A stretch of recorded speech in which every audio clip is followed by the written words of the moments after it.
IDK. When will the government tell us the truth? Lol. All speculation, obviously. Hashtag Universe City. Hashtag Universe Citizens. Hashtag Radio Silence. Hashtag Toulouse. Hashtag Francis Janvier. Hashtag Tuledio. Hashtag February Friday. Hashtag Letters to February. None of this was surprising to me anymore. Valid. It wasn't like he could do anything about it. I thought I'd better answer at least one, or people wouldn't stop asking. Anonymous asked, "Thoughts on the rumours that you're February Friday?" Kiss, kiss. Toulouse answered, "I'm not February Friday. The whole point of February Friday is that nobody knows who it is. Why does everyone have to be so obsessed with making it a person in real life?" This time it was worse. I remember it being worse because I fell asleep on the train to school and had an actual dream. It was about two best friends who lived in an ice cave. Alid hadn't texted me, and I was worried. I didn't know exactly what was stressing me out. It wasn't one simple thing. It was more like a billion tiny things all pulling together to form one giant tidal wave of stress. It felt like I was drowning, sort of. I checked my asks one more time before the bell went to signal the end of break. And that's when I saw this message. Anonymous asked, "You say that you don't know why we think you're friends with the Creator, when we literally have proof that the Creator is your friend Alid Last." YouTube famous. Do you eat the same thing for lunch every day? I looked up from my cheese and ham panini. Rain Sengupta sat down next to me at our usual table in the sixth form cafeteria. She had a bright orange rucksack hanging off one arm and her phone in the opposite hand. The rest of our friends hadn't arrived yet. "I'm very unimaginative," I said, "and I don't like change." She gave a little nod as if this were a reasonable explanation. "How did you know that anyway?" I asked. "You sort of stick out, mate, sitting here at a table by yourself for like 10 minutes before the rest of us get here." "Oh, great. That's completely the opposite of what I was going for.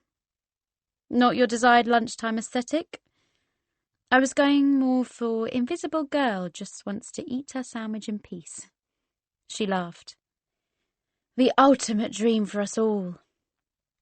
I laughed a little too, and she lifted her bag onto the stool opposite me. It made a noise that suggested it weighed at least half of my body weight. I'd been trying not to think about the message about Alid. I hadn't checked Tumblr since break. Rain leaned on the table with one hand. "Just thought I'd better let you know. There's some shit happening outside the school gate involving Alid Last." "What?" "Yeah. I think he came to meet Daniel for lunch and he's been, bombarded by children." I put down my panini. "What?" I said. "They're asking him Universe City questions. You might want to skip over there and see what's up, before they crush him." I stood up immediately. "God, yeah, okay. Yeah." "I didn't know you were such good mates," she said, pulling a lunchbox out of her bag. "It's surprising." "Why's that?" I asked. But she just shrugged at me. The year 7 to 11 uniform is black and yellow, so it looked a bit like Alid was being attacked by a swarm of large bees. Around 15 teenagers had cornered him just outside the main school gate and were firing questions at him like he was an actual and legitimate celebrity. An older boy was taking pictures of him on his phone. A group of Year 7 girls were giggling every time he said something. A Year 7 boy was shouting out questions repeatedly, without stopping, such as, "How'd you get YouTube famous? How'd you get more followers on Instagram? And would you follow me on Twitter?" I stopped a few paces away from the back of the crowd. How did they know? How did they know he was radio silence? This wasn't what we'd wanted to happen. This wasn't what he'd wanted to happen. Alid finally saw us. He'd had a haircut. It looked kind of normal now. He was back in a jumper and jeans too. He looked miserable. "Did you do this?" he said to me. Except I couldn't hear him at all. I could just see his lips move. I couldn't hear him, and I felt so annoyed about it that I wanted to push into the crowd and shout at all the people and make them leave him alone. "Did you tell them?" He looked angry and disappointed. It didn't take a lot for me to believe that I was disappointing, even though I hadn't done it. I wasn't the one who'd outed his biggest secret. "All right, everyone!" I was shouting before I could stop myself. The teens turned round to look at me, quietening a little. "I don't know what you all think you're doing, but you're not allowed outside of school during lunch unless you're in the sixth form. And seeing as none of you are, I suggest you get back inside school grounds." Everyone just sort of stared at me. I produced a sharp look that attempted to meet every single crowd member in the eye. "Like now? I might not be head girl anymore, but I can still make a pretty good case to Dr. Afolayan." And it worked. It actually worked. I don't know if you know, but when you're a student, it's a very difficult thing to get other students to obey you. The teenagers scuttled away, leaving Alid and me standing alone outside the gate. Alid was staring at me like he didn't even know me. I suppose I must have hardly looked like myself, in my sixth form suit, shouting at other students. He started shaking his head. He looked stunned more than anything. "What's going on?" Daniel's voice broke our silence, and I turned to find him walking out of the school gate towards us. I could feel my voice breaking a little. "They found out that Alid's the creator. Everyone." "Was this you?" Alid asked me again, as if Daniel wasn't even here. "No, Alid, I swear." "I don't understand," said Alid, who almost looked like he was about to start crying. I needed it to be a secret. Are you sure you didn't tell them? You must have done it by accident." "No, they asked me, but I didn't. I didn't say anything, I swear." Alid just shook his head again, but he didn't seem to be doing it at me. "This is it," he said. "What?" I said. "This is the end. My mum's going to find out, and then she's going to make me stop." "Wait, what? Why would she do that?" "This is the end," he said, as if he hadn't heard me at all, and then his eyes misted over. "I'm going home." He turned round and walked away, Daniel in tow, and I had no idea whether he believed me or not. Lying is easier on the internet. Lying is easier on the internet. Thank you, bye. Hashtag I'm so done with these rumours. Hashtag like, can y'all calm down please? Hashtag I wish you'd never found out who I was, TBH. Hashtag Universe City. Hashtag Universe Citizens. Hashtag Radio Silence. Hashtag Toulousa.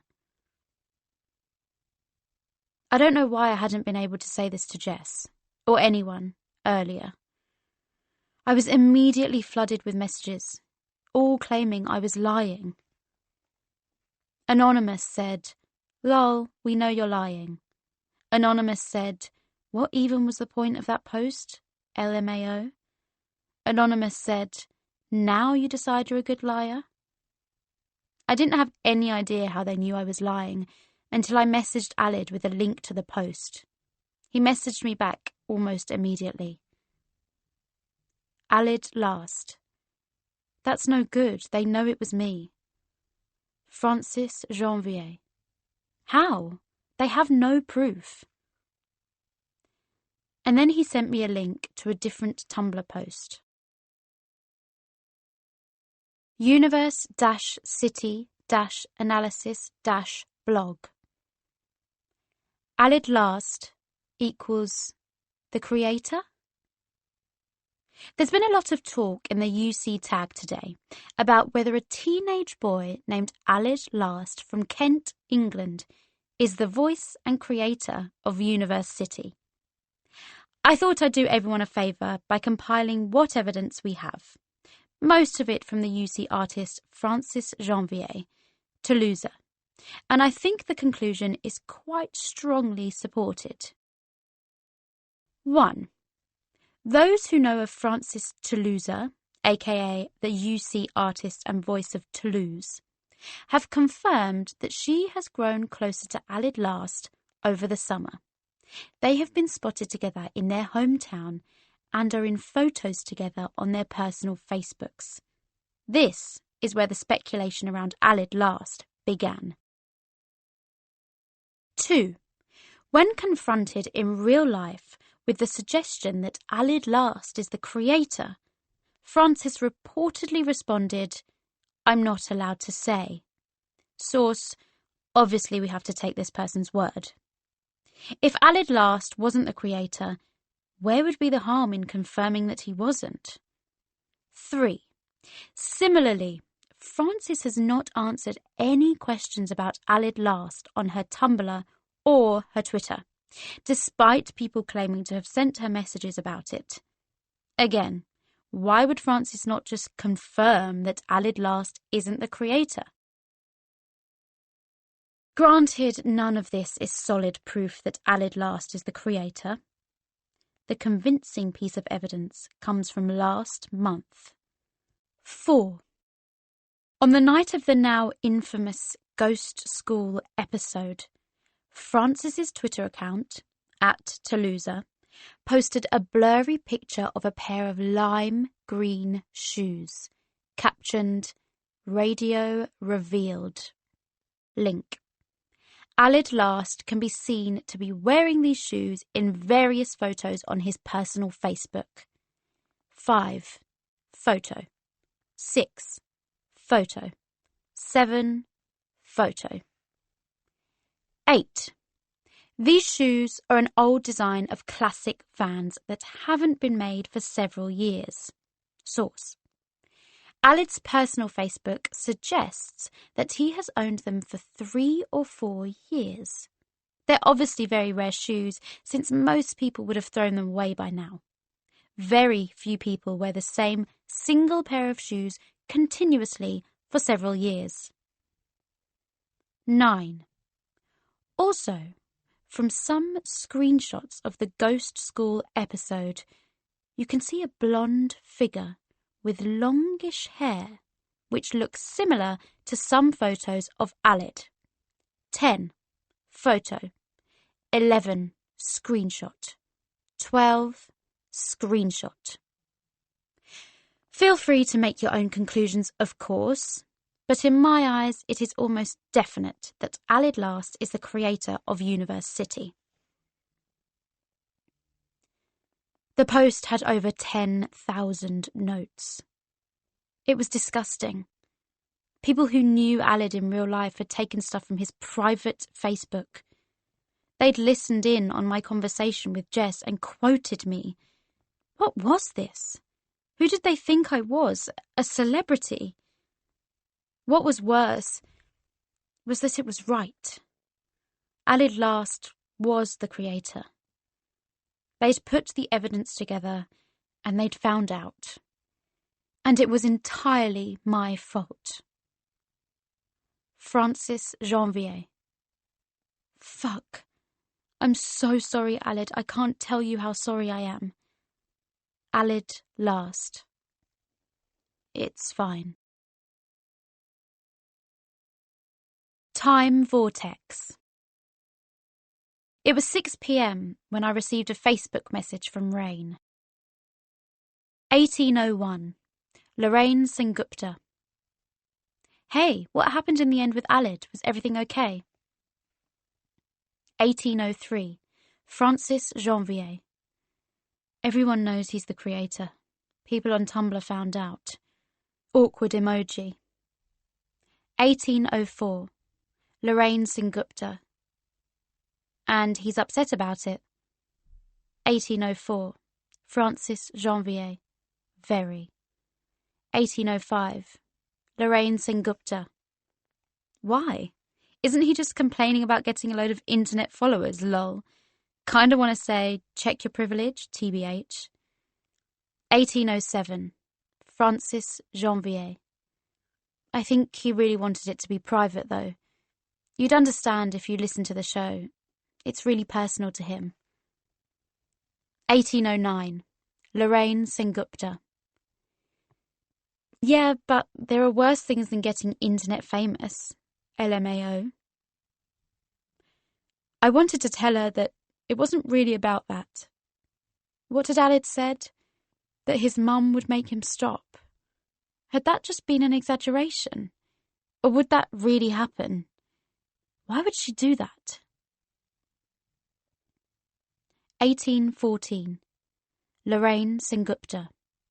Why are you so obsessed with that white boy anyway? Lol. 1815. Francis Janvier. I'm not obsessed with him, ha. I just like him a lot, I guess. 1816. Lorraine Sengupta. Like you want to bang him? 1816. Francis Janvier. No! OMG. Can't I like a guy without wanting to get with him? 1817. Lorraine Sengupta. Yeah, you can, lol. I just wanted to check. Smiley face emoji. Why'd you like him so much then? 1818. Francis Janvier. He just makes me feel a bit less weird, I guess. 1818. Lorraine Sengupta. Because he's weird as well. 1819. Francis Janvier. Yep, haha. 1820. Lorraine Sengupta. Aw, that's kinda nice. Well, I think you're being a pretty good friend anyway, so props to you. But I don't think Alid has any right to be upset. He's literally upset about being famous. Not to mention he's like one of the smartest people in his school. What uni is he going to? Like the one just below Oxbridge in the league tables? I mean, screw that. He has no right to complain about anything. He's literally living the perfect life. Top uni, got a successful YouTube channel. What's he moping about? Just because some kids want to ask him some questions. Literally, the stupidest thing I've ever heard. I'd kill to be him, TBH. His life is perfect. I didn't know what to say again. And honestly, I just wanted this conversation to end. I wanted to fly into the sky and grab onto an aeroplane and fade away into the distance. 1824. Lorraine Sengupta. Your fave is problematic. LMAO. 1824. Francis Janvier. Haha, I guess. 1827. Lorraine Sengupta. P.S. You going to the thing at Spoons tonight? 1829. Francis Janvier. Thing. 1830. Lorraine Sengupta. Yeah, mostly people from the year above.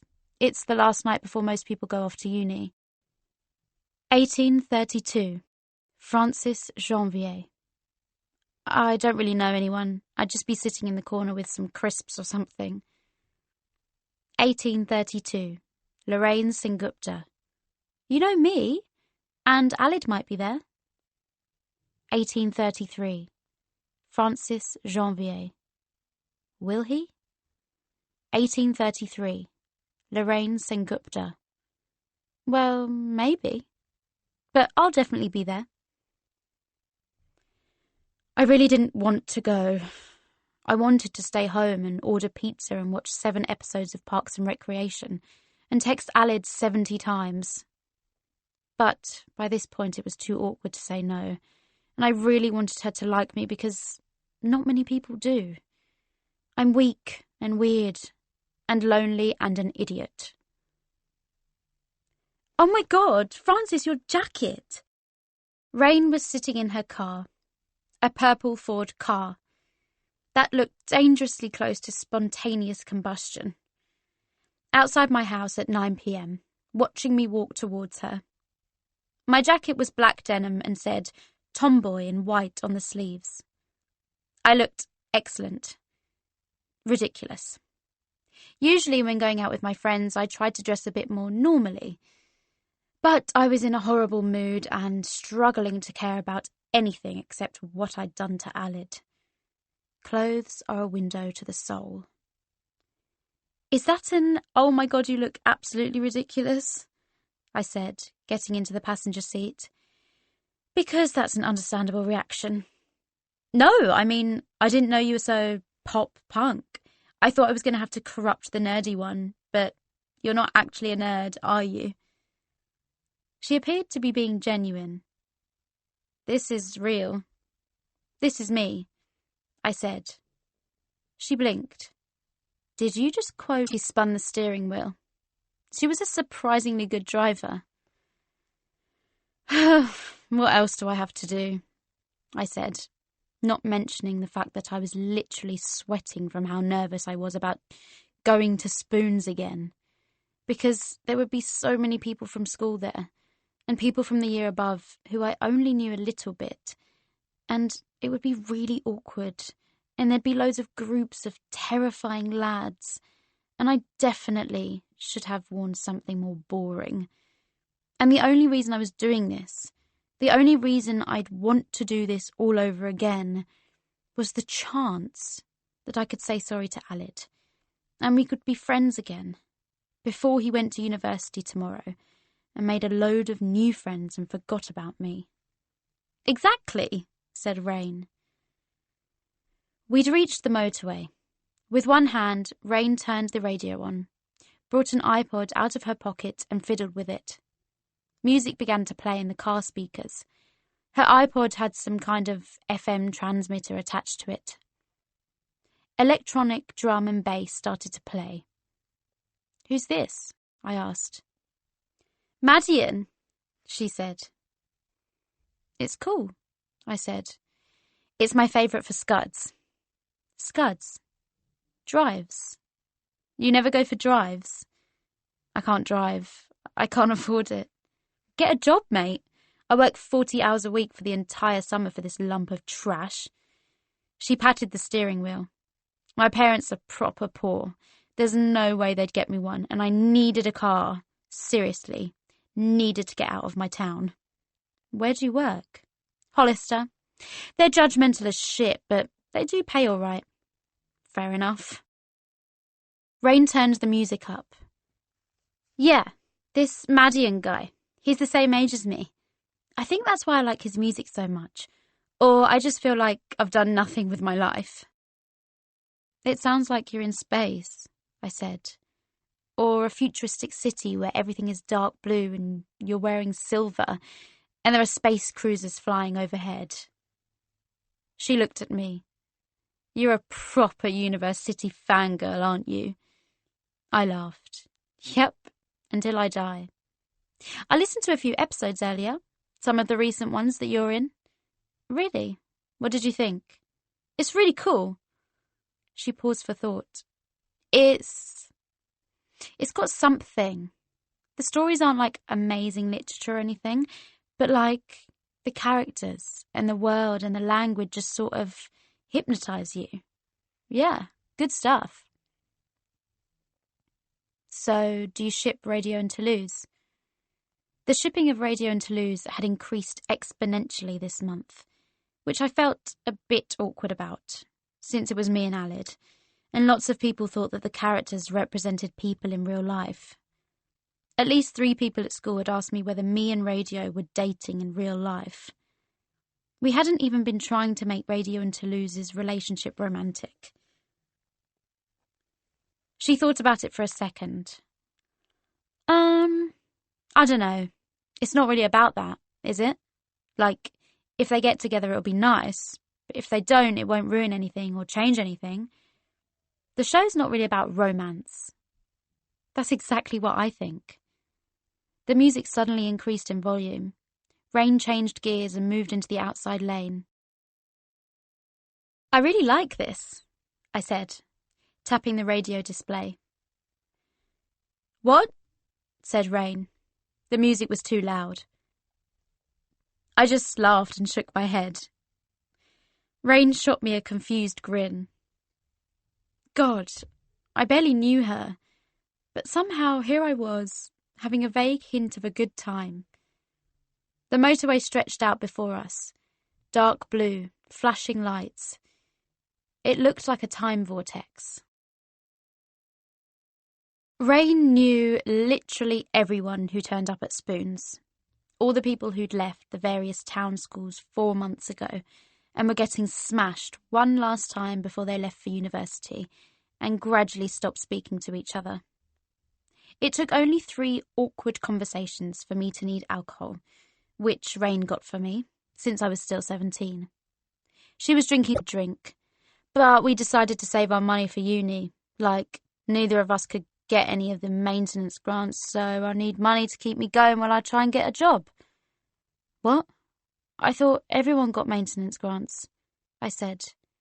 The maintenance loans, yeah, but that doesn't cover the whole cost of your rent, unless you're living in a dive. You only get the grants if you're poor or your parents are divorced or whatever. Oh, I said. Yeah, everyone thought the boys' school head boy was going to get into Cambridge, said a girl, half an hour later. I was drinking my 4th at a circular table, Rain talking to 4 different people at once. The girl was shaking her head. He's been the top student in the year since year 7. But then he just didn't get in. Like 7 other people got in, but he didn't. And everyone had been like, oh, he's obviously going to get in, for so long. It was horrible. That's really sad, I said. I honestly don't know what I'm doing, said another guy, who was wearing a denim jacket with a Joy Division t-shirt. He had an awkward posture, like he was embarrassed about something. I don't know how I passed first year. I did nothing, and now I'm going into second year and it's like, I honestly don't know what I'm doing. He stared at me, and he looked tired. I wish I could go back and do things differently. I wish I could go back and change everything. I did some stupid things.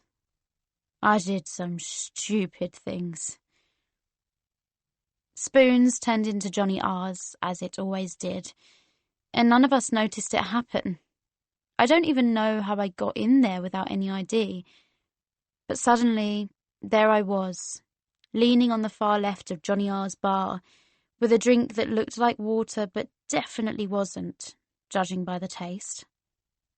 I looked to the left and there was a girl sitting there who appeared to be doing exactly what I was doing, leaning on the bar, a drink in front of her, staring blankly at the crowd. She caught me, looking at her, and turned, and she was classically pretty. Big eyes, wide mouth, and she also had the best hair I'd ever seen. It reached her waist, and the parts that weren't dark purple were a faded grey lilac colour. It reminded me of Alid. You all right? She asked. Yeah, I said, yeah. You look a bit dazed. No, just bored. Ha, same. There was a pause. Did you go to the academy? I asked. No, I'm at uni. I went to the grammars. She'd gone to the grammars. That's what people say when they went to my old grammar school that burned down, and then had to change to the boys' grammar school. Oh, right. She sipped her drink. Hate it, though. I might leave. Hate what? Uni. I'm starting second year, but... She trailed off. I couldn't stop myself from frowning. Why would anybody hate university? I think I might go home, she said. Aren't your friends here? Yeah, but... I don't know. I don't think I'm the sort of... I don't know. What? I used to like coming here, but I don't think... She laughed suddenly. What? I said. One of my old friends, she always said that I'd get tired of it eventually. Like, she'd always say no when I tried to bring her in year 13, when we were both 18. She'd always be like, no, I'll hate it. And then she'd tell me I'd hate it in the end too, so she was just getting the jump on me. She laughed again. Well, she was right, as usual. Oh, is she here now? The girl looked at me. No. She sounds cool. The girl ran a hand through her long hair. The light made the purple so beautiful she looked like a fairy. She is. She looked past me.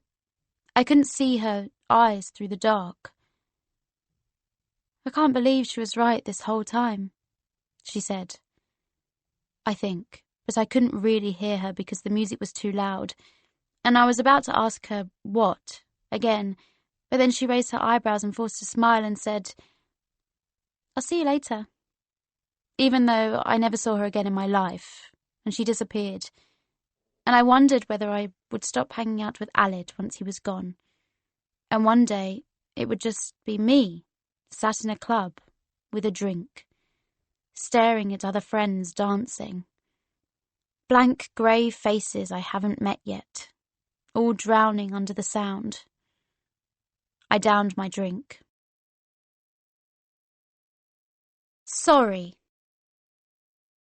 Francis!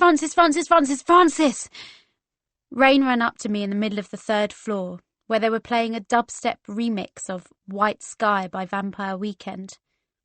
I was drunk and had mostly no idea what I was doing or why. I was just doing it. Rain had a plastic cup of clear liquid, and for a second I genuinely believed that it was an entire plastic cup of vodka. She saw me looking at it. May, it's water, she laughed. I'm driving. Teenage dirtbags started playing above our heads. Rain raised one hand into the air and pointed at the ceiling. Mate! Francis, we have to dance to this. I laughed. I kept laughing. I always did that when I was drunk. I followed her into the dancers. It was sweaty, and 4 guys attempted to grind on me. One guy touched my arse, and I was too much of a square to do anything about it. So Rain poured her water on him, and he shouted at her. I laughed. Rain laughed. I'm a really rubbish dancer anyway. Rain was a good dancer. She was pretty too. I was drunk, and I wondered if I was in love with her. And that made me laugh a lot.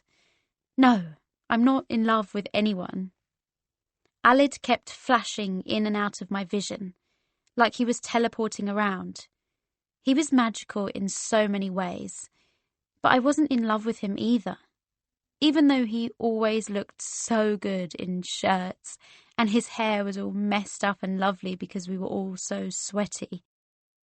Later on, I was dancing with Maya to some trippy London grammar song, and Maya was saying, Francis, you're like an entirely different person. And I saw Alid in the corner, talking to someone. Oh, yeah, obviously it was Daniel. I needed to talk to Alid again, but I didn't want him to hate me. I so desperately wanted this to be okay, but I just didn't know how to make it okay.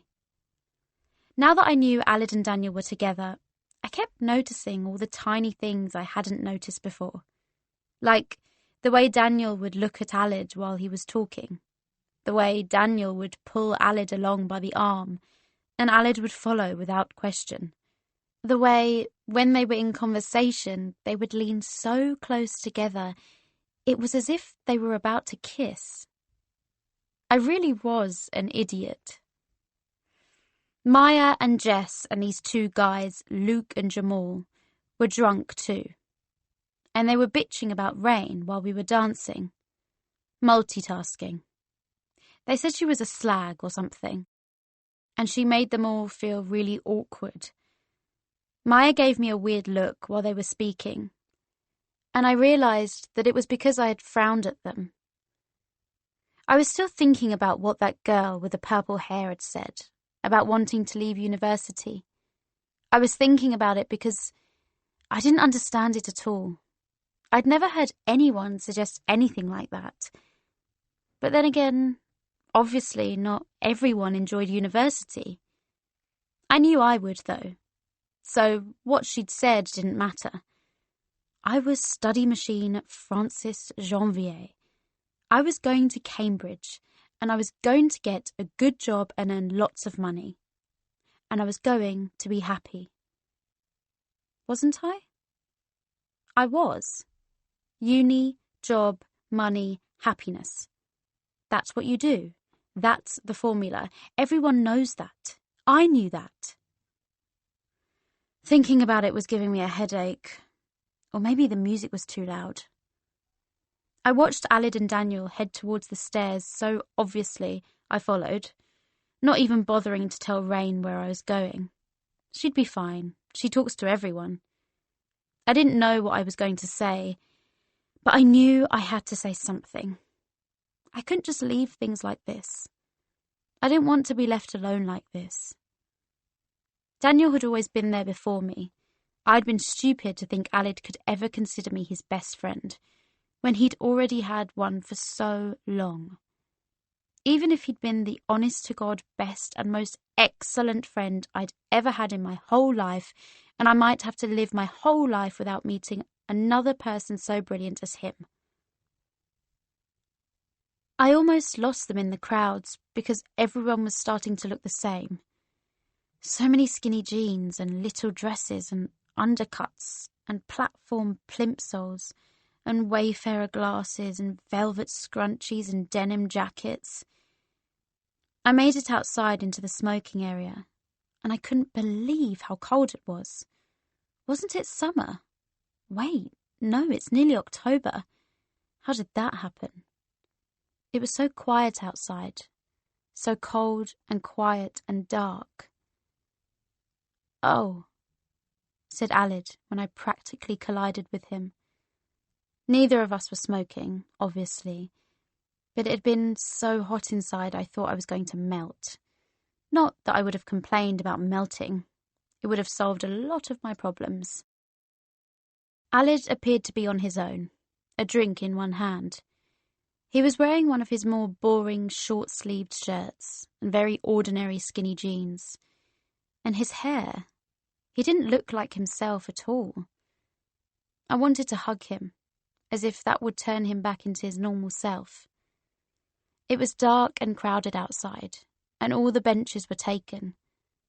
A remix of Chocolate by the 1975 was escaping out of the doorway into Johnny R's ground floor, and it almost made me roll my eyes. "I'm so sorry," I said immediately, even though it sounded so childish. "Honestly, Alid, I can't tell you how much." "It's fine," he said, straight-faced and obviously lying. "I was just surprised." "It's fine." He didn't look like he was just surprised. He looked like he wanted to die. "It's not fine. It's not fine. You didn't want anyone to know about it, and now everyone does. And your mum, you said she might make you stop doing it or something." He was standing with his legs crossed. He wasn't wearing his lime green plimsolls.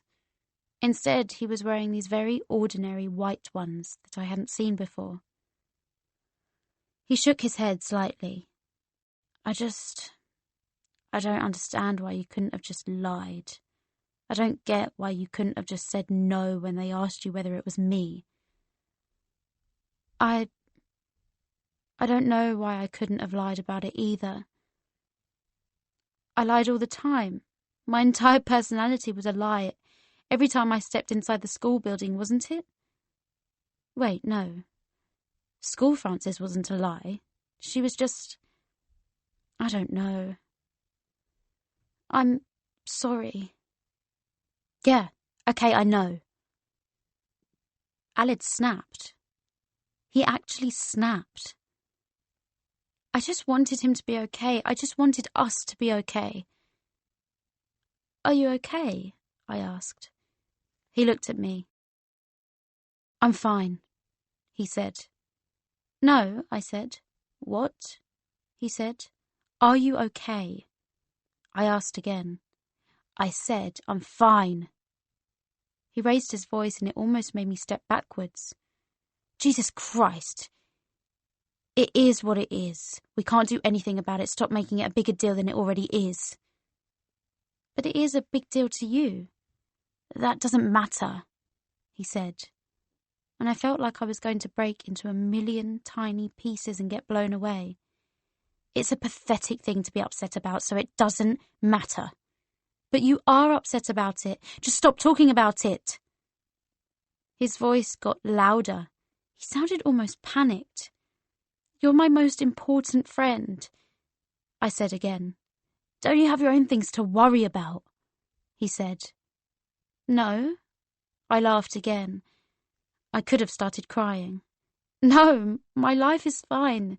Completely boring and fine. Nothing ever happens to me. I get good grades, I have a great family, and that's it. I've got literally nothing to complain about. Am I not allowed to care about my friends' problems? My life is fine, he said, but his voice sounded hoarse. Fine, I said. Or maybe I shouted it. Maybe I was drunker than I thought. Fine, fine, fine, fine, fine. Everything's fine, we're all fine. Aled stepped back a little, and he looked hurt. And I knew I'd done something wrong again. Why am I such an idiot? He said, his hands curling into fists. Why did I do what? Tell everyone I'm the creator. I started shaking my head wildly. I didn't. I swear I didn't. You're lying. What? He walked closer to me and I actually stepped backwards. He might have been drinking, but I'd drunk a lot so I couldn't tell. You just wanted to use me to get popular on the internet, didn't you? I couldn't speak. Just stop pretending you care about me. He was on full shouting at me now. People were starting to look at us. All you care about is Universe City. You're just another fangirl trying to expose me and take away the one thing I actually care about. I don't even know what your real personality is. You behave so differently around other people. You've literally plotted this entire thing from the start, pretending you just like hanging out with me and you don't care about internet fame and all this shit. What? No. My mind was going blank. That's not true. Then what is it? Why are you so obsessed with me? Sorry, I said. But I wasn't sure whether I was making any actual sound. Stop saying that. Aled's face was scrunched up and his eyes were watery. Stop lying. You're just caught up in some stupid delusion. Again, just the same as you were with Karis. I suddenly felt like I was going to vomit. I'm just the replacement. You're obsessed with me, just the same as Karis. And you've managed to fuck up the only thing I had, the only good thing I fucking have. Just like you managed to fuck up Karis's. Do you fancy me as well? I don't fancy you. Then why would you be round my house every day? The way he said it was like someone else was speaking through him. He stepped closer again. He was so angry. Just admit it! My voice was more like a shriek by this point. I don't fancy you! Do you believe me? I thought. Does anyone believe me? I thought I might be the only person who believed me. So what the fuck is it? Why did you do this to me? Tears had started to spill down my cheeks. It was an accident. Alid stepped back. You told me yourself that you're the reason that Karis is gone. He said the last words so loudly that I stepped back again. And now I was crying properly. And God, I hated myself. I hated myself so much. I'm sorry. Before I knew what was happening, Daniel was in front of me, almost shoving me backwards, saying, Go away, Francis, leave him alone. And then Rain was in front of me, facing him, saying, Lay off, mate. What did you say to her? And then they started shouting at each other. But I wasn't really listening until Rain was like, He doesn't fucking belong to you. And then they were both gone. And I was walking out of the club and sitting down on the curb, trying to stop the tears coming out of my eyes. But they wouldn't stop. Francis, oh God. I'm sorry. You didn't do anything, Francis. I've ruined everything again. It wasn't you. It was me. Everything was my fault. It's not important. He'll get over it, I promise. No, not just that. Karis as well. Karis. It was my fault. It's my fault she's gone and nobody knows where she is and Alid's all alone with his mum and it's all my fault. Suddenly I was sitting on a bench with my head on Rain's shoulder, and in her hand was her phone, and she was playing some music, and it was like the music was coming right out of her hand.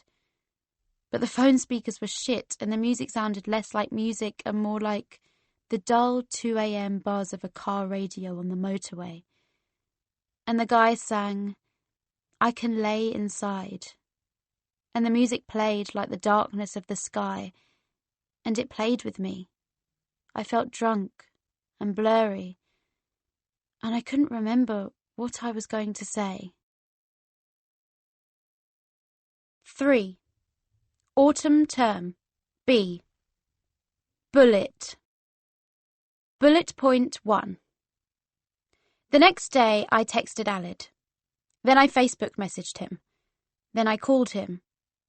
I heard nothing. And at 6:45 the next evening, I stepped out of my house with the intention of knocking on his door. But his mum's car was gone, and so was he. 2.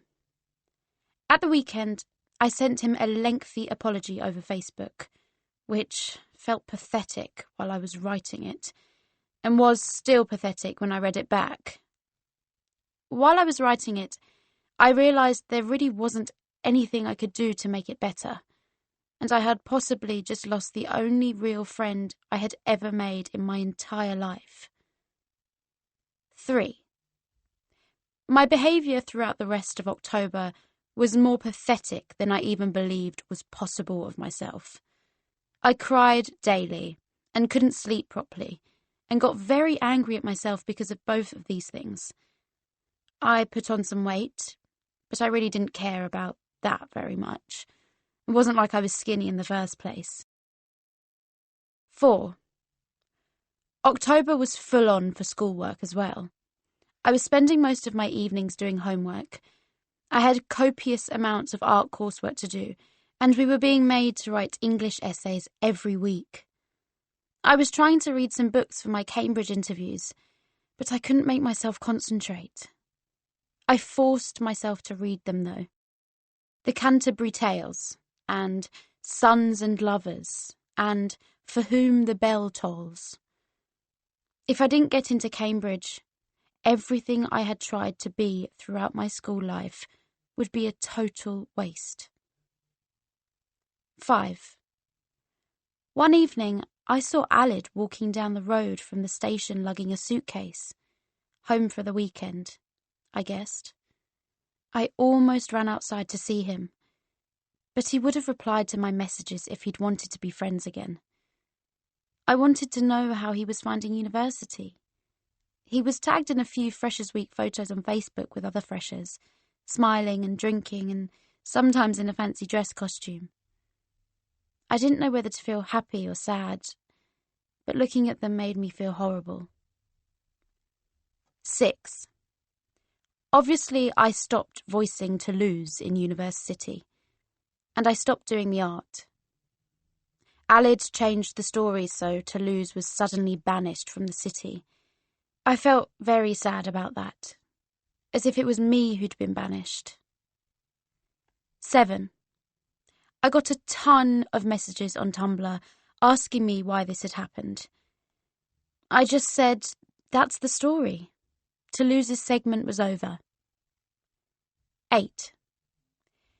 I got a ton of messages on Tumblr asking me why my art had stopped appearing on university videos and why I hadn't been posting any drawings lately. I said I was struggling with school stress and needed to take some time away. 9. I got a ton of messages. 10. I almost bit the bullet and deleted my Tumblr entirely, but I couldn't do it. So I tried to stay away from Tumblr as much as I could. 11. On the 1st of November, I turned 18. I expected to feel different, but, of course, I didn't. I don't think age has much to do with adulthood. School Francis. Francis, you look so grumpy, said Maya with a laugh. What's wrong? Every day I spent eating lunch with my school friends. Felt like I was walking one step closer to packing my bags, leaving town and hitchhiking to Wales. My school friends weren't bad people. They were just friends with school Francis. Quiet, studious Francis. Instead of real Francis. Meme lover, patterned leggings fanatic, and very close to a breakdown. Because school Francis was very dull, they didn't really like talking to her, or care very much about how she was. School Francis, I started to realise, hardly even had a personality at all, so I didn't really blame everyone for laughing at her. It was early November, and I was finding it increasingly difficult to be school Francis anymore. I smiled at Maya. I'm fine, just stressed. Just stressed was starting to take on the same meaning as I'm fine. Oh my God, same, she said, and then started talking to someone else. Rain turned to me. Rain always sat next to me at lunch, and I was extremely grateful for this, because she was pretty much the only person who I actually had conversations with. You sure you're okay? She said, in a much less patronising tone than Maya. You look a bit ill, actually. I laughed. Thanks. She grinned. No, I mean... I just mean you haven't really been acting like yourself. I don't really know what that is. Are you still upset about Alid? She said it so bluntly, I almost laughed again. Partly, I guess. He just hasn't replied to any of my messages. Rain looked at me for a moment. He's an absolute cunt, she said, which made me splutter a mildly traumatised laugh. What? Why? If he can't even think rationally enough to see that you've been his friend for all this time, what's the point in trying? He clearly doesn't care about you enough to value your relationship. You shouldn't have to care either. She shook her head. You don't need friends like that. I knew everything was way more complicated than that, and I knew that everything was my fault, and I didn't deserve any pity whatsoever. But it still felt nice to hear Rain say those things. I guess so, I said. She hugged me then, and I realised it was the first time she had done so. I hugged her back as well as I could from my seat. "You deserve better friends," she said. "You're a sunshine angel." I didn't know what to say or what to think. I just hugged her. Winter Olympian. "Francis, when are your Cambridge interviews?"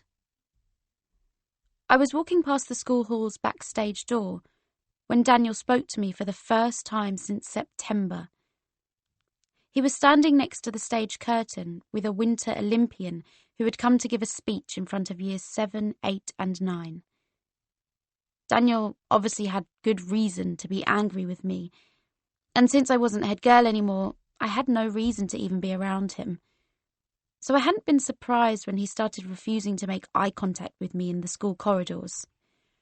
I didn't have anywhere urgent to be, so I walked into the backstage area. He hadn't even asked his question in a particularly rude manner.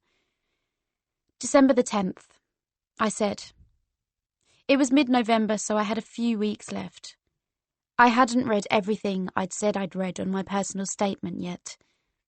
I just hadn't had time to prepare for the interviews and keep up with my coursework at the same time." "Ah," he said.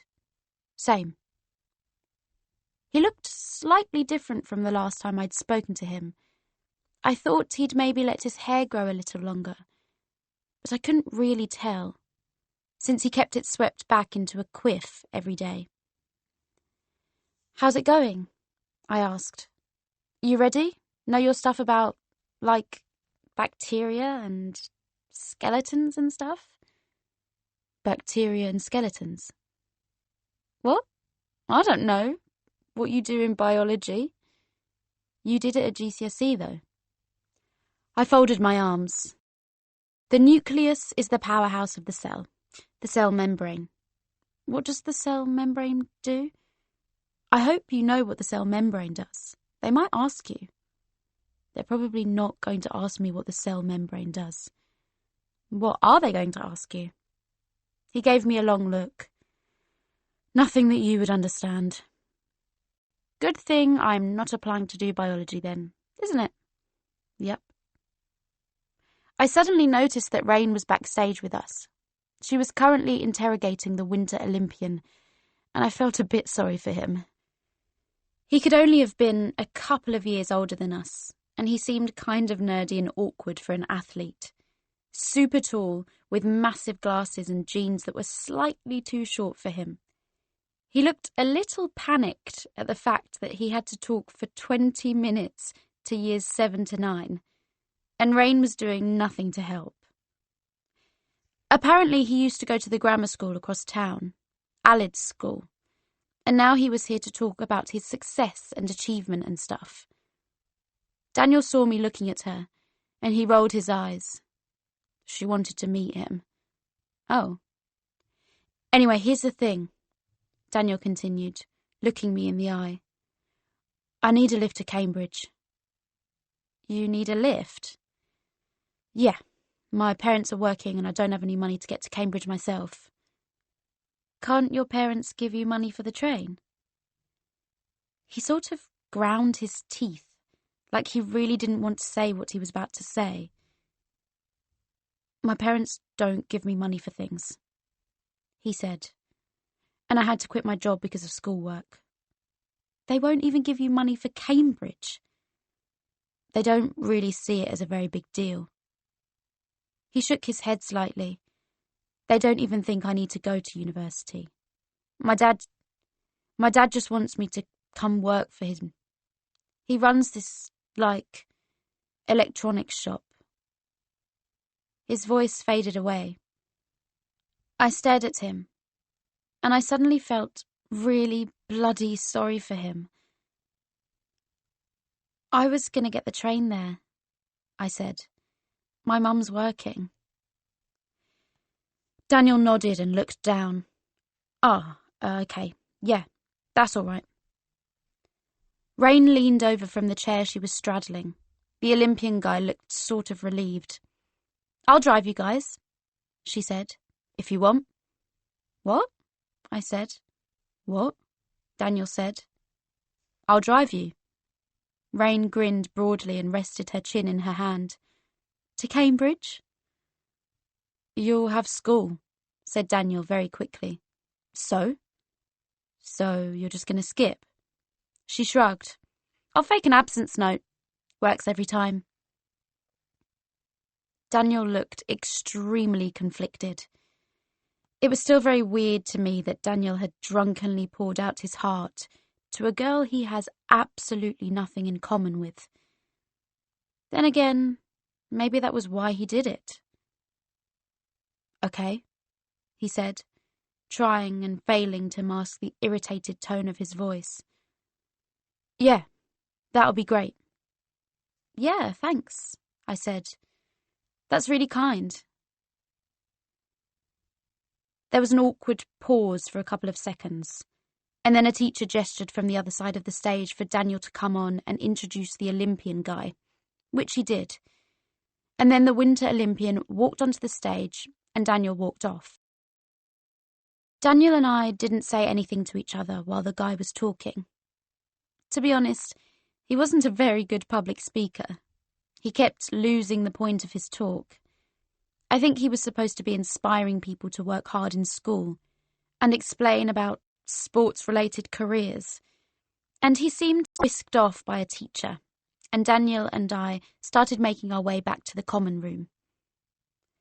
As we were walking through the hallways, I asked him, Have you been seeing Alid much? And he looked at me and said, You know about us, don't you? And I said, Yeah.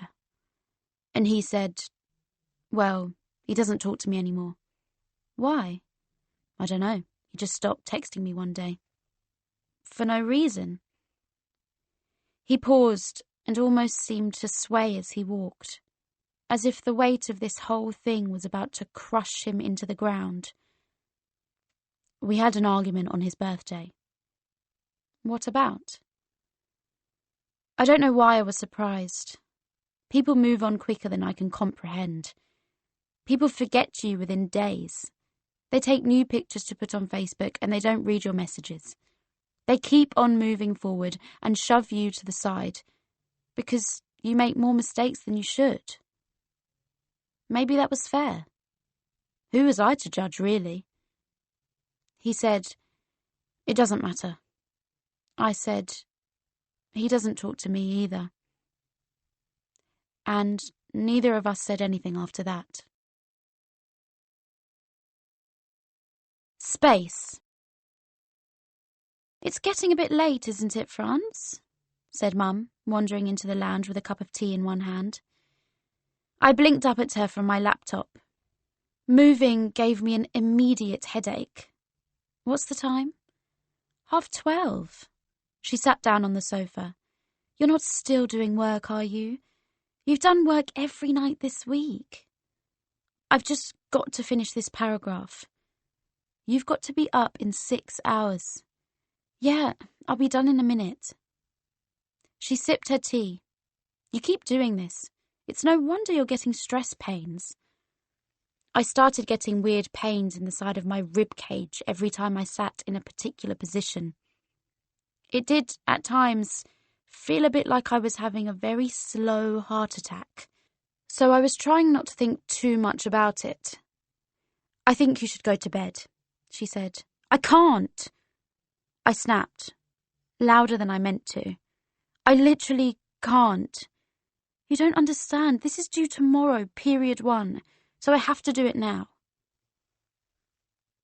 Mum stayed silent for a moment. How about we go to the cinema this week, she said. Just a little break from all this Cambridge stuff. That space film came out a few weeks ago. I don't have time. Maybe after my interviews. She nodded. Okay. She stood up. Okay. She left the room. I finished the essay at 1 a.m. and went to bed. I thought about listening to the most recent Universe City episode because I hadn't got round to it yet.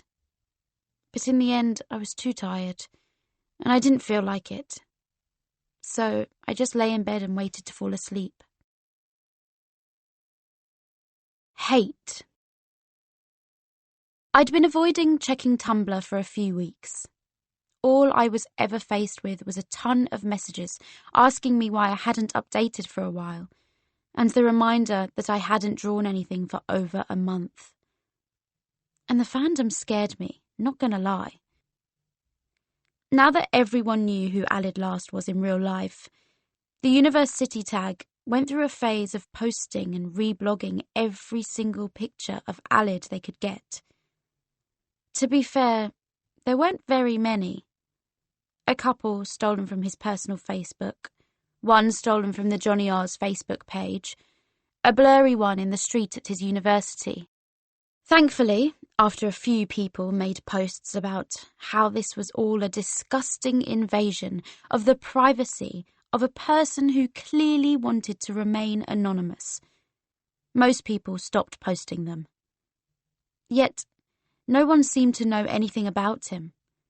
They didn't know how old he was, where he lived, what he was studying at university. Alid didn't confirm anything on Twitter. He just ignored everything, like nothing was happening.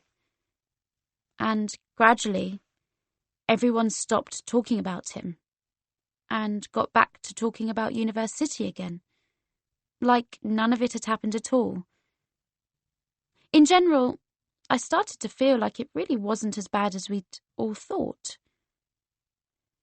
Until the end of November. That was when everything got 100 times worse. The first post to circulate the fandom was a new picture of Alid. He was sitting on a stone bench in what looked like a town square. I hadn't been to Alid's university town before, but I assumed that's where it was. He had a Tesco bag in one hand and was staring at his phone. I wondered who he was texting. His hair had grown enough again to fall into his eyes, and he looked almost like the Alid I'd first met properly back in May. There wasn't a caption with the picture, and the Tumblr blog that had posted it didn't have its ask box open, so the only way for people to criticise the person who posted it was to reblog it, which is what happened, and within a couple of days the post had 20,000 notes. The second post wasn't even from a Universe City blog. Troiler Fandoms 23756. Hey, so I gave Universe City a go since Phil recommended it recently, but does anyone else think it's, like, super elitist? Like, really, really privileged? The whole thing is a giant metaphor for how crap the writer thinks the education system is, right? There are people in third world countries starving themselves so they can get an education. LMAO.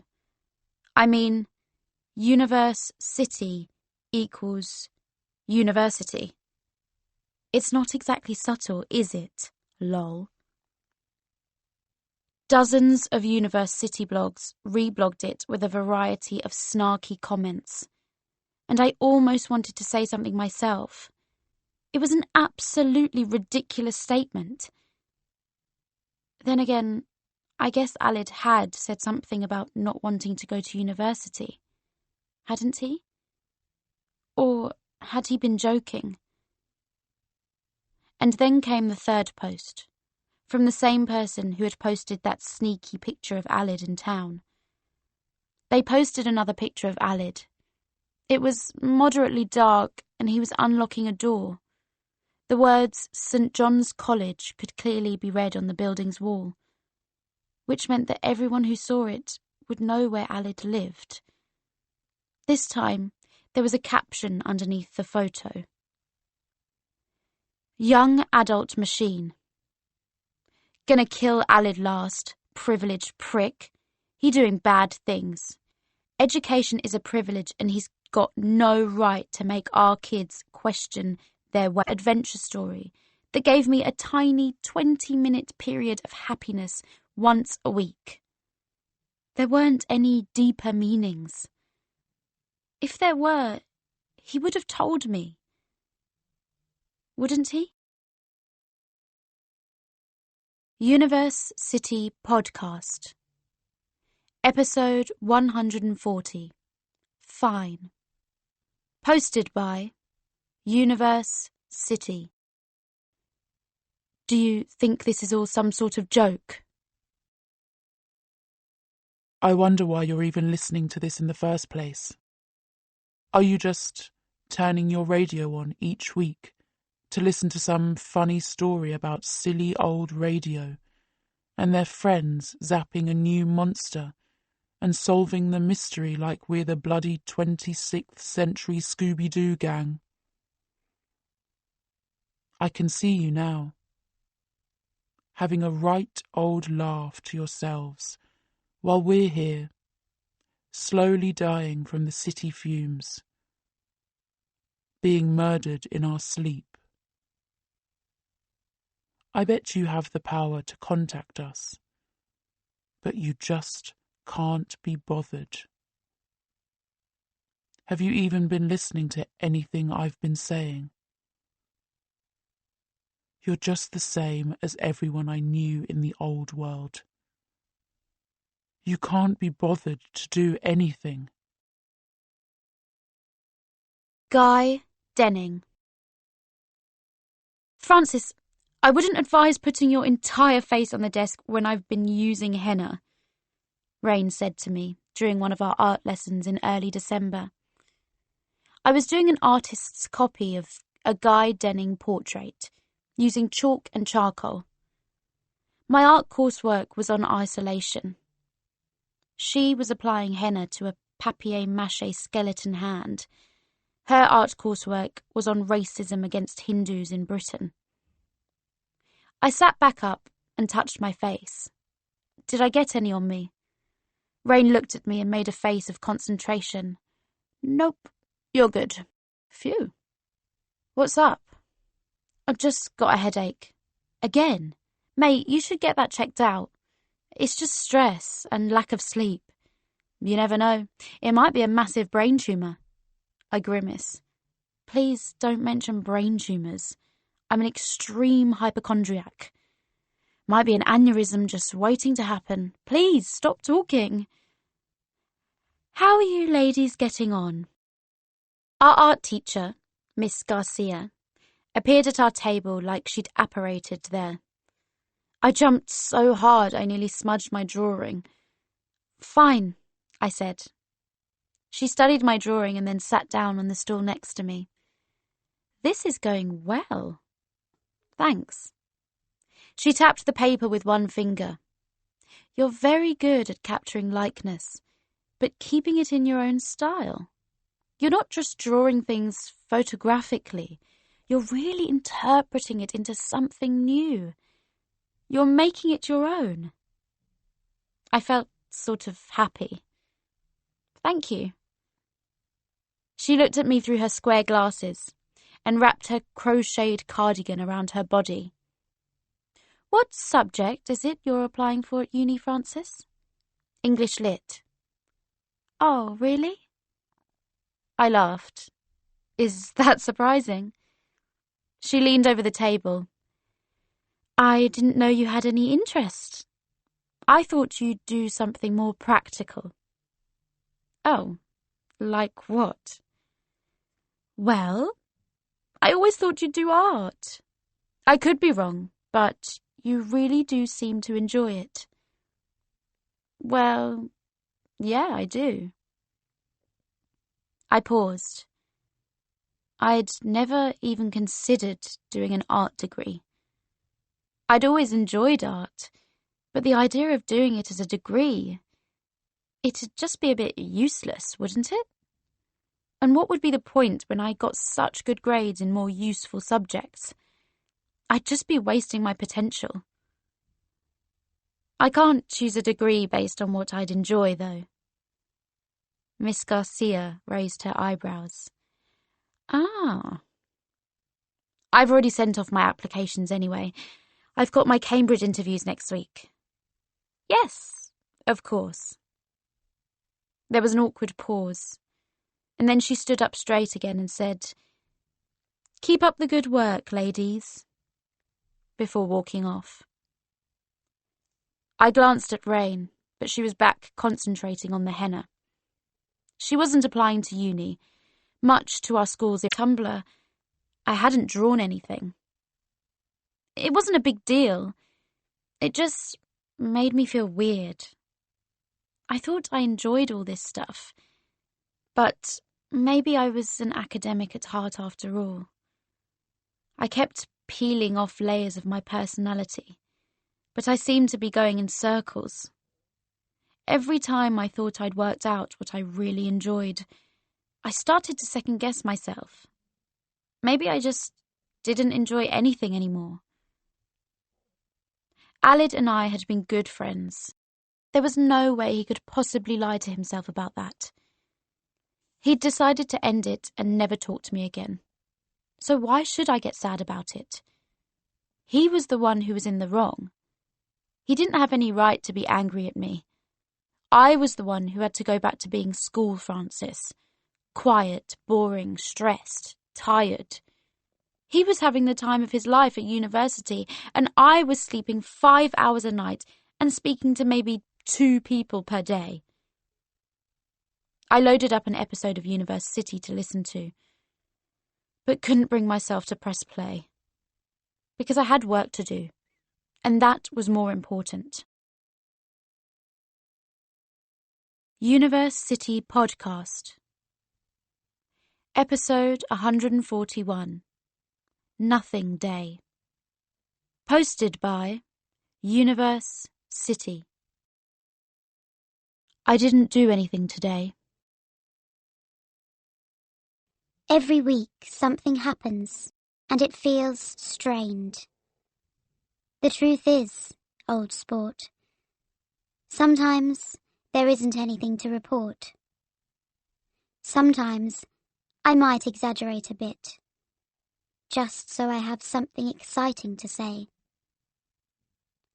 That time I told you I surfed the BOT-22 down to Leftley Square, well, that was a lie. It was only a BOT-18. I lied. I really, really lied. And I am sorry. I feel a bit like a BOT-18 sometimes. Old and rusty, aching and sleepy, wandering through the city, lost, circling, alone. No gears left in my heart, no code whirring in my brain. Just kinetic energy being pushed gently onwards by other forces. Sound, light, dust waves, the quakes. I'm as lost as ever, friends. Can you tell? I'd like it if someone were to rescue me soon. Oh, I'd like that very much. I'd like that. I'd like that very much indeed. What else were you supposed to do? Solos, a few Universe City episodes downloaded on my iPod to calm me down, and a good luck / calm down message from my mum that she'd written underneath a printed out picture of Beyoncé. Before my mum had left for work, she'd given me a massive hug and told me to keep her updated via Facebook messages and to call her immediately after the interviews.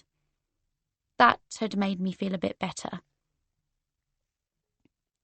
I was wearing what I thought was a very successful balance of I'm a mature and sophisticated and intelligent young woman, and I don't believe that what I'm wearing today should influence your decision, which was some plain blue skinny jeans, a very plain and normal black jumper, and a green checked shirt underneath.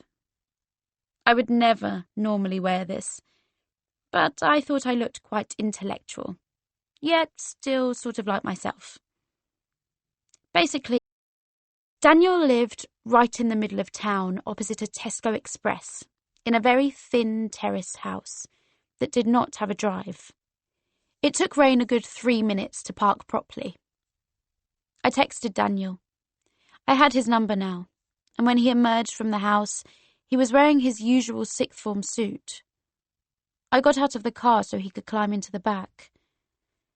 Went for the sixth form suit then? He looked me up and down. I thought that's what everyone wore. Is it? He shrugged.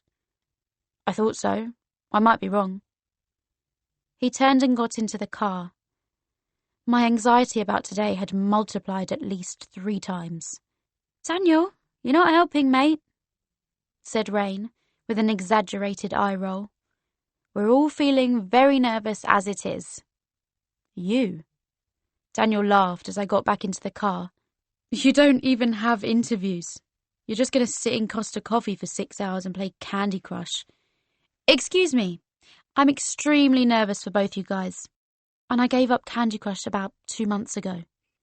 This made me laugh again, and for the first time since we'd agreed to do this, I was kind of glad that I wasn't going to these interviews on my own. The drive to Cambridge was 2.5 hours. Daniel sat in the back with headphones on and did not talk to us at all. I didn't blame him, to be honest. Every couple of minutes my stomach would flip and I'd feel like I was about to throw up everywhere. Rain didn't try to talk to me that much either, which I was thankful for. And she let me choose the car music from her iPod. I picked some Bon Iver remixes and then read over my essays for half an hour before staring out of the window for most of the journey. There was something calming about the motorway. Everything I'd ever done at school had come down to this. I found out what Oxford and Cambridge were when I was 9, and I knew that was where I was clearly meant to go. What else were you supposed to do when you got the best grades in the class, without fail, every single year? Why would I waste an opportunity like this? Unhelpful things. Well, mother of balls, said Rain as we drove through Cambridge. It's like they built it out of caviar. It was nearly midday. My first interview was at 2. Daniel's was at 2:30. I was trying not to have an anxiety attack. Everything's very brown, Rain continued. Like, there's not a lot of grey. It's like a film set. It was a beautiful place, to be fair. It felt almost fake compared to the greyness of our town. The river in Cambridge felt like it belonged in the Lord of the Rings, whereas the river in our town was more like somewhere you might find some shopping trolleys or a dead body. After a good 10 minutes of randomly turning corners, we managed to find somewhere to park. Rain wasn't sure whether it was entirely legal, but decided not to worry too much about it. I worried a lot about it. But she was the driver, so I couldn't really say anything about it. Daniel appeared to have entered an entirely different dimension and wasn't quite registering anything we were saying. Some of the Cambridge colleges looked like palaces. I'd seen them in pictures, obviously, but they didn't really do the real things justice. It didn't even feel like the real world. We very quickly found ourselves a Starbucks. I take back what I said about everything being brown, said Rain, once we'd sat down. I haven't seen a single brown person since we got here. Even she looked sort of uncomfortable, which was fair enough because she really did stick out with her undercut hair and a pastel blue bomber jacket and platform trainers. Preach, I said. I sipped my coffee, but wasn't sure whether I was going to manage any of the sandwich I'd bought. Daniel had brought his own lunch. and it made me think of Ron Weasley on the train to Hogwarts. Sandwiches wrapped in cling film. Not that he was eating it. He was sitting entirely still, except for one leg which was bouncing up and down. Rain leaned back in her seat and stared at us for a moment. Then she said, "Well, I have a few things to say about this." "Please don't," said Daniel immediately. "Helpful things." "Nothing you say will be helpful." "Then, not unhelpful things." Daniel gave her a look that said, "I want you to die." "Guys, I just think, if you two can't get into Cambridge, who actually can?" Both Daniel and I looked at her. "That's really not helpful," said Daniel.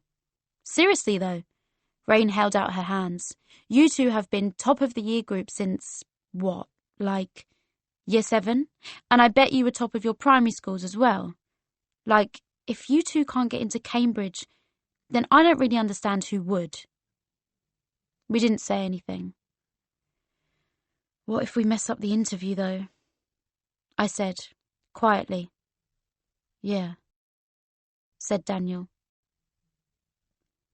Rain looked a little lost for words before she said, "Well, I don't think you will. You both know lots about your subject. You're both super smart." She grinned and gestured to herself. If I tried to sit in one of these interviews, I'd probably just have to walk out. Or, bribe them into letting me in. I chuckled. Even Daniel smiled a little bit. We ate our lunch and then I set off for the college I'd applied to. I'd chosen it because it was one of the famous ones, one of the supposedly more academic ones. Rain gave me a massive hug before I went. Daniel sort of nodded at me, but even that was comforting in its own way. I messaged Mum that I was going in, and she messaged back saying she believed in me. I just wished I believed in me, to be honest. It was just because I was nervous. I felt weird because I was nervous. That's all it was. My original plan, way back months ago, had been to listen to a Universe City episode to calm me down before I went inside the college. I didn't want to do that anymore. I got shown into the college by a student. He had a very wide smile, a very posh voice, and was wearing a blazer voluntarily. As I'd expected, half an hour before my interview, I was given a small piece of paper with a poem on one side and a short extract from a novel on the other. I read them, sitting on a sofa in the college library. They made very little sense, but I tried to look for the metaphors. The book extract was about a cave. I can't even remember what the poem was about. And then, my half an hour was up, and my palms were sweating and my heart was beating. My life had built up to this. My future would be built by this. I just needed to sound intelligent, enthusiastic, original, open-minded, the ideal Cambridge student. Wait, what was that again? I'd watched all of the example interviews on the Cambridge website. Did I need to shake the interviewer's hands? I couldn't remember. The girl who'd gone in before me was wearing a suit. Was everyone wearing a suit? Did I look unintelligent? Was my phone on silent? What if I messed this up? Would that be the end? What if I messed up now? After all the late nights? After reading all these books and poems for an entire year? What if I'd wasted all that time? What if all this had been for nothing? Old white men. The two interviewers were both old white men. I'm sure that not all of the interviewers at the University of Cambridge are old white men. And in my second interview later that day, one of them was a woman. But in my first interview, mine were old white men. And I was not surprised. They didn't offer to shake my hand, so I didn't offer either. My interview went a little bit like this. Old white man number 1. So, Francis, I see that you picked Art A-level alongside English, History and Politics. And you did Maths at AS level. Why such a diverse group of subjects? Francis. Oh, well, I've always been interested in a wide range of subjects. I just thought, at A-level, it'd be good to sort of keep that going, using both sides of the brain, having a wider, broader learning experience. I enjoy lots of different subjects, so, yeah. OWM number 1. Blinks and nods. OWM number 2. And you say in your personal statement that the book that really started your interest in the study of English literature was... Glances at paper. The Catcher in the Rye by J.D. Salinger. Francis. Yes. OWM number 2. What was it precisely about the book that so inspired you? Francis, completely unprepared for a question like this. Yeah. Well, I think it was the themes, really. I really related to the themes of, disillusionment and alienation. The typical teenage thing you go through. But yeah, there were lots of things in the book that really interested me from, an academic point of view. One of the things I liked was the way Salinger sort of got the lingo of 1940s and 50s teenagers. It was the first time I'd read an old book, well, a classic book anyway, that, really felt like it had a real voice. I really felt connected to the main character, I guess. And it made me want to understand why. OWM number 2. Nods and smiles, but doesn't really seem to have heard anything I've just said. OWM number 1. So, Francis, I suppose the big question is, why do you want to study English literature? Francis. Horrific pause. Well... Another horrific pause. Why couldn't I think of anything to say? Well, I've always loved English literature. A third horrific pause. Come on, there are more reasons than that. It's fine. Take your time. English literature has always been my favourite subject. That's not true, is it? I've been passionate about studying it at university since I was little. What absolute bullshit. You're going to have to sound less like a robot if you want them to believe you. I love analysing texts and learning about their contexts. I don't understand why you're being like this. You sound like you're lying. I think doing an English literature degree would encourage me to read a lot more than I do.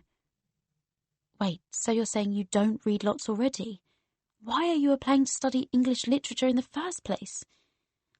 I think, why are you applying to study English literature at university? I think I've always... Always what?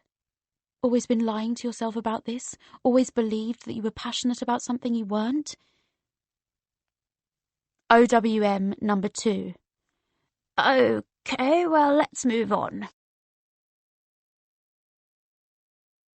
The only special thing. Immediately after this, I had to take an exam where I had to compare 2 pieces of prose. I can't remember what they were about, and I can't remember what I wrote.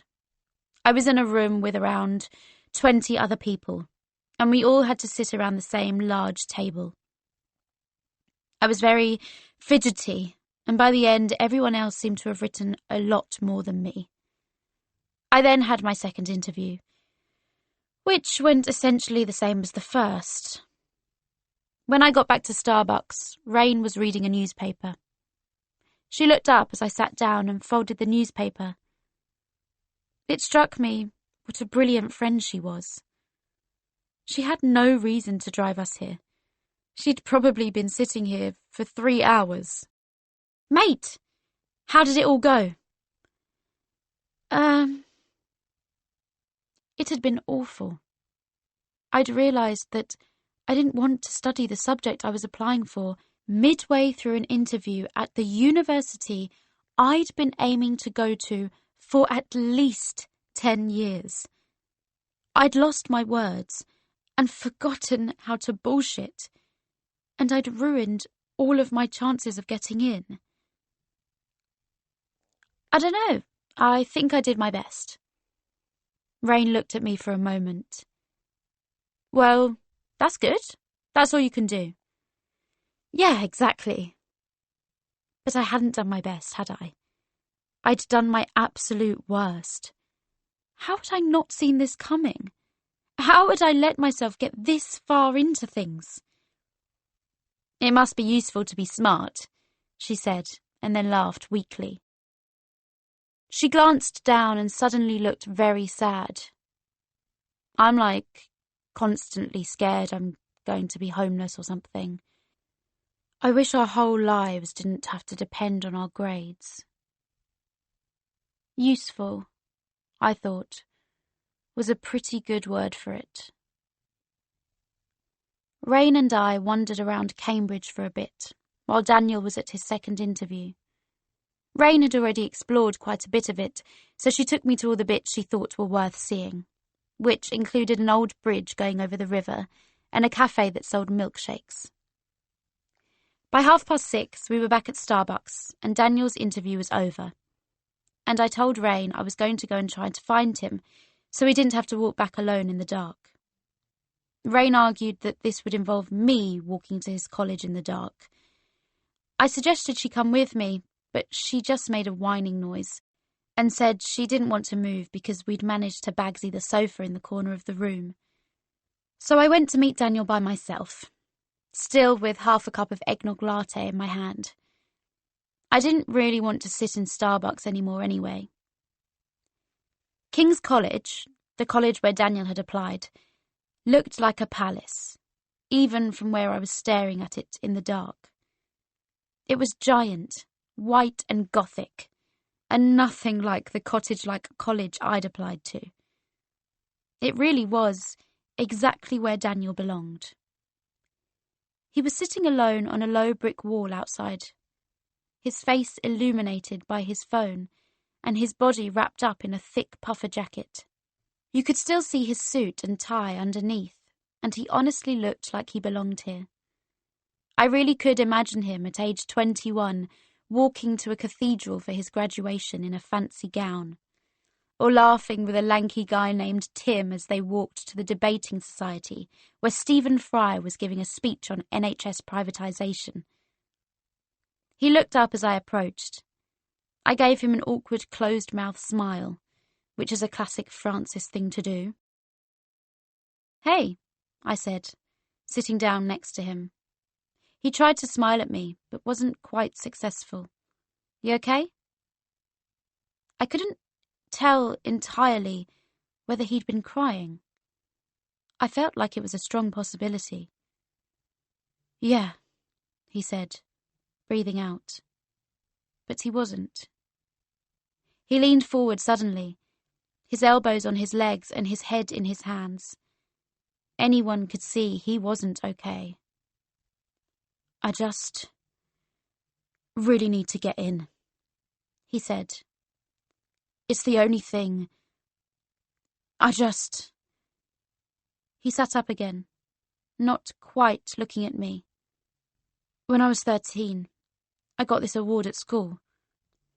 I got the highest CAT test scores out of anyone who'd ever taken them at our school. One of his legs was bobbing up and down.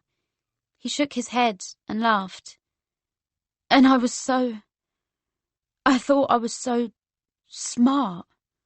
I thought I was the smartest person in the whole world. He shook his head. But now, when you get to this age, you realise that you're not anyone special after all.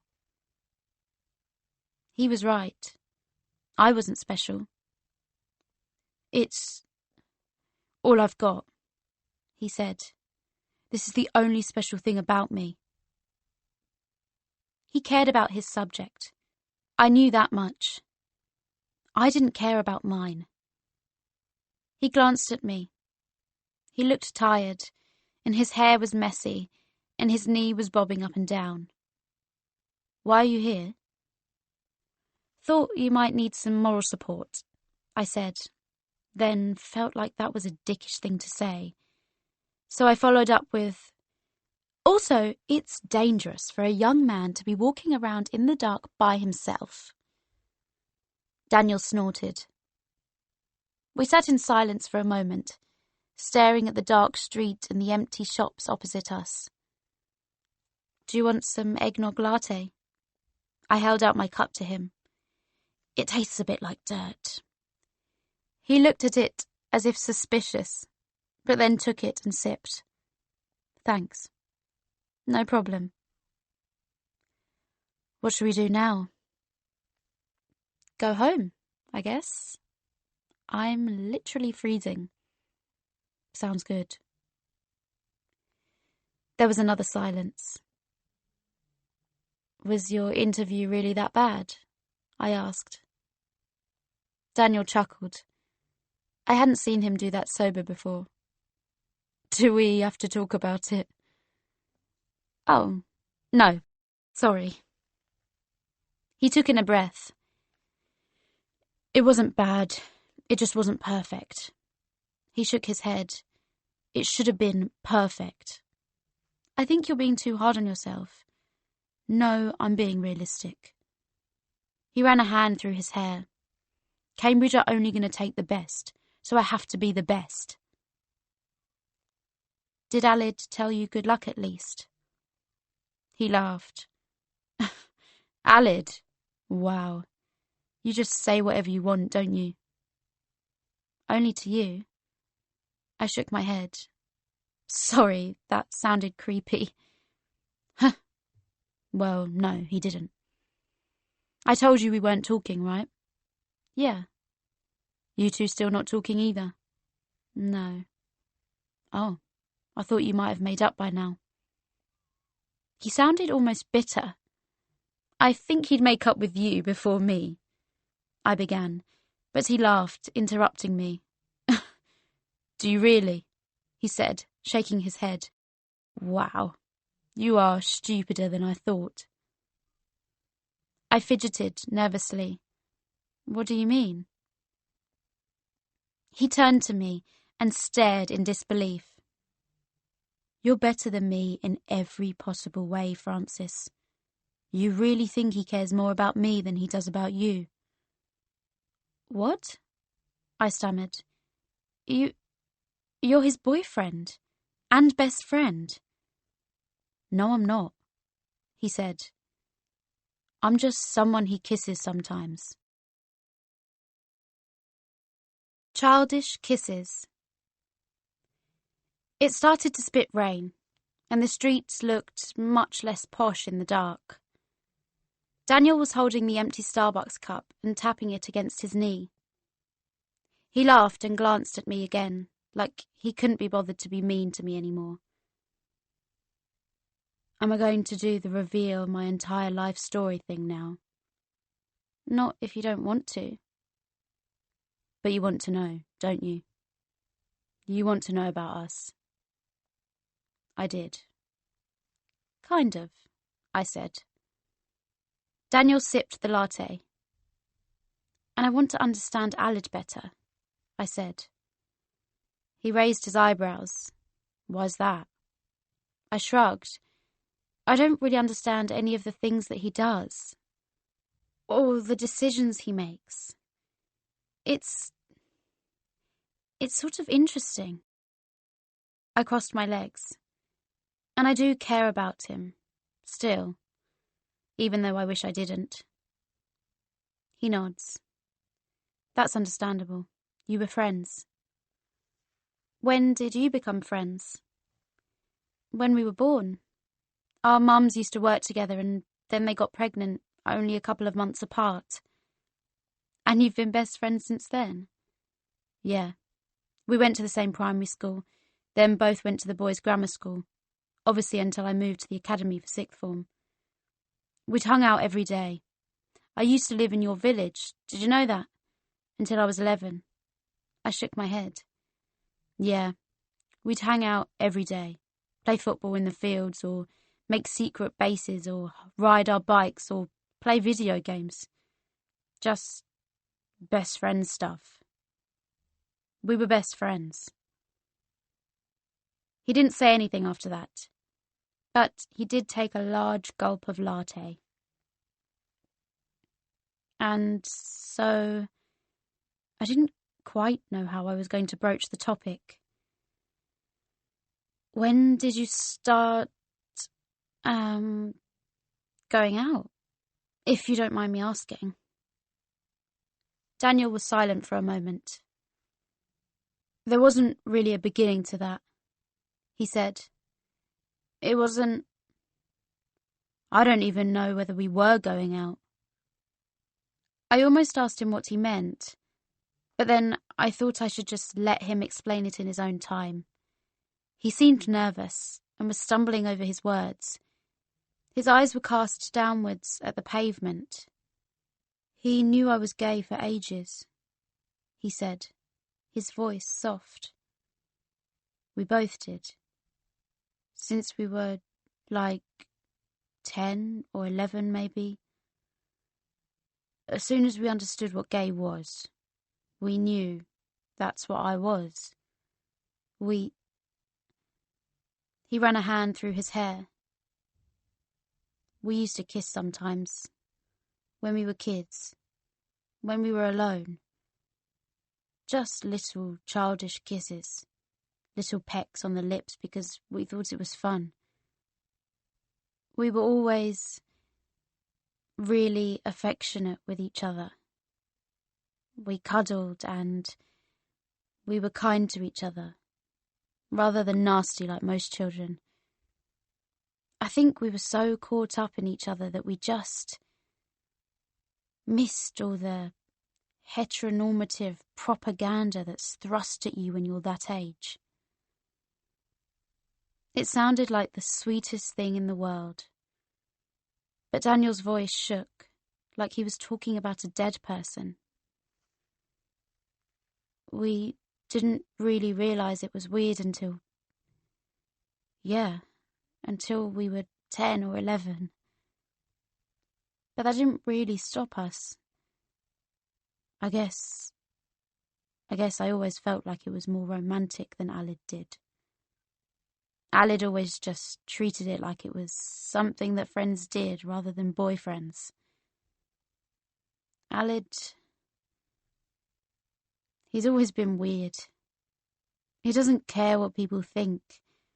He doesn't even, register the social norms. He's just caught up in his own little world." A pair of students walked past us, laughing, and Daniel paused until they were gone. "And I guess, when we were teenagers, it all got a bit more serious. It wasn't just pecks on the lips anymore, He chuckled awkwardly. "When we were around 14, I think, I made the first proper move. We were just playing a video game in his room, and I just asked him if I could kiss him properly. He was a bit surprised, but he was like, yeah, okay. So I did. I was holding my breath, and Daniel laughed at the look on my face. Why am I even telling you all this? Jesus. Yeah. So we sort of went from there. Kissing more and doing other stuff as well. I always asked him, He's never been very clear about what he wants. He's so quiet and he's a massive pushover as well. So whatever we did, I always asked him first. I always said he could say no if he didn't want to do something. But he always said yes. Daniel paused then. Like he was living it. Like he was reliving all of it. This was a life I could barely imagine. I could barely imagine sharing so much of yourself with someone else for so long. It was really just something for us. We didn't want to be in a relationship or be coupley around other people we knew. It was all just for us in private. Like we had to protect it because we didn't want the rest of the world to ruin it. I don't really know why. I guess it didn't feel like we were in a relationship at all. Because we were best friends, first and foremost. So we never knew how we'd explain it to people. Daniel took a breath. We were so important to each other. We'd tell each other everything and anything. We were each other's first everything. First and only everything. He's an angel. I didn't think I'd ever heard anyone speak about someone else like this before. But the thing was, Alid, he didn't want to come out because he doesn't think he's gay. Like, he says he doesn't really feel attracted to anyone except me. There are lots of other things he could be, I said quickly. Well, whatever he is, he doesn't know, said Daniel.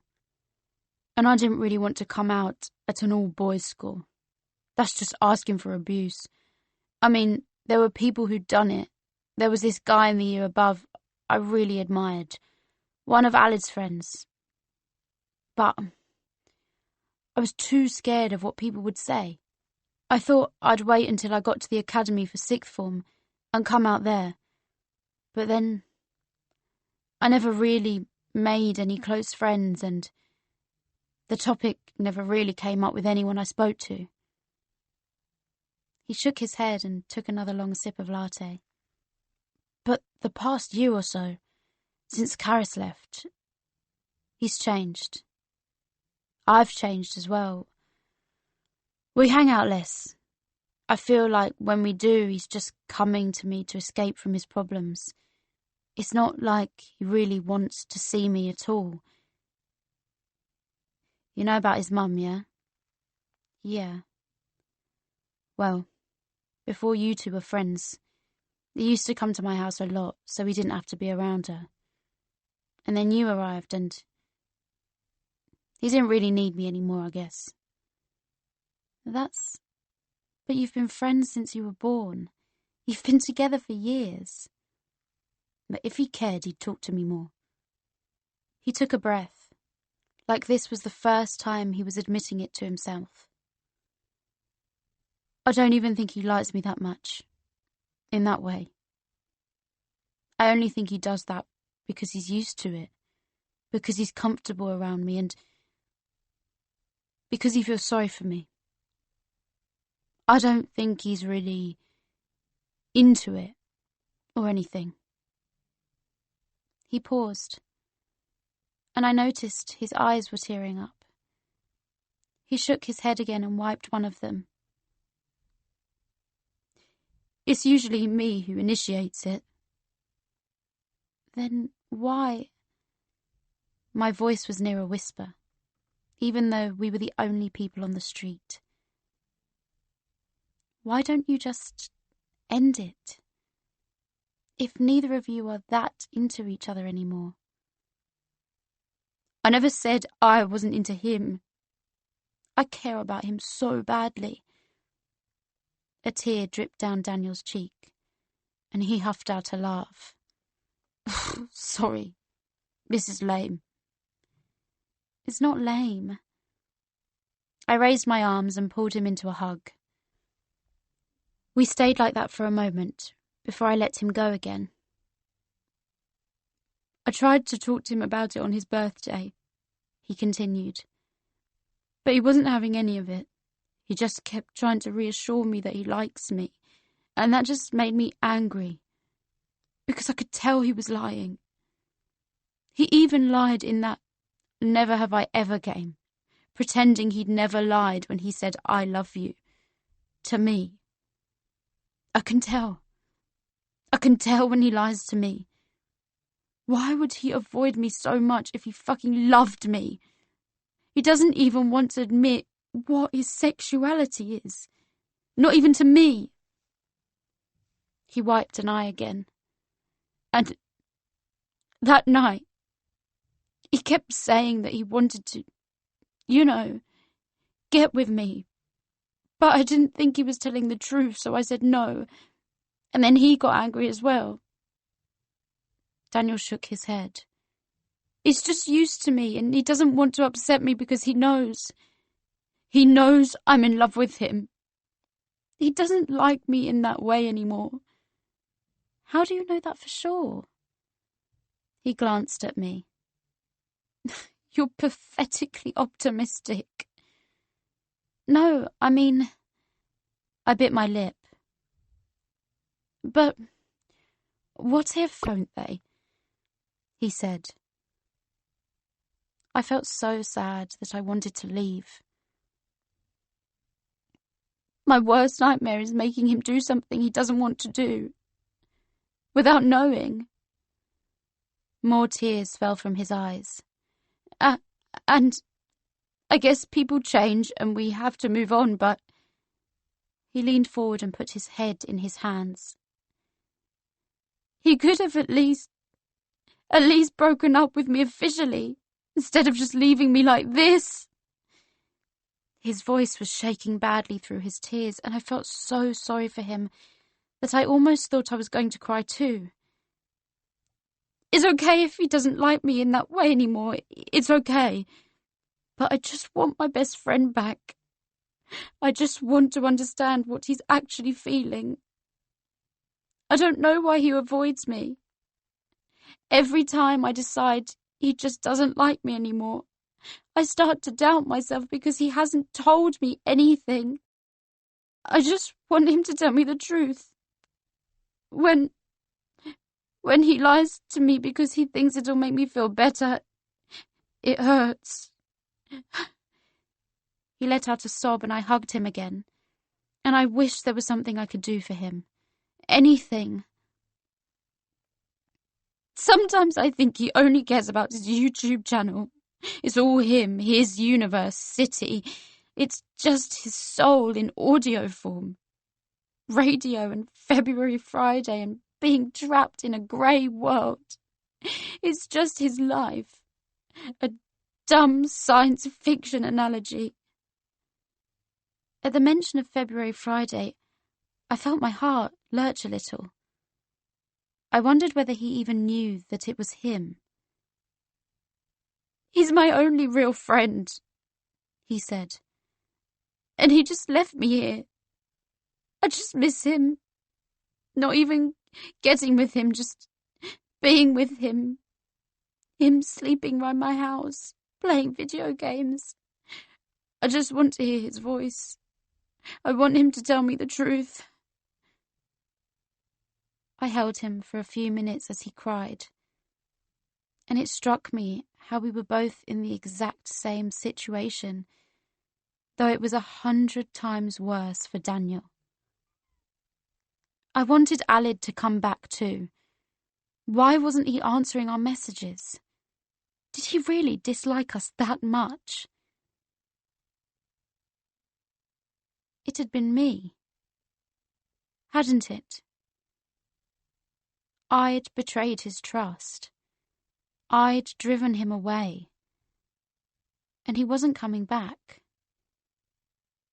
We didn't know whether we'd ever hear his voice in the real world again.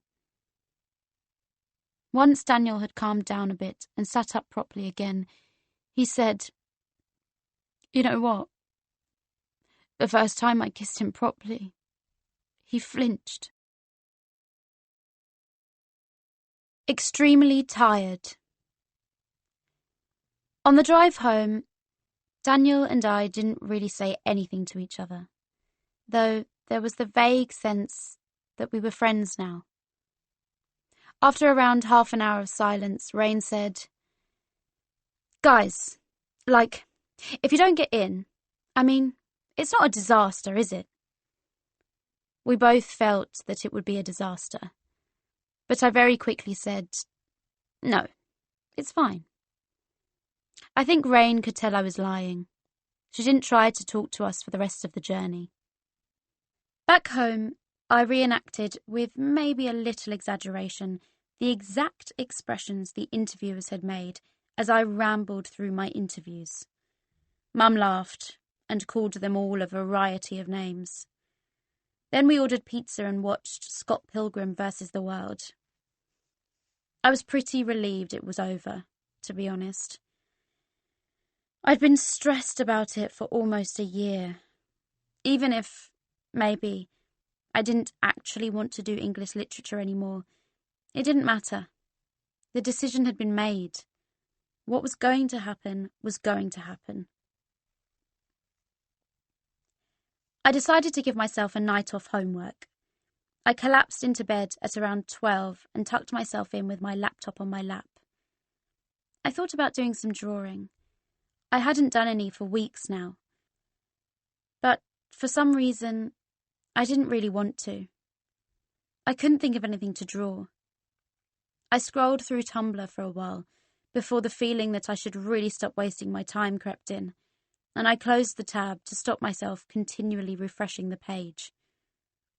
I considered trying to catch up on some of the recent Universe City episodes. How many episodes had I missed now? 4? 5? I hadn't ever missed so many in a row before. That was pretty weird, wasn't it? For someone who prides herself as one of the top fans in the fandom, for someone who knows the creator so well. I didn't even check Alid's Twitter anymore. I didn't check the Universe City Tumblr tag. I'd turned off my ask box on Tumblr ages ago, so people stopped asking me questions about Alid and the creator. I wasn't on the show anymore, and I wasn't making art for the show. I wasn't even connected to the show anymore. I hadn't posted any drawings on my blog for over a month. I suddenly felt extremely tired. I turned off my laptop. There wasn't really anything interesting I could do on it, and turned off my fairy lights. I put some earphones in, downloaded the latest episode of Universe City onto my iPod, and started to listen. Universe City Podcast, Episode 142, Yes. Posted by Universe City. Hi. I don't know. I'm getting a bit tired. 10-second pause. So, I was walking yesterday evening, down Brockenbourne Street, and I saw this phosphorescent,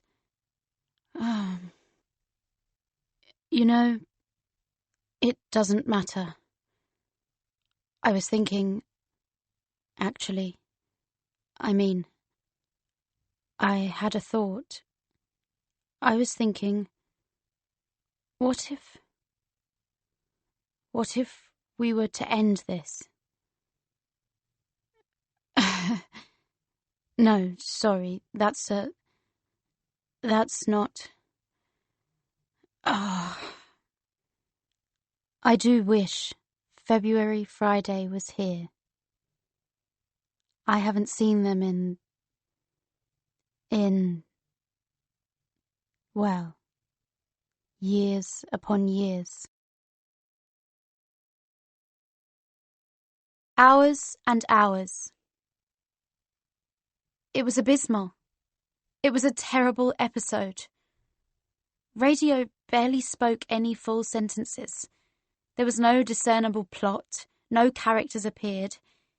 It was just radio rambling on for 20 minutes about things nobody but Alid could possibly understand. And that February Friday mention at the end. What was that? Hadn't seen them for years. Wasn't February Friday Daniel? Alid had seen Daniel only a few months ago. Was he just exaggerating? Surely he was just exaggerating. Daniel had said that Alid was writing about his life in Universe City, which sounded ridiculous at the time, but after hearing this... I mean, February Friday was a real person. Alid had essentially confirmed that. Maybe the rest of it was real too. I sat up. I wasn't tired. February Friday was Daniel. Or... I don't know. If Alid had been literal in saying they hadn't seen each other for years, I decided to re-listen to the episode to see if there were any more clues in there. But all that ended up doing was reminding me of how tired Alid's voice sounded, how much he stumbled over his words and didn't seem to know where he was going. He hadn't bothered to pitch change his voice. It was just him, here, putting on that silly old-time radio accent. Even that slipped a few times. This wasn't like him. If there was one thing Alid cared about, one thing he never allowed to be half-hearted, it was Universe City. Something was wrong. I tried to sleep, but it took me hours and hours. 4. Christmas Holiday. An Internet Mystery. Alid's Twitter account, @Universe was something that I used to have open on a tab on my browser at all times. Here are some examples of Alid's tweets from @Universe Radio, @Universe The sounds are louder in the dark. Radio, @Universe I know what your dreams did last summer. Yes, I'm talking to you, Romy. You can't hide anymore. Radio, @Universe Universe City fashion update. Gravel is in. Hobgoblins are out. Make sure you have a hole punch with you always. You have been warned. Radio, @Universe @Nightvale Radio. We are listening. Always listening. These usually made absolutely no sense to me, and that's what I loved about them. Needless to say, I always retweeted them. But after I got to know the person behind the Twitter account, I began to read into Alid's tweets far more than I probably should have done. He tweeted this after his English literature exam.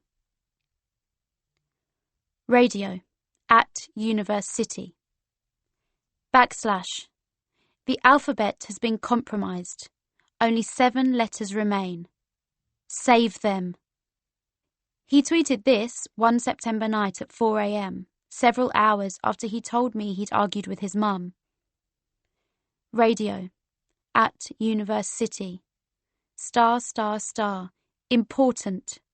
The stars are always on your side. Star, star, star. But now that he was at university, Alid's tweets were becoming darker and darker. Radio. At University. How many miserable young people does it take to change a light bulb?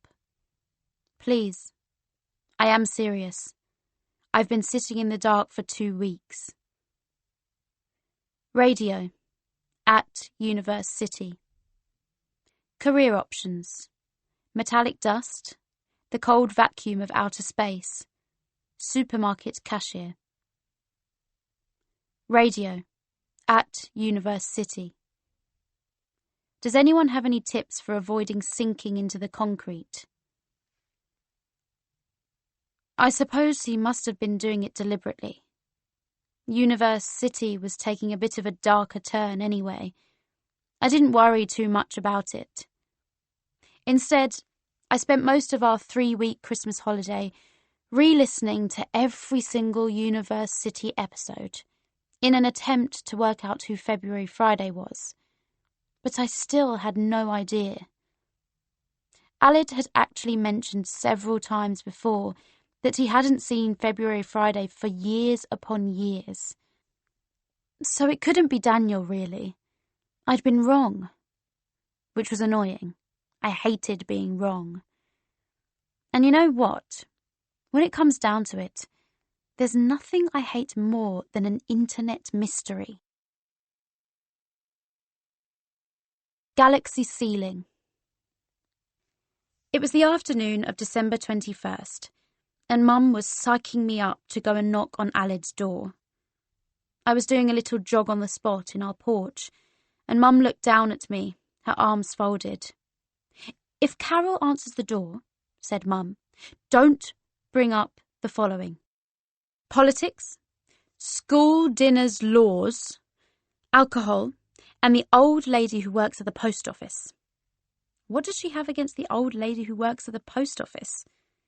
She overcharged her once by accident, and Carol never forgives. Carol never forgets. Of course. And if it's Alid, Mum sighed, don't blather on saying sorry over and over. I think he knows you're sorry since you've said it 1 billion times already. Thank you, Mother. That's very sensitive of you to say. Going into the marsh, gotta be harsh. Great. Mum patted me on the shoulder. It'll be fine. Don't worry. Talking always makes things a little better. I promise, especially in person. I still don't trust you young people and your... What is it? Tumblr, Mum. Yes, well, it all sounds a bit dodgy to me. Talking in person is the easiest way forward. Okay. She opened the door and pointed out of it. Go. When Carol last opened the door to her house, it was the first time I had seen her since the hair-cutting incident, which I genuinely still thought about at least once a day. She looked exactly the same.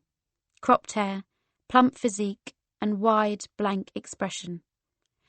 "Francis," she said, clearly a little surprised to see me.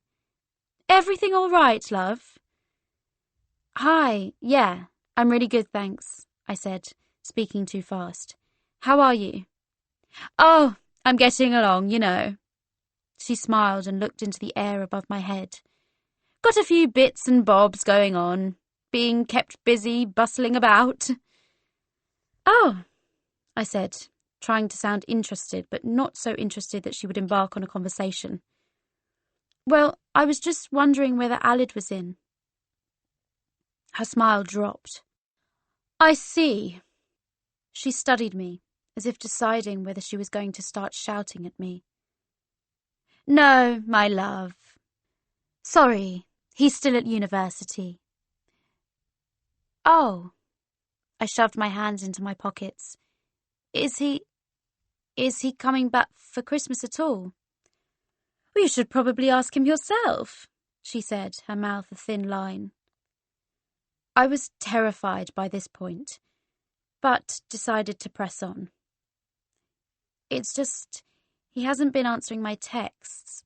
I was just, a bit worried about him. I wanted to see if he was okay.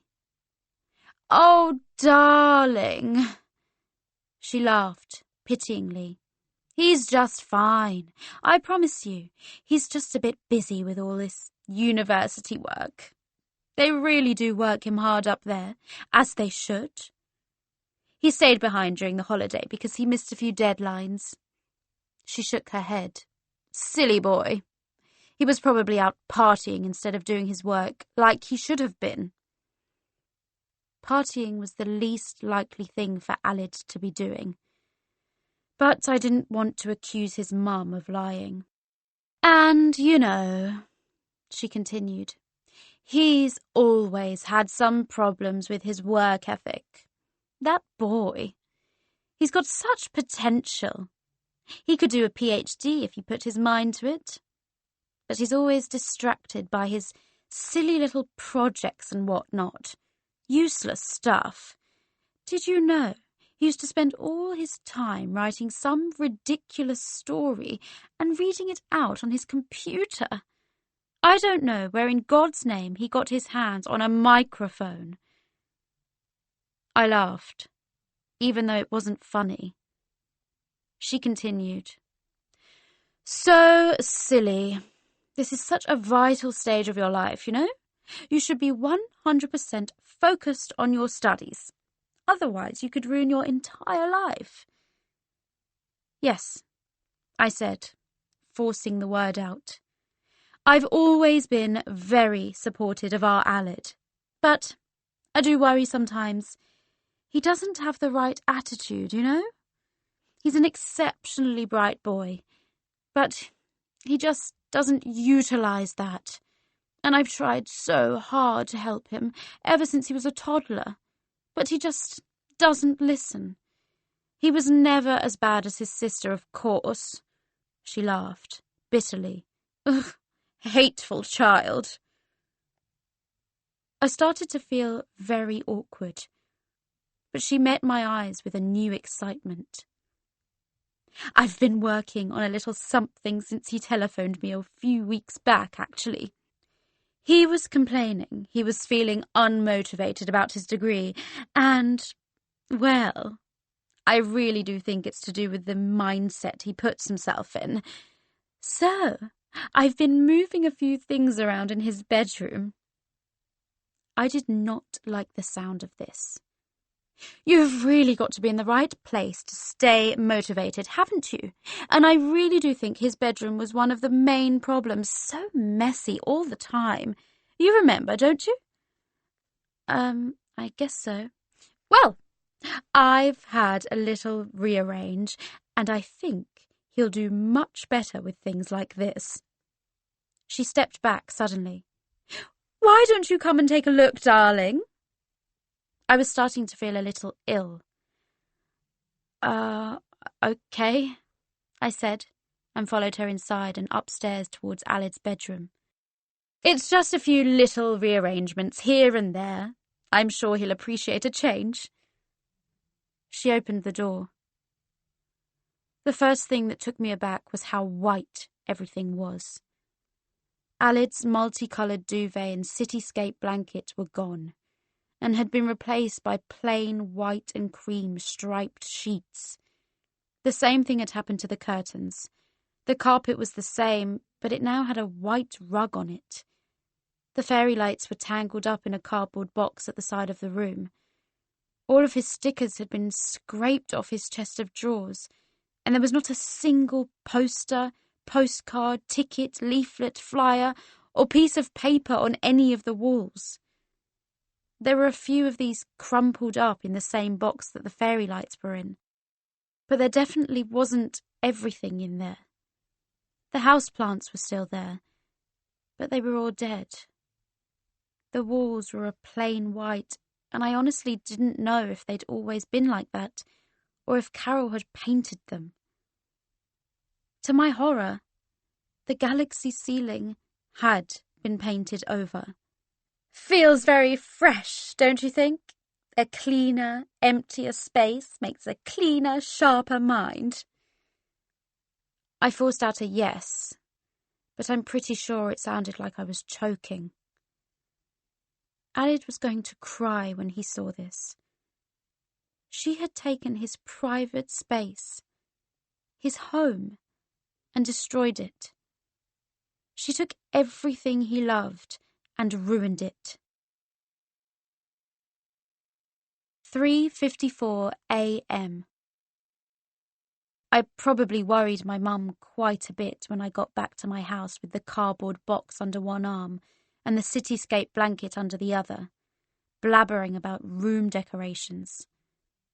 Once I'd finished explaining the situation properly, Mum was making a face of absolute unabashed disgust. "She should be ashamed of herself," said Mum. "I bet that's why he's still at uni. I bet he thinks he can't come home. He's trapped there. He doesn't have anyone to look after him." I started blabbering again, and Mum made me sit down on the sofa to calm down. She went into the kitchen, made me a hot chocolate, and then sat down next to me.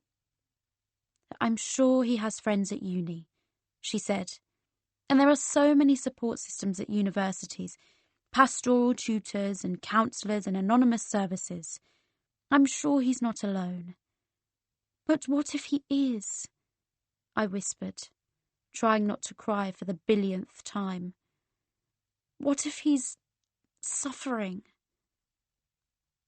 Is there really no way you can contact him?" I shook my head. "He doesn't answer my texts, or messages, or calls. He lives 6 hours away. I don't even know his address." Mum took a deep breath. "Then, I know you're worried, but there's not a lot you can do.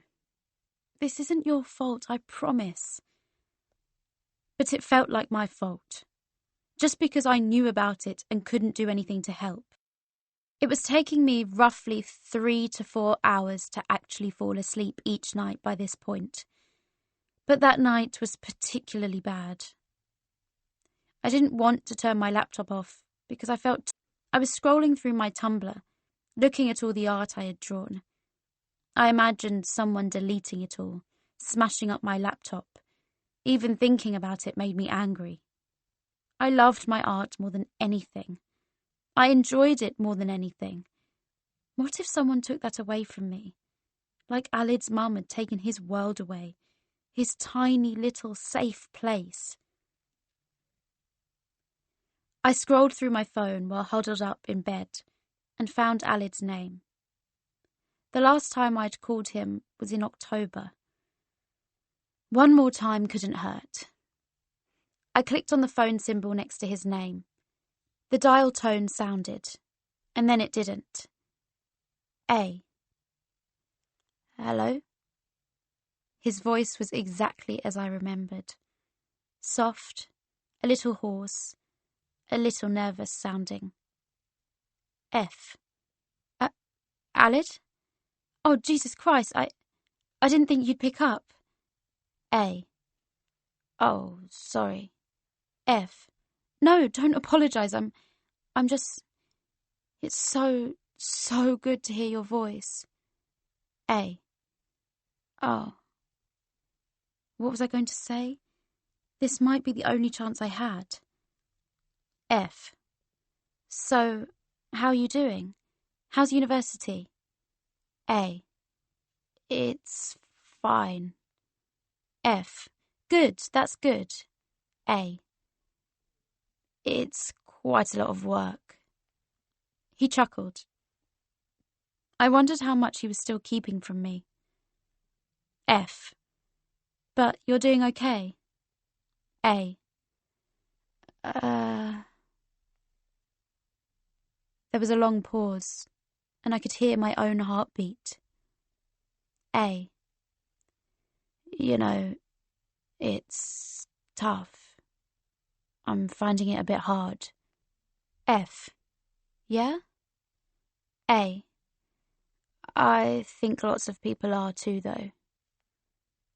There was something weird about his voice. F. Alid, you can tell me if you're not feeling too great. I know we don't really talk anymore, but I still really, care about you. I know you might still hate me, and I don't know what you really think about me, and I know you don't want me to just keep saying sorry. But I do. I do care about you. That was why I called you in the first place. A. Yeah. I thought you said you were scared of calling people on the phone. F. I was never scared of calling you on the phone. He didn't say anything to that. F. I went to your house today to see if you were there. A. Did you? Why? F. I wanted to talk to you. You haven't been answering my messages. A. Sorry. I've been finding it a bit difficult to, His voice faded out into nothing, and I had no idea what he was trying to say. F. Well, your mum. I spoke to your mum. She's rearranged your bedroom. She's painted over the ceiling and stuff. A. Has she? F. Yeah. But I saved a load of your stuff. I convinced her I'd use it all instead of it getting thrown out. There was a silence. F. Alid? You still there? A. Wait, so she just threw out everything? F. Yeah, but I saved loads of it. I mean, I don't know if I got all of it, but I did save some of it. A. Blank. F. Why would she do something like that? Without your permission? A. That's... F. Blank. A. Don't worry. I had no idea what to say. A. Mum's always been like this. It doesn't surprise me anymore. It doesn't surprise me at all. F. Are you going to come home for Christmas? A. I don't know. F. You could stay at my house if you like. I was almost certain he would say no, but then he didn't. A. Aren't you... Would your family mind? F. No, not at all. You know my mum, and my grandparents and aunts and uncles and cousins are all very loud and friendly, and we'll just tell them you're my boyfriend. A. Okay. That'd be... Yeah, that'd be really good. Thank you. F. That's okay. He'd forgiven me. He didn't hate me. He didn't hate me. F. What are you doing awake at this time anyway? A. I'm just trying to write an essay. I had to get my deadline extended. There was a long pause. F. Oh, that sounds dull. A. Yeah. I suddenly heard him breathe in quite hard. I wondered whether he had a cold. F. It's quite late to be writing an essay. A. Pause. Yeah. Another excruciatingly long pause. F. Is it going okay? A. Well, not really. When he next spoke, his voice was wobbling, and that's when I realised he was crying. A. I just... really... I don't want to write it. I've just been staring at the screen like all day. F. Blank. A. I don't want to do this anymore. F. Alid, it's way too late to be writing an essay. Just go to sleep and write it in the morning. A. I can't, my deadline's at 10 a.m. tomorrow. F. Alid, this is why you don't save essays for the night before. He didn't say anything to that at first. I heard him take in another shaky breath. A. Yeah. F. Blank. A. Yeah. Sorry. I shouldn't have. Yeah. F. It's okay. A. I'll see you later. He hung up before I could stop him. I looked at my phone. The time was 3:54 a.m. Burning. Holy shit! Your hair! Alid got off the train on the evening of December 23rd, with a suitcase in one hand and a rucksack on his back. His hair was shoulder length. It was also pastel pink at the ends. He was wearing black skinny jeans, a beige corduroy coat with fleece lining, and lime green plimsolls with purple laces. And he had earphones in his ears. I was wearing my giant Topman coat, grid print leggings, and Star Wars Vans. He smiled at me. It was a little awkward, but it was a smile. Do you think it looks okay? It looks rad as hell. I stood in front of him for a few seconds, just gazing at him, before he took his earphones out. I could hear what he'd been listening to. We got to my house, and Mum welcomed him in with the offer of a cup of tea. But Alid shook his head. I'm going to go and talk to my mum, he said. Explain to her I'm staying here for Christmas. I blinked. I assumed she knew already. No, I think this is something I have to explain in person. He dropped his rucksack onto the floor in the hallway and leaned his suitcase against the wall. I'll probably only be 10 minutes or so, he said. I didn't believe him. After he'd been gone for half an hour, I was starting to panic. So was Mum. Do you think I should go over there? Asked Mum.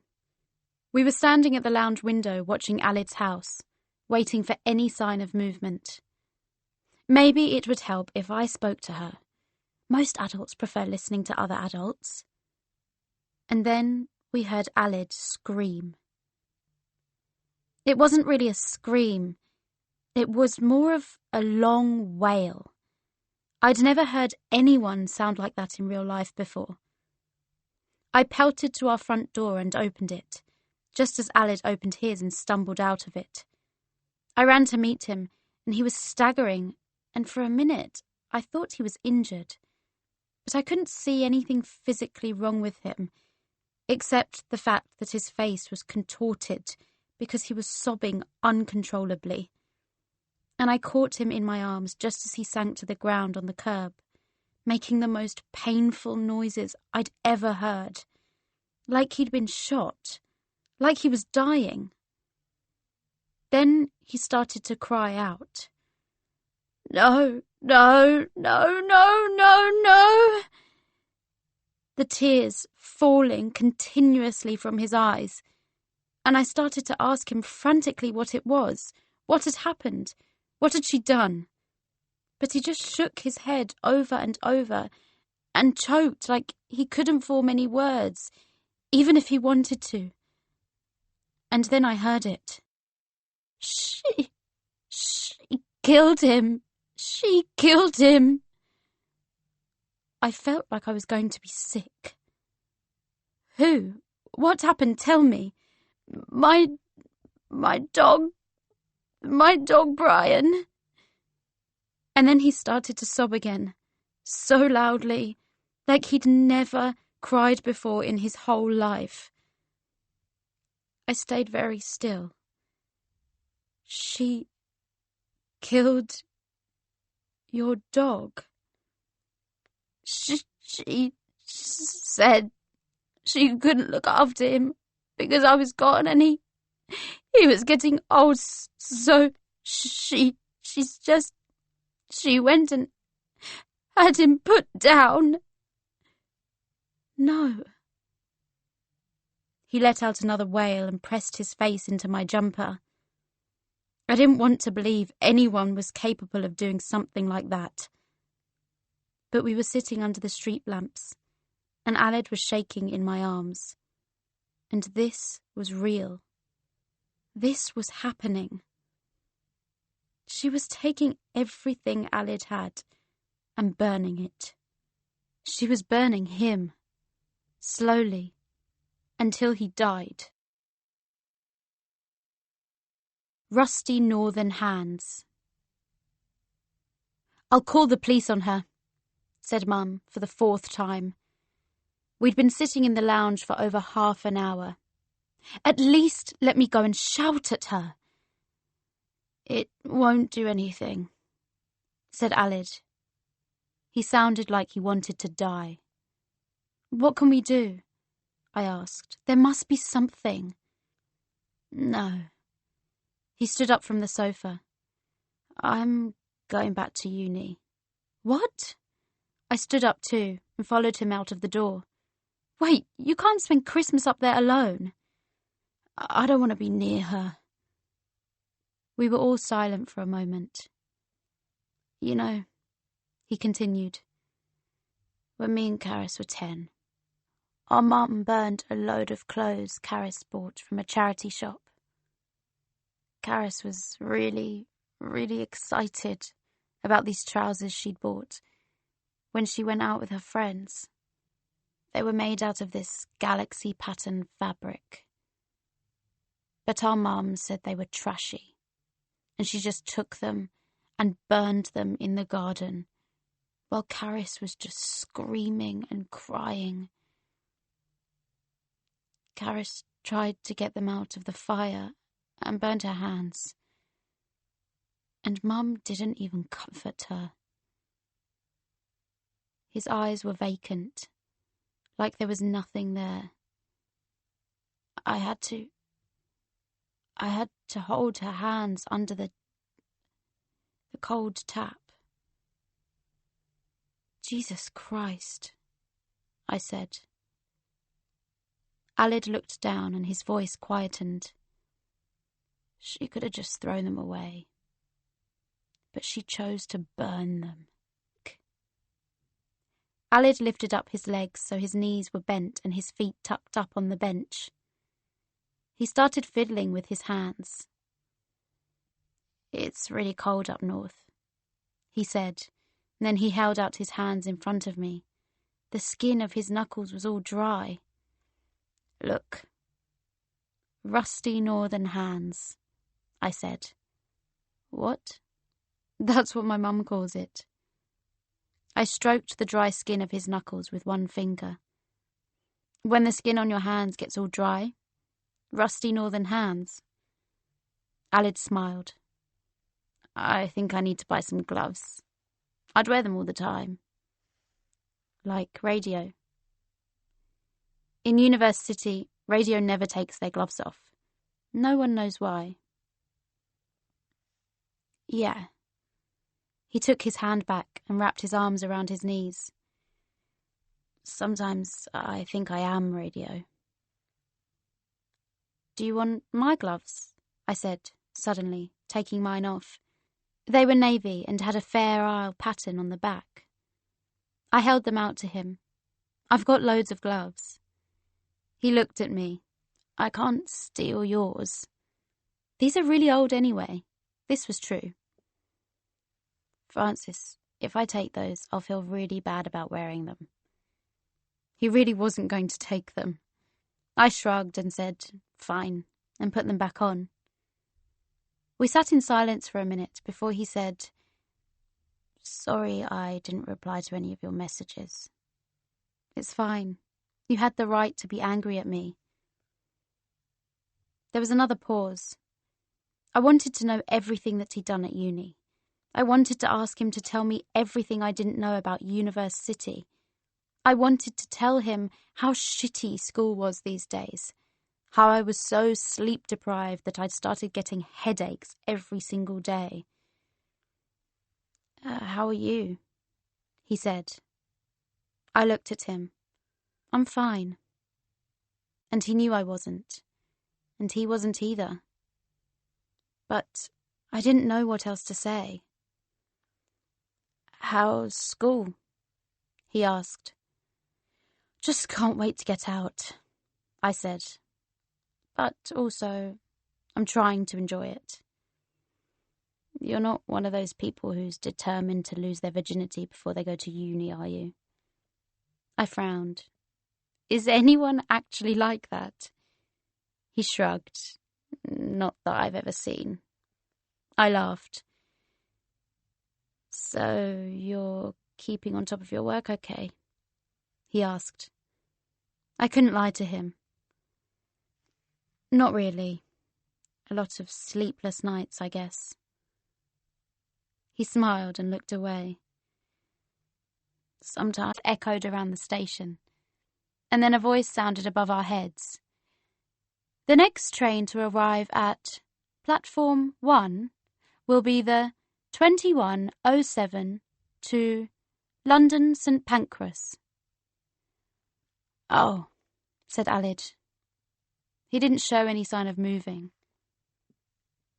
I leaned over and hugged him properly, arms tight around his neck, my chin tucked over his shoulder. He hugged me back too, and I think we were okay. Are there people up there you can spend Christmas with? I said. He paused. Yeah, I think there are some international students staying. And then his train arrived, and he stood up and took hold of his suitcase and opened the door and stepped on the train. He turned back and waved, and I said, Bon voyage! And he smiled sadly and said, Francis, you really are. But he didn't seem to be able to finish his sentence, and I had no idea what he was attempting to say. He put his earphones in, and the door shut, and he walked away from the window, and I couldn't see him anymore. When the train started to roll away again, I thought about jumping up from the bench and running along and waving at him through the window, like people do in movies. Then I thought about how stupid that would look, and how pointless that would be. So instead I just sat there, on the bench, and waited until the train had gone. And then it was just me, and the countryside again. Me, and the fields, and the grey. My friend. I'd kissed Caris last the day before she ran away, and she'd hated it, and hated me, and then she'd left, and it was my fault. It happened on GCSE results day, my Year 10 one, and her Year 11 one. She came round my house that evening to celebrate, or in her case, commiserate, because she had failed everything.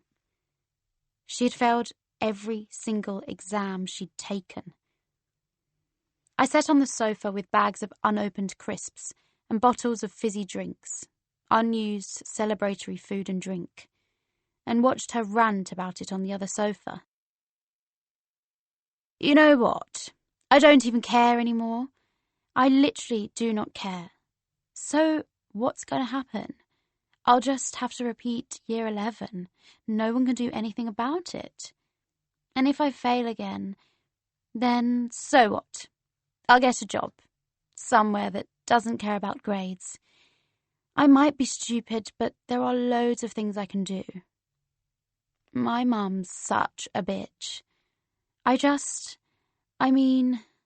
What does she expect? Like, I'm not my brother. I'm not the fucking golden child. What did she expect? She went on like this for a while. When she started crying, I moved over to the sofa where she was sat and put my arm around her. I'm not useless. I can do stuff. Grades, they're just letters. So what if I can't remember trigonometry and stuff about Hitler and photosynthesis and shit?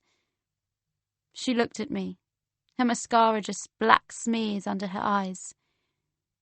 I'm not useless, am I?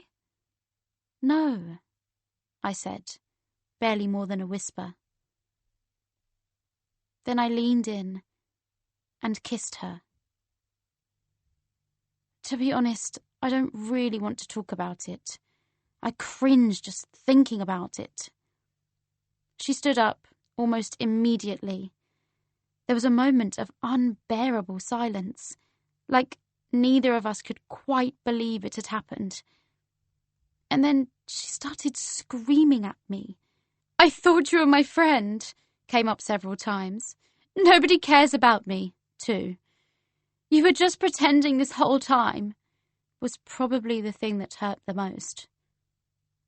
I hadn't been pretending. She was my friend and I cared about her.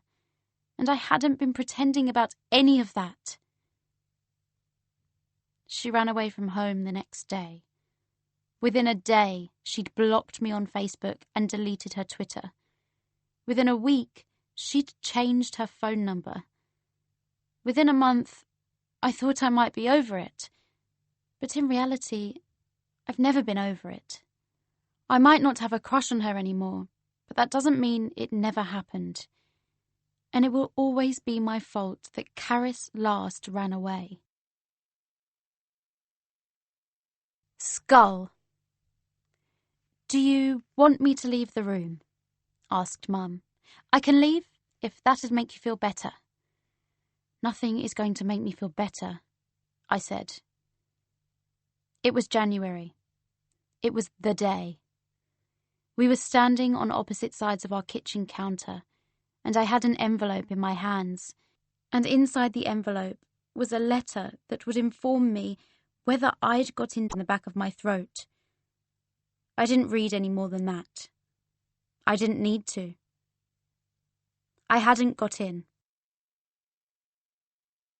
Mum came and held me while I cried. I wanted to punch myself. I wanted to punch myself until my skull cracked. It's okay, shh, you'll be okay, Mum kept saying, rocking me slightly like I was a baby again. But it wasn't going to be okay. I wasn't going to. To say that I was extremely upset about it is a major understatement. I'd known that my interviews were awful, but some small part of me had still hoped that I'd get in. This was the first lot of shock and disappointment. And then, by the time Mum and I had ordered pizza and watched Back to the Future, I was angry at myself for expecting to get in, which was the second. By the time I was lying awake at 3 a.m, I hated myself for being a privileged twat. Who cried because they didn't get into one university out of the 5 they applied to? Some people cried from happiness because they got into one university. The numerous, oh my God, I got a place at Cambridge/Oxford University, smiley face, Facebook statuses that popped up throughout the day were not helping, particularly when they were from people who always did worse than me in exams. Though, when I saw that Daniel Jung had posted one, I did feel a slight bit of joy that he'd got in. He deserved it. Daniel Jung, 4 hours. Accepted into the University of Cambridge to study natural sciences. Couldn't be happier. Kiss. 106 people liked this. He'd worked himself to death. It wasn't like he had anyone cheering him on. He honestly deserved this. And I liked him, I guess. I really did. Everything had been for nothing. I'm sure you think I was complaining about nothing. You probably think I'm a whiny teenager. And yeah, it was all in my head, probably.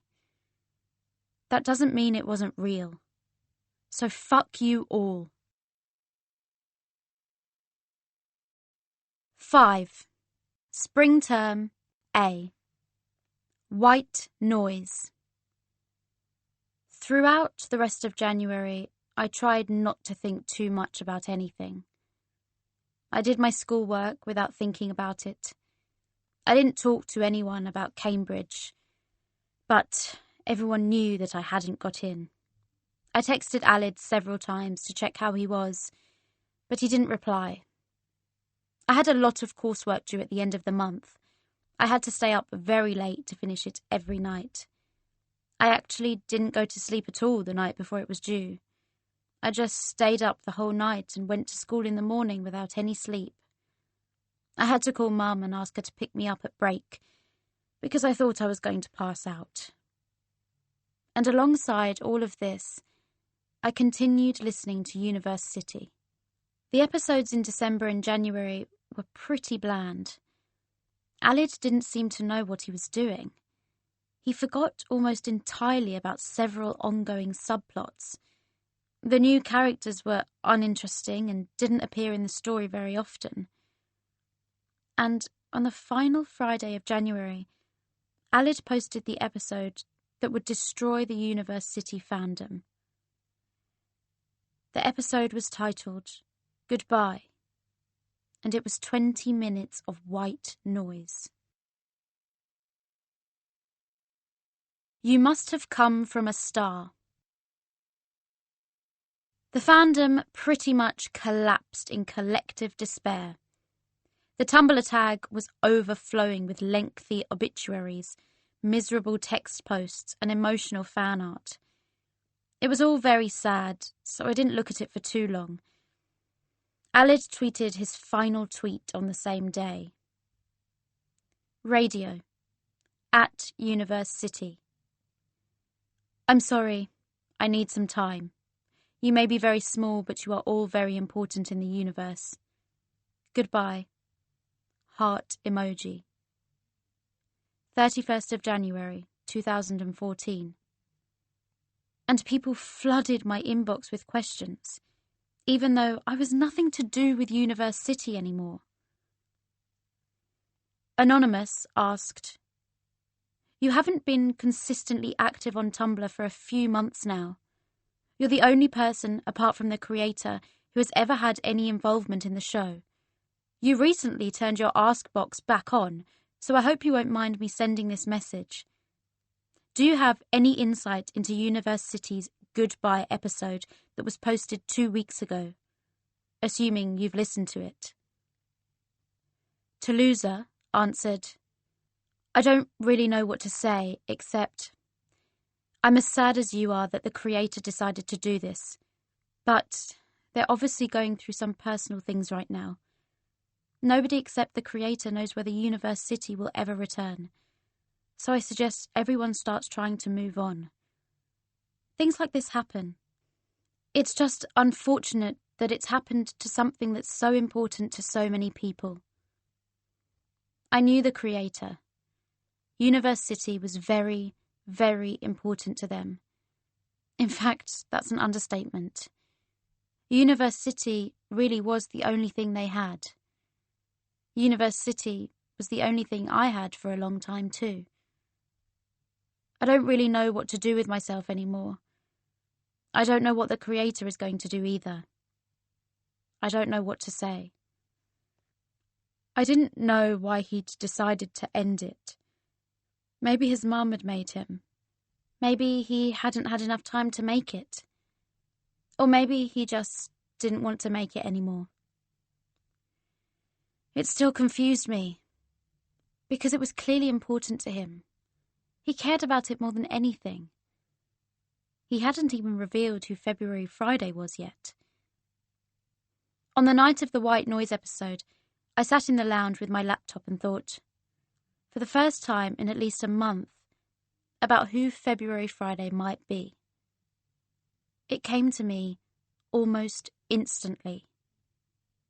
What Alid had said about Karis the night he'd come back to the village had been rattling around my mind for weeks. And then suddenly, I realised why. Fire. The bonfire of clothes. She'd burned her hands in the fire. It was such a random story for him to tell us. Of everything he could have said about Karis's relationship with their mum, he chose that particular event. I loaded up Alid's University transcription blog and ran a Control-F find for the word fire in each of the first 20 episodes. I then copied and pasted relevant quotes into a Word document. 1. And after the fire, that was it. You were gone. 2. I see you in every fire that lights. 3. In the end, I wish it had been me who'd fallen into the fire, though maybe that's a selfish thing to say. 4. The fire that touched you must have come from a star. 5. You were always brave enough to get burned in the fire. There wasn't any doubt in my mind after that. Karis last was February Friday. Failure. It had all been a cry for help. Universe City, the entire thing. It had been a cry for help from a brother to a sister. It took me that weekend to work out what I needed to do. I needed to get Karis to help Alid. At this point, she was the only person who could help him. The letters to February had been there since the beginning. Alid had been writing about Karis for years. He missed her. He wanted to talk to her, and he had no idea where she was. If she was anywhere at all. It was Alid's mum who was keeping Karis's location from him. I didn't know how, and I didn't know why, but I couldn't stop thinking about it and worrying. I'd had my chance to help Karis, and I'd missed it by 10,000 miles. Well, that was exactly it, wasn't it? I'd had my chance to help before and failed. And I've never liked failure. Silver-haired girl. Yo, small blonde person. Swap seats with me. I looked up from my history worksheet on the Monday after to see a silver-haired girl jostling the boy in the seat next to me out of his seat and then sitting in it herself. She made herself comfortable, put her elbow on the table and her chin in her hand, and gazed at me. The silver-haired girl was Rain Singupta. She'd recently dyed her previously black hair bright silver, and her side undercut was so extreme that she'd basically just shaved the right side bare. Hair is a window to the soul. Francis, my pal, you are not doing so great, are you? She said, with a solemn nod. I still hung out at school with Rain and Maya and all of that lot, and I still spoke to Rain fairly often, but they didn't know anything about what had gone down with Alid or Universe City. I laughed. What do you mean? I mean, you've been moping around like a damp biscuit, mate, she sighed. Are you still in mourning for Cambridge? I felt like I was about to explode with how much I was panicking about Alid, about Karis, about helping them, about doing something good for once in my absolute failure of a life. But instead I said, No, I'm fine, I promise. Well, that's good. Yes. She continued to stare at me. Then she looked down at what I was doing, which was doodling on a worksheet instead of filling in the answers. Hey, these are good. These are like your drawings for University. I nodded. Thanks. You should screw uni and just go to art college or something, she said. Miss Garcia would love you. She'd meant it as a joke, but for a very brief second I took the idea completely seriously, and it startled me, and I tried not to think about it after that. So, what's been going on? She continued. I wanted to tell her, and I didn't. I wanted to tell someone, but I wasn't sure if Rain was the right person. Was there a right person to vent to about all the stuff that's been happening? I did it anyway. From my involvement with University, to what Alid did to Daniel, to what I did to Alid, to what his mum did to Alid, to Caris being February Friday, and the goodbye episode. All of it. Caris is out there in the world and has no idea what's going on with her brother. University ended with absolutely no explanation, and nobody's going to do anything about any of this, except maybe you. I stared down at my worksheet.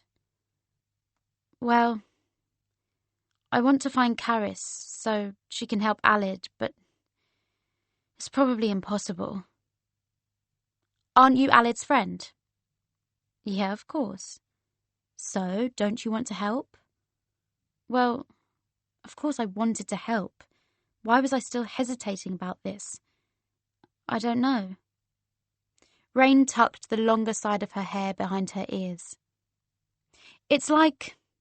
Okay, this is going to sound really silly, but my mum, she always says this thing about when you've got a lot going on, you have to look at the bigger picture.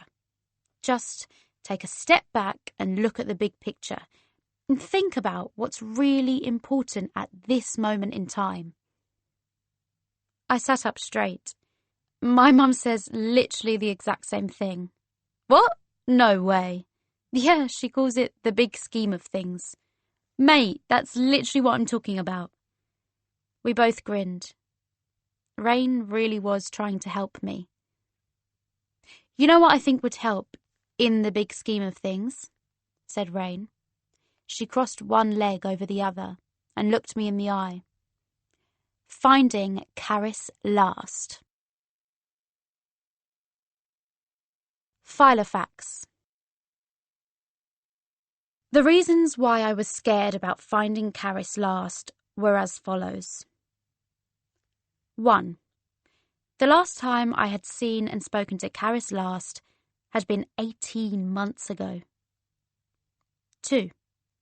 The last time I had seen and spoken to Caris last, I had kissed her without asking, and she had not been happy about it, and it had made her run away from home, and I had been embarrassed and guilty about it every day since. 3. The effort it would take to locate Caris last, when the only person who knew her location was a terrifying dog murderer, would probably make me even more stressed than I already was, if that was possible. Despite all of this, the idea of doing something helpful for once in my absolutely useless life was what kept me going. That was the thing, I guess. I'd been rejected from Cambridge, and I felt like my entire life had been a waste. Which is silly and pathetic, I know. Believe me, I understand. Rain came round my house after school the next day to discuss her Find Caris plan. Because Rain was still severely underachieving in all 3 of her A-levels, she was still being forced to sit outside Dr. Afolayan's office every lunchtime and free period to do her homework.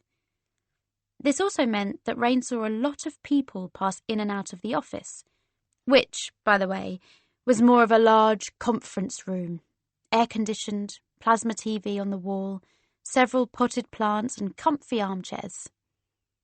One of these people was Parent Governor Carol Last.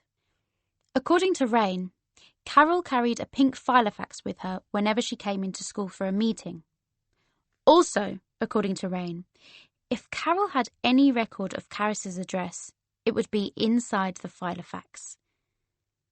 I had no idea how we were supposed to steal Carol's filofax from under her nose. And to be honest, I didn't really want to. It's not like I'd stolen anything before, or wanted to become a thief. The idea of getting caught by her was enough to make me feel a bit ill. "But don't worry about it," she said. We were sitting at my breakfast bar eating bourbon biscuits out of the packet. "I have way less morals. I've stolen stuff before." "You've stolen stuff?" "Well, sort of. I stole Thomas Lister's shoes because he threw a sandwich at me on the bus." She grinned and looked up. "He had to get off the bus and walk in his socks in the snow. Beautiful." The plan was that Rain would walk directly into Carol as she exited Apheline's office and drop a load of books everywhere. Theoretically, Carol would then drop her filofax and Rain could grab it without her noticing. I thought this was a terrible plan because it relied on A, the filofax being in Carol's hand and not in her bag, B, Rain dropping her books in such a way that she could pick. Mum smiled and tied up her long hair.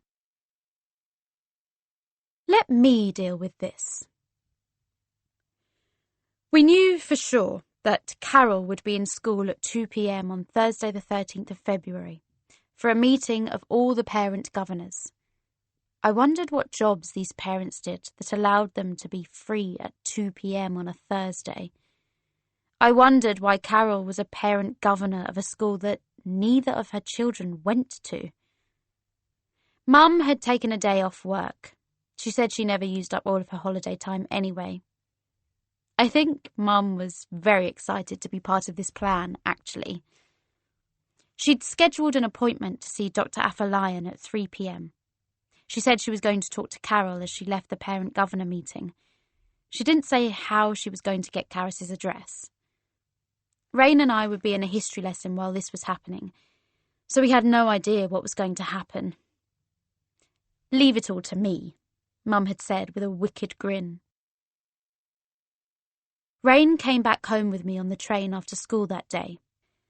Mum was waiting for us at the kitchen table. She was wearing the only trouser suit she owned, and her hair was pinned up with a hair claw.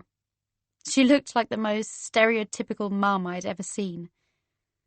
She was holding up the pink filofax. "Jesus Christ!" I shrieked, kicking my shoes off into a corner and hurling myself onto a bar stool. Rain quickly joined me, with an expression of absolute awe. "How the hell did you do it?" "I asked her if I could borrow it," she said, with a nonchalant shrug. I coughed out a laugh. "What?" Mum leaned on the table.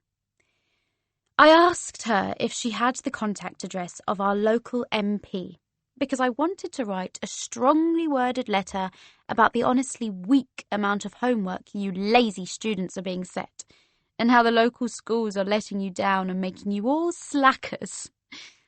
She held out the filofax to us. But, of course, I had to hurry into a meeting, so I didn't have time to stop and copy the address down.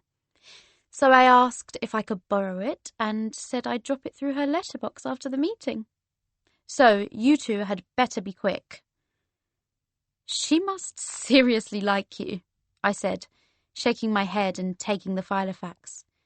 Mum shrugged and said, "She always tries to talk to me at the post office." It only took Rain and me 10 minutes to look through the entire address book section and to discover that there was no entry for Caris Last. We then looked through the notes section, but only found a variety of shopping lists, to-do lists, work-related notes. I still had no idea what she actually did, and Mum's notes from her meeting, which consisted of the words blah blah blah, a smiley face, and a small drawing of a dinosaur. I made sure to tear that page out. "I don't think it's here," I said, feeling my stomach drop a little. I had honestly believed we might find something. Surely Carol had a record of her daughter's address somewhere. If she even had an address. Rain groaned. "What are we going to do now? It's already February. Alid's been gone for nearly 2 months. "February," I said, suddenly. "What?" "February." "February!" I pulled the Filofax towards me. "Let me just have one more look." I turned each page of the address book very slowly. And then I stopped, cried, "Yes!" and stabbed a finger onto the page. "Oh my God," Rain whispered. In the F section of the address book, there were only 4 entries. The top one was for a person who apparently didn't even have a surname. There was only one word on the name-dotted line. February. London's burning. I took the train to London that Friday. Mum made me promise to carry a rape whistle at all times and text her every hour. I was going to do this. I was going to find Caris. She was going to help Alid. I found myself at a fairly clean-looking townhouse in a residential area.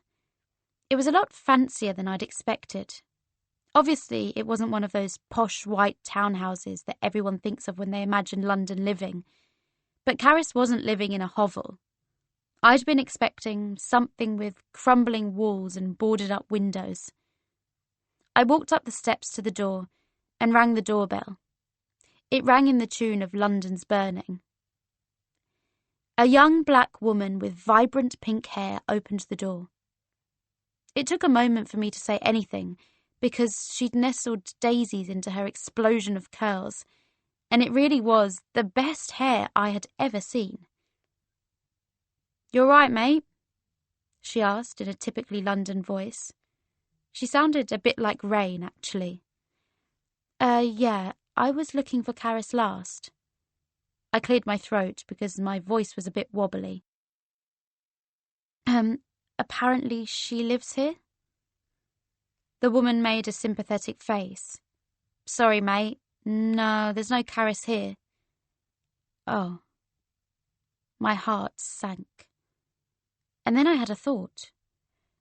"Wait, what about someone called February?" I asked. The woman looked a little surprised. "Oh, yeah, that's Feb. You an old friend or, yeah, sort of." She grinned and leaned on the doorframe. "Man, I knew she'd changed her name, but Caris, bloody hell, that's so Welsh." I laughed too. "So, is she in?" "No, mate, she's at work. You could probs go find her there if you've got the time, or you can chill here for a bit." "Oh, right. Is she far away?" "No, she's just down on South Bank. She works at the National Theatre. She's like a tour guide and she runs like workshops for kids and stuff. About 10 minutes on the tube." As I had been half expecting Caris to be struggling along with some sort of horrible minimum wage job, this was an extreme surprise to me. Would she mind? Would I be interrupting her or something? The woman checked her watch, which was chunky and yellow. "No, it's gone 6, so she'll have finished her workshops. Your probs find her in the gift shop. She usually helps out there till she finishes at 8. "Okay." I paused on the step. This was it. I was going to see Caris. Or, no. Wait, I had to check, just to be sure. "So, Caris, I corrected myself. February. Just to check, she's got blonde hair. Dyed blonde hair, blue eyes, big tits, and a straight face like she could rip out your throat. The woman chuckled. Is that her? I smiled nervously. Yeah. It only took me another 20 minutes to get to the National Theatre. South Bank, a riverside area filled with cafes and stalls and restaurants and buskers, was heaving with people out for dinner and going to the theatre, and it was pretty dark already. Someone was playing a Radiohead song on an acoustic guitar. I'd only been here once before. I'd been with school to see a production of Warhorse. As I walked towards the theatre using Google Maps as a guide, I checked what I was wearing. A stripy pinafore dress over a t-shirt that had speech bubbles all over it. Thick grey tights and a Fair Isle cardigan. I felt like myself, and that really did make me feel a bit more confident about the situation. Right before I stepped into the National Theatre, I genuinely had a moment when I was about to turn round and go home. I texted my mum the crying face emoji, and she texted back a thumbs up, several salsa dancing girls, and a 4-leaf clover. I entered the building, a huge, grey block that looked nothing like your typical London theatre, and immediately located the gift shop near the entrance. I walked in. It took me a minute to spot Caris, though it really shouldn't have, because she stood out just as well as she always had. She was sorting through some books on a shelf, rearranging and adding some in from a cardboard box she had under one arm. I walked over to her. Caris, I said. And hearing that name, she immediately frowned and whipped her head around to face me, like I'd frightened her somehow. It took her a moment, and then she recognized me. Francis Janvier, she said, with an absolutely expressionless face. Golden Child. Lots of things were freaking me out. Her hair, for one. The blonde was peroxide now, almost white, and her fringe only reached halfway down her forehead. Her eyes looked so much bigger. You could actually see her looking at you. Jesus Christ, her winged eyeliner must have taken, half an hour to do. She was wearing red lipstick, a nautical striped crop top, and a calf-length beige skirt with platform pastel pink Mary Janes. She had a National Theatre lanyard round her neck. She looked approximately 24 years old. The only thing that was the same was the leather jacket. I couldn't remember whether it was the same one she'd worn all the time back then, but it produced the same effect. She looked like she could probably murder me. Or sue me. Perhaps both. And then she started to laugh to herself. I knew it, she said. And there it was. That slightly posh, made-in-Chelsea voice. Soft like Alid's. Like she belonged on the TV. I knew someone would find me eventually. She looked down at me, and it really was her. But I didn't feel like I was talking to someone I had even met before. I just didn't think it'd be you. I chuckled, awkwardly. Surprise. Ah. She raised her eyebrows, and then turned away and shouted towards the woman at the tails, which probably cost £20 each, knowing London. I took my jacket off and put it on my stool and willed myself to stop sweating quite so profusely. So, what called for this? She asked, sipping on her cocktail through 2 tiny straws and looking me dead in the eye. How'd you find me? Thinking about the Filofax fiasco made me laugh out loud. My mum stole your mum's address book. Karis frowned. My mum shouldn't have my address. She looked away. Oh shit. I bet she read my letter to Alid. You sent Alid a letter? Yeah, last year when I moved in with my housemates. Just telling him everything was okay and what my new address was. I'd even signed it February, so he'd know I was using that name. Alid... I shook my head slightly. Alid hasn't heard anything from you. He told me. Karis almost didn't seem to have heard me. My mother? Christ! I don't know why I'm surprised. She let out a breath, and then raised her eyebrows and looked at me. I wondered where I was supposed to start. There were so many things I needed to tell her. I needed to ask. She got there first with, "You look different. Your clothes are more you, and your hair is down." Thanks, So, how are you? Karis continued to bombard me with questions for several minutes, preventing me from bringing up anything I actually wanted to talk about, such as, 1, your twin brother has been displaying worrying behaviour for around 7 months. 2, I'm extremely sorry for being a crap friend. 3, how do you have your life so together? You're literally 18 years old. 4, please explain why your name is now February. She was still the most intimidating person I'd ever met. More intimidating now. Everything about her bloody terrified me.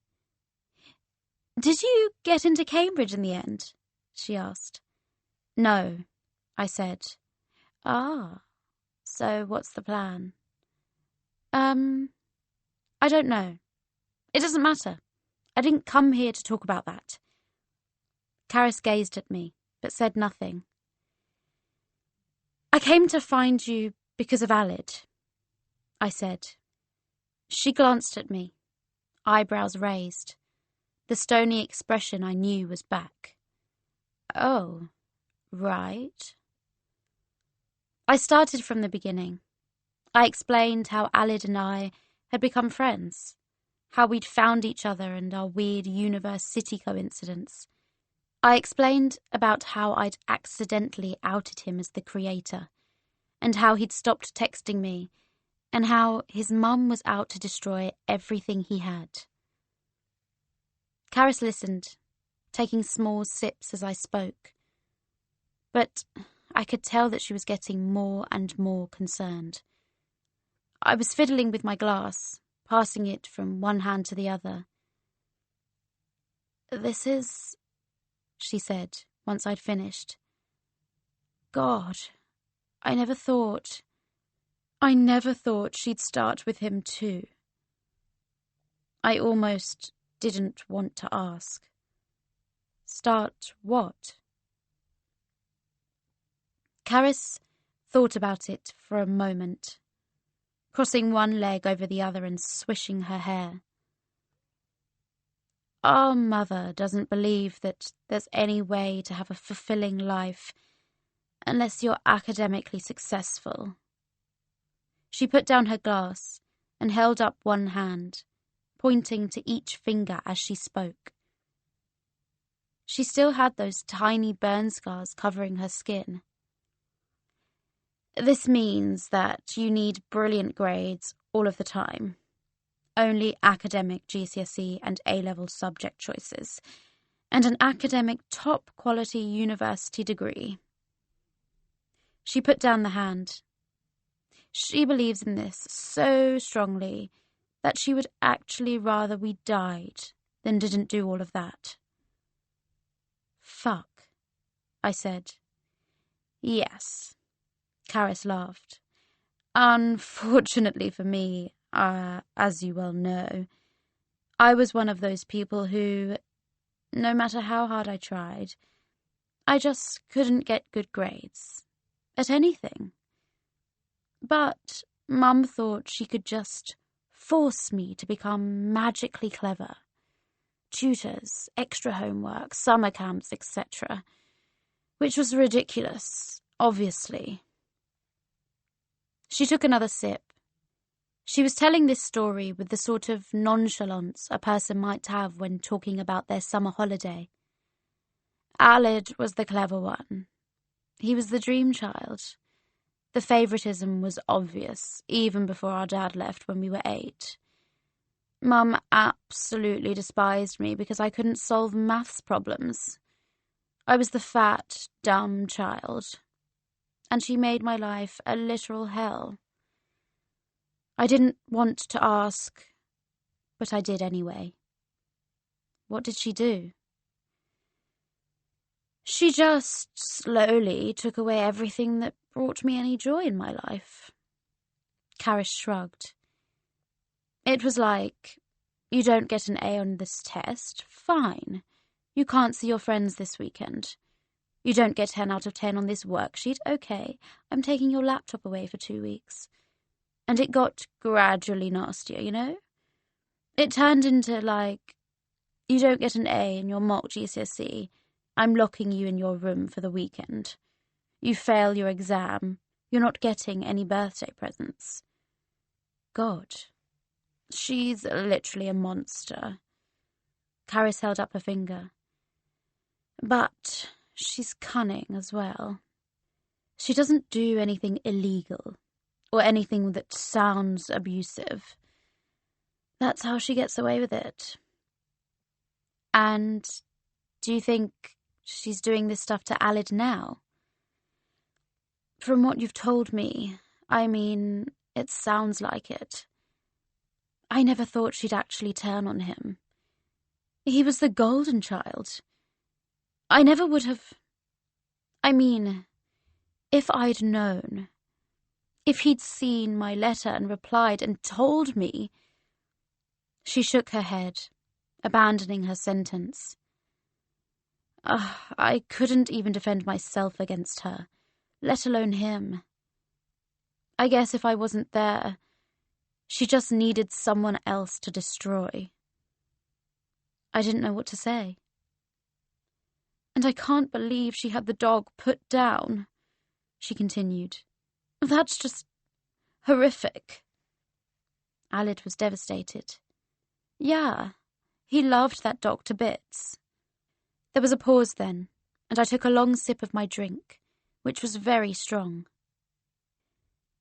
Honestly, though, I hated him at the time. This was a shock. You hated him? Why? Because I got all the torment from our mum. Because he was the golden child and I was the stupid one. Because he never stood up for me. Ever. Even when he could see how badly she was treating me. I blamed him entirely. She saw my look of disdain and raised her eyebrows. Oh, don't worry. I don't think like that anymore. I don't blame him at all anymore. It's all that woman's fault. If he'd have tried to stand up for me, she just would have made both our lives unbearable. The whole thing was desperately sad, and I knew that I had to get them talking again, even if it was literally the last thing I ever did.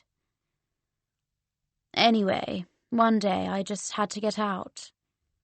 She finished her drink and put the glass down. If I stayed there, I would have been miserable for the rest of my life.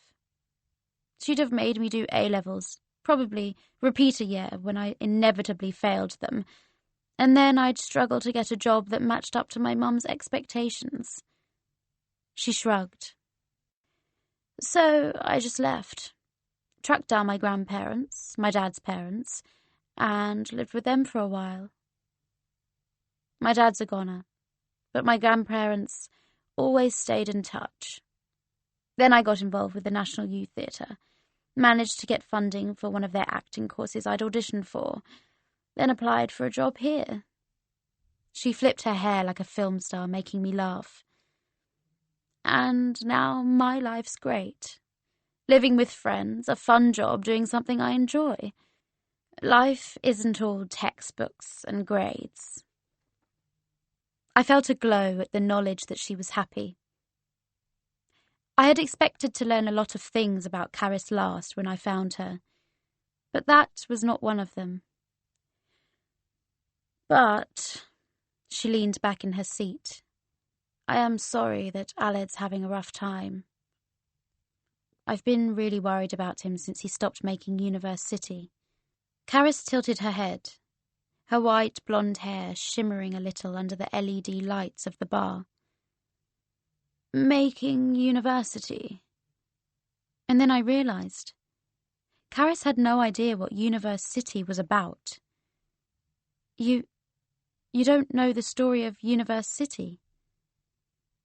I brought my hand up to my forehead. Oh my God.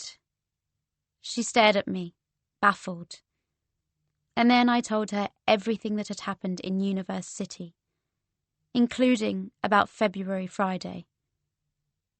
Her icy expression melted as I spoke. Her eyes widened. She shook her head several times. I assumed you knew, I said, once I'd finished. I mean, you're twins. She snorted. We don't have a psychic connection. No, I thought he would have told you. Aled doesn't say anything. She was frowning again, deep in thought. He doesn't bloody say anything. I thought that might have been why you chose the name February. February is my middle name.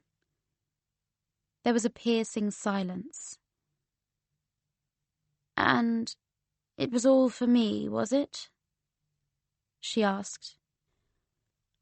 Well, it was mostly for him, really. But he wanted you to listen. He wanted to talk to you. Eventually she sighed. I always thought you two were similar. I spun the straw around my glass. Why? You never say what you're actually thinking. Family. We stayed there for a while longer, talking about our lives. She was only 3 months older than me, but she was 10 times as adult. She'd done job interviews, she paid bills and taxes and drank red wine. I couldn't even make a doctor's appointment by myself. When it got to 9:30, I said I'd better leave, so she paid for our drinks, despite my protests, and we left to walk back to Waterloo Station. I still hadn't managed to ask her to help Aled somehow, and this was the only chance I was going to get. After we'd hugged to say goodbye in the middle of the station, I asked her, Is there any chance you'd get in touch with Aled? That's cute, she said, but I don't think I can talk to him again. My stomach dropped. What? Why? I've just... She fidgeted awkwardly. I've put that life behind me. I've moved on. It's not any of my business anymore. But he's your brother. He's your family. Family means nothing, she said, and I knew she believed it. You have no obligation to love your family. It wasn't your choice to be born. But Aled's good. I think he needs help and he won't talk to me. It's just not my business anymore, she said, raising her voice slightly. No one noticed. People were rushing about around us, their voices echoing around the station. I can't go back, Francis. I made my decision to leave and not look back. Alid will be fine at university. It's where he's always been destined for. Honestly, trust me. I grew up with him. If anyone was supposed to be at university doing some sort of difficult academic degree, it'd be him. He's probably having the time of his life. And I realised then that I didn't believe her. He'd told me he didn't want to go. Back in the summer. He'd said he didn't want to go to university and nobody listened. And now there he was. When I'd called him in December, he'd sounded like he wanted to die. He wrote the letters to February to you, I said. For you. Even when you were still at home. He was making Universe City and hoping you'd find out and talk to him. She said nothing. Do you care? Obviously, but please, I said. Please, I'm scared. She shook her head slightly. Scared of what? That he's going to disappear, I said. Just like you did. She froze and then looked down. I almost wanted her to feel guilty about it. I wanted her to feel how I'd felt for 2 years. She chuckled. You're guilt-tripping me, Francis, she said, grinning. I think I liked you more when you were a massive pushover. I shrugged. I'm just telling the truth this time. Well, there's power in truth. Or something. Are you going to help him? She drew in a deep breath, narrowed her eyes, and put her hands in her pockets. Yes, she said. The incident. We went to Caris's house for her to pick up some clothes, then to St. Pancras to get the train back to mine. It was too late to get a train all the way up north to Alid's university, so we decided to sleep at mine and head off in the morning. I'd texted my mum about it, and she said that was fine. We spoke only a little on the train. It felt almost surreal to be with her like this again, sitting on opposite sides of a table, staring out of the window into the dark.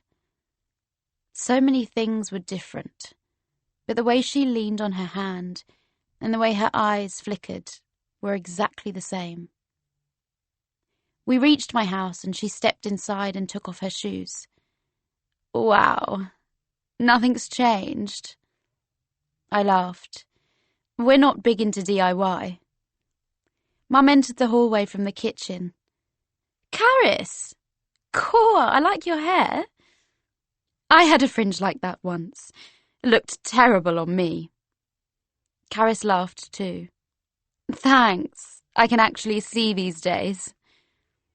Caris made small talk with my mum for a few minutes, and then we headed up to bed. It was going on midnight. It was dark outside, but the street lamps shone in a little, a dim orange glow amid the dark blue. Do you remember when I slept over your house that time? She asked me, after I'd changed into my pyjamas in the bathroom. Oh yeah, I said, as if I'd only just remembered. I hadn't forgotten. It had been 2 days before the incident. We'd crashed here after Caris had dragged me to another house party I didn't really want to go to. You were drunk. Yeah. She went to clean her teeth and change into pyjamas, and I tried to ignore how awkward I felt and the way Caris kept looking at me. We both got into my double bed. I turned the ceiling lights off and put my fairy lights on. Then Caris rolled her head towards me and said, "What's it like to be clever?" I huffed out a laugh, but couldn't really look at her. I looked at the fairy lights on the ceiling instead. Why do you think I'm clever? I mean grades. You get good grades. What's it like? It's not that special. It's useful, I guess. Useful. Yeah, that makes sense. She rolled her head away and looked up at the ceiling too. It would have been useful. My mum kept trying to make me get good grades. Wouldn't work. I'm just not clever. You're clever in more important ways, though. She looked at me again and grinned. Oh, that's cute. I glanced at her and couldn't resist a smile. What? It's true. You're cute. I'm not cute. You are. She brought up a hand to brush my hair. Your hair looks cute like this. She stroked my cheek gently with one finger. I forgot you have freckles. Cute. Stop saying cute, I said, with a snort of laughter. She just kept on stroking my cheek with her fingertips. After a while, I rolled my head to face her, only to find we were just centimetres apart. Her skin flashed blue from the fairy lights, then softly changed to pink, then green, then blue again. I'm sorry. My voice cracked before I could get the words out. I'm sorry I wasn't a better friend. You mean you're sorry you kissed me? She said. Yeah, I whispered. She dropped her hand, and then I realised what she was about to do, and I couldn't think of a way to say no in time, so I just let her lean forward and press her lips to mine. I let it happen for a couple of minutes. It was fine. Somewhere in the time that it was happening, I realised that I was not attracted to her anymore, and I did not want this to be happening at all. Also in that time, she rolled over so her elbow was on the other side of my head, and she was almost leaning on top of me, a leg pressed against me, and she kissed slowly, like she was trying to make up for shouting at me 2 years ago. I got the impression that she'd kissed quite a lot of people in between then and now. After I'd finished processing what was happening, I broke away by turning my head to one side. I don't want that, I said. She stayed very still for a moment, and then she moved off me and laid back on the bed. Okay, she said. That's fine. There was a pause.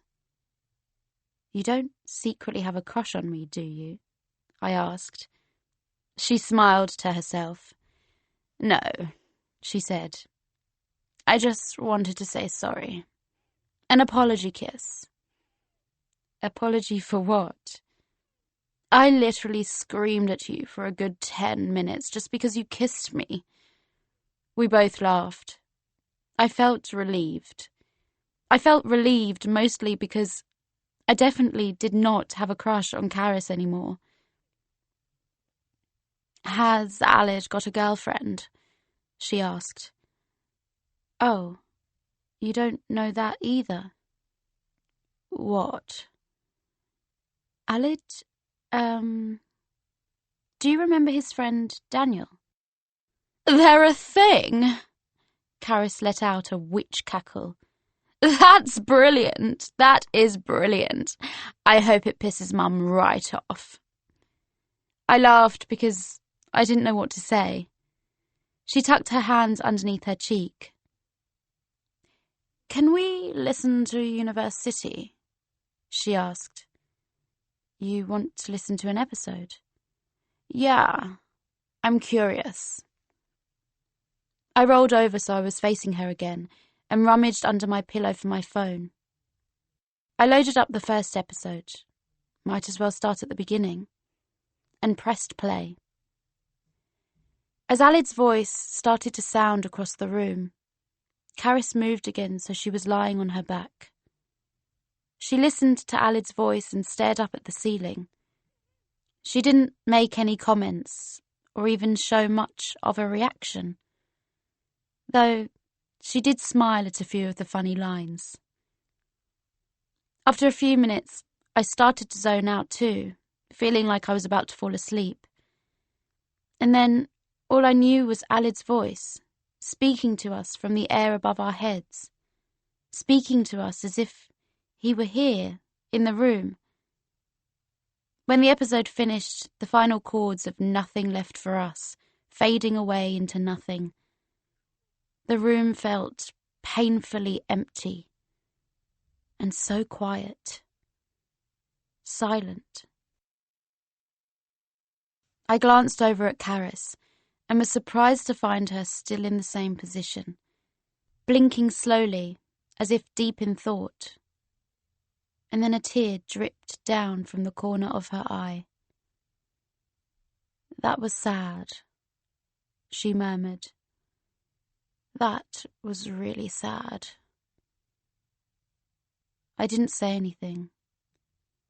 He was doing this all that time. Even before I left. He was calling. She closed her eyes. "I wish I could be as subtle and beautiful. All I know how to do is scream." I rolled over to face her. "Why didn't you want to help him?" "I'm scared," she whispered. "Of what?" "That if I see him, I won't be able to leave him again." She fell asleep almost immediately after that, and I decided to text Alid. I doubted he would reply. Maybe he wouldn't even see it, but I wanted to do it all the same. Francis Janvier. "Hey Alid, hope you're okay, pal. Just wanted you to know that I found Karis, and we're coming to see you tomorrow at your university. We're really worried about you and love you and miss you. Kiss, kiss, kiss." Universe City Podcast. Episode 1. Dark Blue. Posted by Universe City. In distress. Stuck in Universe City. Send help. I'm not in love with you, but you, my friend. I want to tell you everything. Long ago, I was afflicted with a terrible predisposition to never say a word. And I honestly cannot understand why or how that happened. C'est la vie. But there is something about you which makes me wish I could speak like you do. I've watched you from afar, and you really are. Anyway, I hope, when one day we meet again, you will listen to me and pay attention. I do not have anyone else to whom I could say these things. You might not even be listening now. Then again, you do not have to listen if you do not want to. Who am I to make you do anything? I'm not. I'm nothing. But you. Oh, you. Why, I'd listen to you for hours. 5. Spring Term B. Art reflects life. "By the way, I'm broke," Rain said through the open window of her tiny Ford car. "So I hope you guys have cash on you." I called Rain the next morning, praying she would be up for the rescue Alid from university plan, which, of course, she was. "I'll pay petrol," said Karis as she climbed into the back seat. Rain watched her with amazement. "I'm Karis," said Karis. "Yeah," said Rain. "Wow." She realised she was staring and cleared her throat. I'm Rain. You don't look much like Alid." "Well, we're twins, but we're not actually the same person." I moved the seat back up and sat down. "You sure you're okay to drive us all the way up north?" Rain shrugged. "Beats going to school." Karis chuckled. "Very true." Just as Rain started the engine, I had a sudden thought. "Do you think we should see if Daniel wants to come?" Rain and Karis turned to look at me. "I think if he knew about all this, he'd want to come," I said. "You really are the most thoughtful person on this earth," said Rain. Karis shrugged. "The more the merrier." I took out my phone and called Daniel. I told him everything. "All okay?" said Rain. "Yeah, we need to pick him up." Karis was staring out of the window. Rain looked at her in the rearview mirror and said, "You all right, mate? What are you looking at?" "Don't worry. Let's go." We drove to his house to pick him up. He was sat waiting on the low brick wall outside his house, wearing a burgundy jumper under his school suit. He looked slightly like he was about to have an anxiety attack. I got out of the car to let him climb in next to Karis. He sat down, and they exchanged a long look. "Jesus fucking Christ," he said. "You're back." "I'm back," she said. "And it's good to see you too." It was a 6-hour drive. It started off fairly tense. Rain seemed to be a bit wary of Karis in the same way that I used to be, mainly because Karis was extremely intimidating. Daniel kept passing his phone from hand to hand and asking me to repeat exactly what had happened to Alid over Christmas. Around 2 hours into the drive, we stopped at a service station so Rain could fuel up on coffee, and we could all go to the loo. As we were heading back to the car, wind blowing around the car park, Rain asked Karis, "So, where'd you disappear off to then?" "London," said Karis. "I work for the National Theatre. I run workshops and stuff. Pays pretty well." "May, I know the National. I saw Warhorse there a few years ago." Rain stared at Karis intently. "Didn't you need any qualifications for that?" "No," said Karis. "They didn't even ask." Daniel frowned at this, and Rain didn't say anything in response, but her mouth stretched into a grin. And as Karis was climbing back into the car, Rain murmured to me, "I like her." Things in the car eased up a bit after that. Rain let me take control of her iPod, so I put Maddie on, but Daniel grumbled that it was too loud, so I gave up and put on Radio 1. Karis stared through her sunglasses out of the window, like she was Audrey Hepburn. I was feeling extremely on edge. Alid had not texted me back. Chances are, Alid would just be in his uni room or at a lecture or something. But I still couldn't stop thinking about him doing something more serious. Things like that happened, didn't they? And Alid didn't have anyone anymore. "Are you okay, Francis?" asked Daniel. We were sitting next to each other in the back seat now. The question appeared to be sincere, and he was gazing at me with dark eyes. He just hasn't got anyone. Alid hasn't got anyone anymore.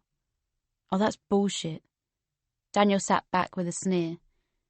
"There are 4 of us in this car. I skipped a chemistry lesson for this." There was something calming about the motorway. I'd always thought that.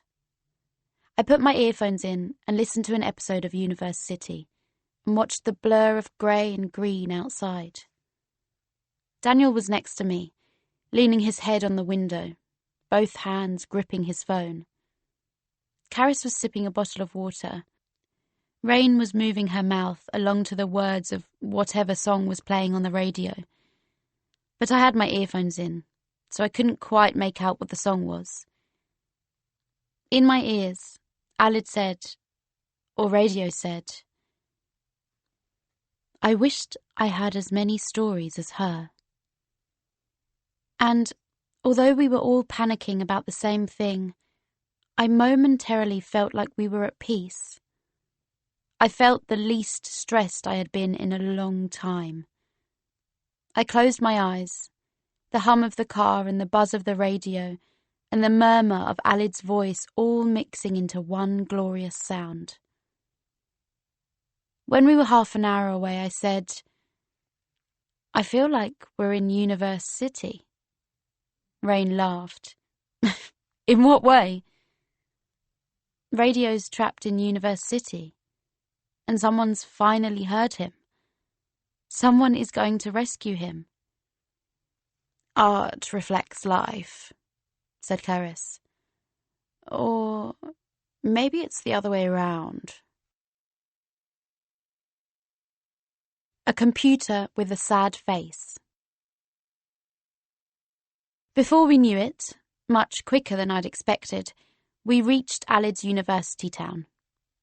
In many ways, it was extremely similar to our own hometown. Tall, Dickensian buildings and cobbled streets, a small market square with an array of high street shops, a river running through the whole thing. It was gone 9 p.m. now. Everywhere was busy and there were students all over the place, walking around town or hanging around pubs. It took a good 20 minutes of driving to find St. John's College. Rain parked outside on double yellow lines. It looked tiny, just like a terraced house, and I didn't really understand how a building so small could be an entire university college. Once we were inside, however, we found that the college stretched into many of the surrounding buildings. We stood awkwardly in the college foyer. There was a large staircase to our right, and also 2 corridors up ahead. "Now what?" I said. "Does Alid know we're coming?" asked Daniel. "Yeah, I texted him." "Did he reply?" "No." Daniel turned to me. "So, we've just turned up uninvited." Everyone was silent. "To be fair, mate, we were in a bit of a panic," said Rain. "It sounded like Alid was about to kill himself or some shit." She'd said the words that nobody had dared to say yet, and it sent us all back into silence. "Does anyone even know where his room is?" asked Caris. I asked. Rain was about to say something when a completely different voice sounded from the staircase. "Sorry, did you guys say Alid?" We all turned around in unison to find ourselves faced with a guy wearing a university rowing polo shirt. "Yes?" I said. "Are you friends from home?" "Yes, I'm his sister," said Caris, sounding 10 years older than she was. "Oh, thank God," said the student. "Why thank God?" Daniel snapped. Well, he's just been acting a bit strangely. I live opposite him and he doesn't leave his room hardly ever, for starters. He doesn't come to college meals anymore, stuff like that." "Whereabouts is his room?" said Caris. The student gave us directions. "But I'm so glad he's got friends from home," said the student just before he left. "I mean, he seems so isolated." It was decided that I would go alone into Alid's room. I was kind of glad, in a way. I seemed to have been walking for ages, down blue carpeted halls with cream, chipped walls and shiny doors, when I found the room. I knocked. "Hello?" There wasn't a reply, so I knocked again. "Alid?" Nothing. I tried the handle. It was unlocked, so I went inside. The room was dark. The curtains were closed, so I turned the lights on. It was a demolition site. The room itself was a typically minuscule uni room, smaller than my room at home. It had space for a single bed, then a couple of square meters of floor, a dingy-looking wardrobe, an equally dingy desk. The curtains were so thin that you could see the streetlights through them. But it was the contents of the room that worried me. It was way beyond normal mess, and Alid had never been very messy in the first place. There was a huge pile of clothes on his desk chair, and more on the floor, pretty much covering up every bit of carpet. His wardrobe was almost empty, and his bed was unmade, and it didn't look like the sheets had been changed in months. There were at least 12 empty bottles of water on his bedside table, along with a laptop, its on light flashing gently. The walls were the only clean part of the room. He hadn't put up any posters or pictures at all. They were just dull, mint green breeze blocks. It was freezing. He'd left his window open. The desk was covered in miscellaneous sheets of paper, tickets, leaflets, food packets, and fizzy drink cans. I picked up a piece of paper from the desk. It was mostly blank apart from a few lines. Poetry 14.1. George Herbert, Form and Voice Lecture. Bullet point 1. 1630s. 2. Paratext. Gerard Jennett. The textual form on a poem takes what it looks like on the page. 3. Dialogue. Trochaic. 4. John Wesley's Christ, 1744, 1844. The rest of the page was covered in swirly lines. I continued searching through the papers on the desk, not entirely sure what I was looking for. I came across a lot of lecture notes, with only 1 or 2 bullet points on them. There were also several letters from Student Finance, reminding him that he had to reapply if he wanted funding next year. Then I found the first handwritten note. Honestly, how fucking dare you take away a show that's so precious to so many people? You think that you control everything about it, but the show's gone way beyond that now. You wouldn't even be in this position if it wasn't for us. Bring back Universe City, or you'll regret it. Then I found a second. Fuck you. And then I remembered that photo of Alid from months ago, showing him walking into the college. All these people had to do was write a letter, put his name on the envelope, and address it to the college. And the result was Alid getting bombarded with hate mail. Then I came across a letter that had the YouTube logo on the header, along with a variety of other logos I didn't recognise. I quickly skimmed it. Dear Mr. Last, as you have failed to respond to our emails, we hope you do not mind us contacting you via mail. We at Live Video would like to invite you to take part in our summer convention, Live Video London. As your YouTube channel, Universe City, has risen to great popularity within the last year, we wondered whether you would be interested in putting on a live version of the show. We've never staged a live version of a storytelling channel such as yours before, and it would be a great honour for us to have you as the first. There were several other follow-up letters confirming that Alid hadn't responded to any of them, which made me feel suddenly very sad. Underneath the pile of papers, I found Alid's phone. It was turned off.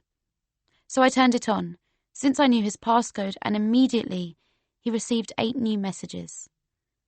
Most of them were from me, dating back from early January. He hadn't turned his phone on since January. What the fuck? Said a voice from behind me. I turned round, and Alid was standing in the doorway. He was wearing a white t-shirt that had a computer with a sad face on it, with pale blue ripped jeans. His hair was below his shoulders now, and it was the sort of green-grey of someone who dyed their hair multiple times different colours, and then left it for a while. In one hand he was holding a toothbrush and a tube of toothpaste. The most notable thing, however, was that he'd lost a rather extreme amount of weight since the last time I'd seen him at Christmas. Alid hadn't been particularly skinny during the time I'd known him, and now his face had lost its roundness, his eyes looked sunken, and his t-shirt hung off him like a tent. His mouth was open in shock. He tried to say something else, and then he bolted. Listen. I pelted after him, but I quickly lost him and found myself outside in the dark. I was pretty sure he'd run out of the building, but I couldn't see which way he'd gone, and in this weather he was probably freezing his arse off in just his t-shirt and jeans. I fumbled for my phone and found his name in my contacts and called him, but obviously he didn't answer. But then remembered that his phone was back in his room, and he had in big coats and jumpers, laughing and chatting and looking like they were having the time of their lives. They probably were. I called out for him, and he turned and saw me and started running again. Why was he running? Did he not want to see me that badly? I followed him down some steps in the street and round a corner and onto a bridge. He turned right again and disappeared down some more steps, and I followed, realizing suddenly where he was going. He disappeared into the door of a nightclub. Music was blaring out of the club. There wasn't a queue, but I could see it was already packed inside. "You all right, lass?" said the bouncer in a strong Geordie accent. "Have you got any ID for me, love?" I didn't. I didn't drive, and it wasn't like I carried my passport with me. "No, it's just, I can't let you in without ID, love." I grimaced. Arguing with a 6'5", bald Geordie man was probably not the best idea, but I didn't have any choice. "Please, my friend just ran into here. He's really upset. I just need to talk to him. I'll leave as soon as I found him, I swear." The bouncer gave me a sympathetic look. He checked his watch and sighed. "Go on then, lass. It's only 10 o'clock. I gasped out a thank you and then ran inside. It was worse than Johnny R's. The floor was sticky and dirty. The walls were dripping with condensation, and you could hardly see anything through the dark or hear anything other than the blare of classic pop tunes. I barged through the crowds of students jumping up and down. Oddly, most of them seemed to be in jeans and t-shirts, nothing like the dressed-up sixth form crowd at Johnny R's back home. I searched and searched, ignoring the students giving me disapproving looks when I barged past them. The floor, my skin, my blood. He was gazing at me like he'd never seen a real human being before. His eyes had deep purple shadows underneath them. He hadn't washed his hair for at least several days. His skin flashed blue, red, pink, orange. "What are you doing?" I shouted, but neither of us could hear it. "The music's too loud." He opened his mouth and said something, but I couldn't hear, and I couldn't lip read either, even though I was trying to listen harder than I had ever listened before. Then he bit his lip and stayed very still. "I missed you so much," I said, the only true thing I could think of saying. And I think he might have been able to lip read it because his eyes filled with tears and he mouthed, "Me too." And I'd never wanted to hear his voice so badly in all the time that I'd ever spent with him. I didn't know what else to do, So I just wrapped my arms around his waist and put my head on his shoulder and held him. At first, he didn't do anything.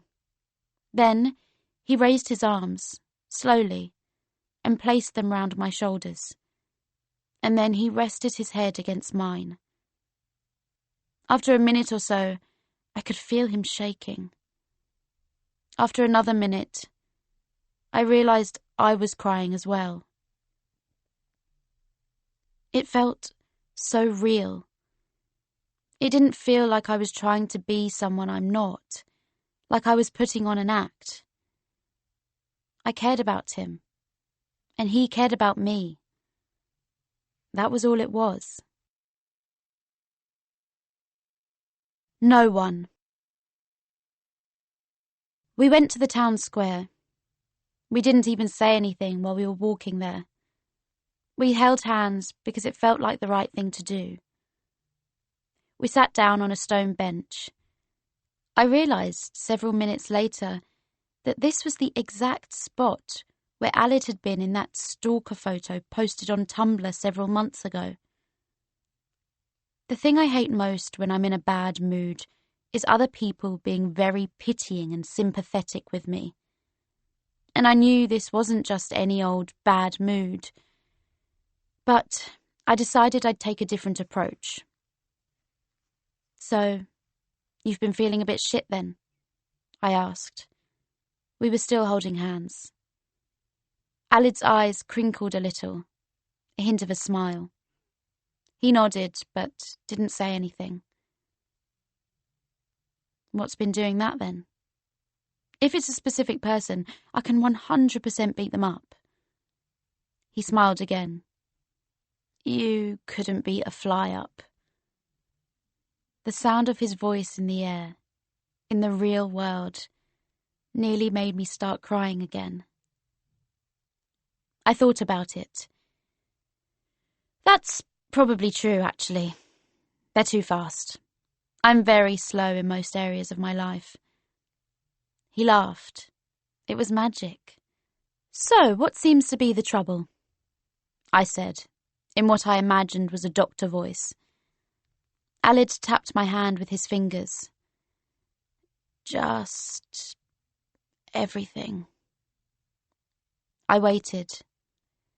I hate being at university, he said. Yeah? Yeah. His eyes welled up again. I hate it. I hate everything about it. I'm going insane. A tear fell, and I squeezed his hand. Because even now I still didn't understand. And Daniel? His voice caught. I was scared. Scared of what? I just ran away from all the difficult things in my life, he said, and then laughed exasperatedly. If something's hard, if I have to talk to someone about something difficult, I just avoid it and ignore them, as if they'll make it go away. What? So, with us, I couldn't face the idea of you two, I don't know, rejecting me forever. I thought it'd be better if I just ignored you. But why would we do that? He wiped his eyes with his free hand. Well, okay, so me and Dan. Alid groaned. This is so stupid. Just because I don't shout about my feelings all the time. Why would ignoring him solve that? He shook his head. It wouldn't. I know it wouldn't. I was just scared of talking about it.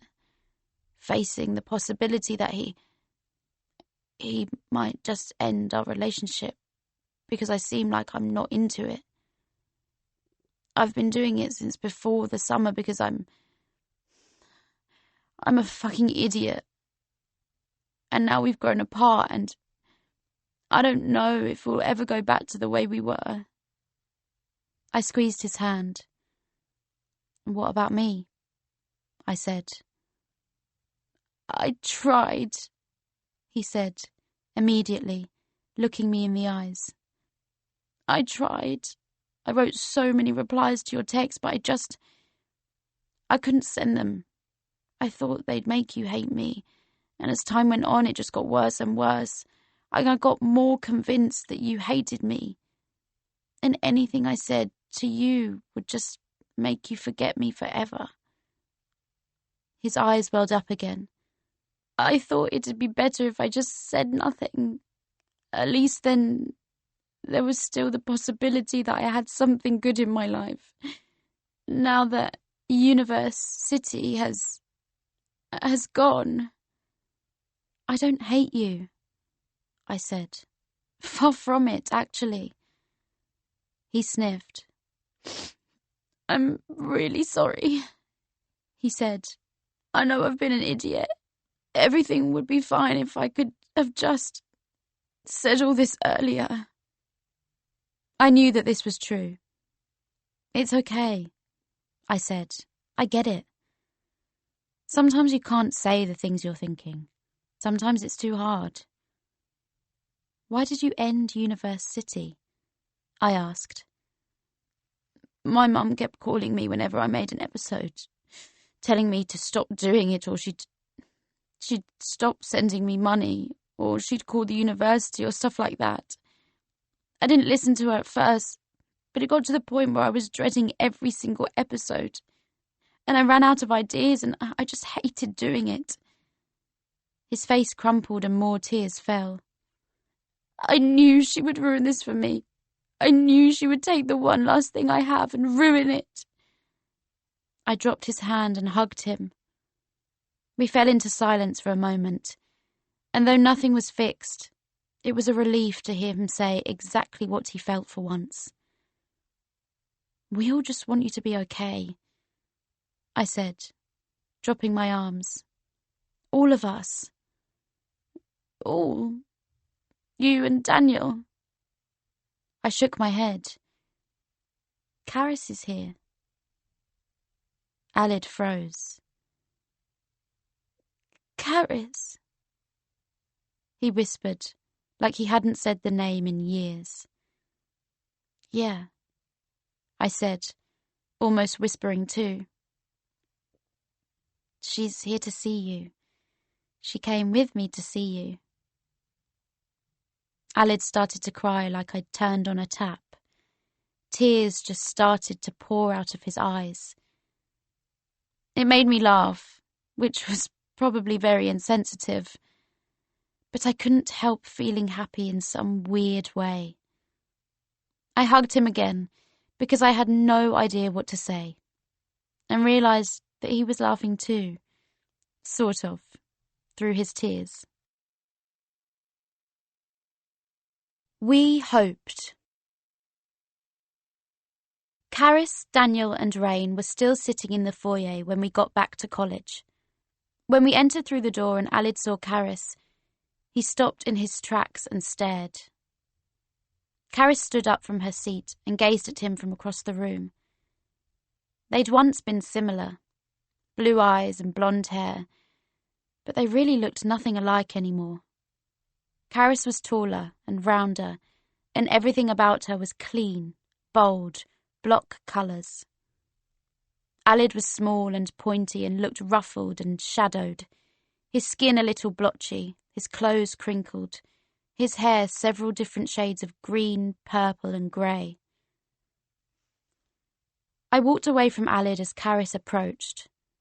As Karis moved in for a hug, I heard her whisper, I'm sorry for leaving you alone with her. Daniel and Rain were staring without reserve from their armchairs. Daniel looking a little unnerved at how physically different Alid was. Rain looking on with heart eyes, as if this were some sort of touching family drama documentary. I put my hands on each of their heads and gently turned them so they were facing away. How is he? Whispered Daniel as I sat down. There was no point lying. Absolutely terrible, I said, but at least he's not dead. I'd meant it half-jokingly, but Daniel nodded in agreement. We'd done it. We'd found him. We'd helped him. We'd rescued him. We hoped. That's what we thought until the college door exploded open, and in walked a plump woman with cropped hair and a tote bag over one shoulder. I jumped out of my seat faster than I had ever moved in my life. Upon seeing her, Karis sort of pulled Alid further away from the door towards us, and in the moments before he turned and saw her, I could see the confusion in Alid's eyes. "Ali, darling," said Carol. On your own. Everybody was on their feet. I wasn't entirely sure what a standoff was, but I felt like this might be one of them. Carol blinked. "Karis, what exactly are you doing here?"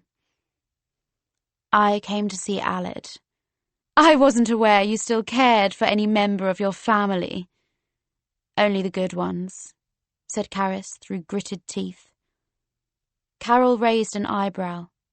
"Well, it is how it is. I'm not here to see you, and, frankly, I don't want to. I want to talk to my real child." "I don't think you deserve to," said Karis, and I could feel the inaudible gasps of everyone in the room. "Excuse me?" said the woman, her voice raising. "You have no say in how I interact with my son." Karis cackled. It echoed around the foyer.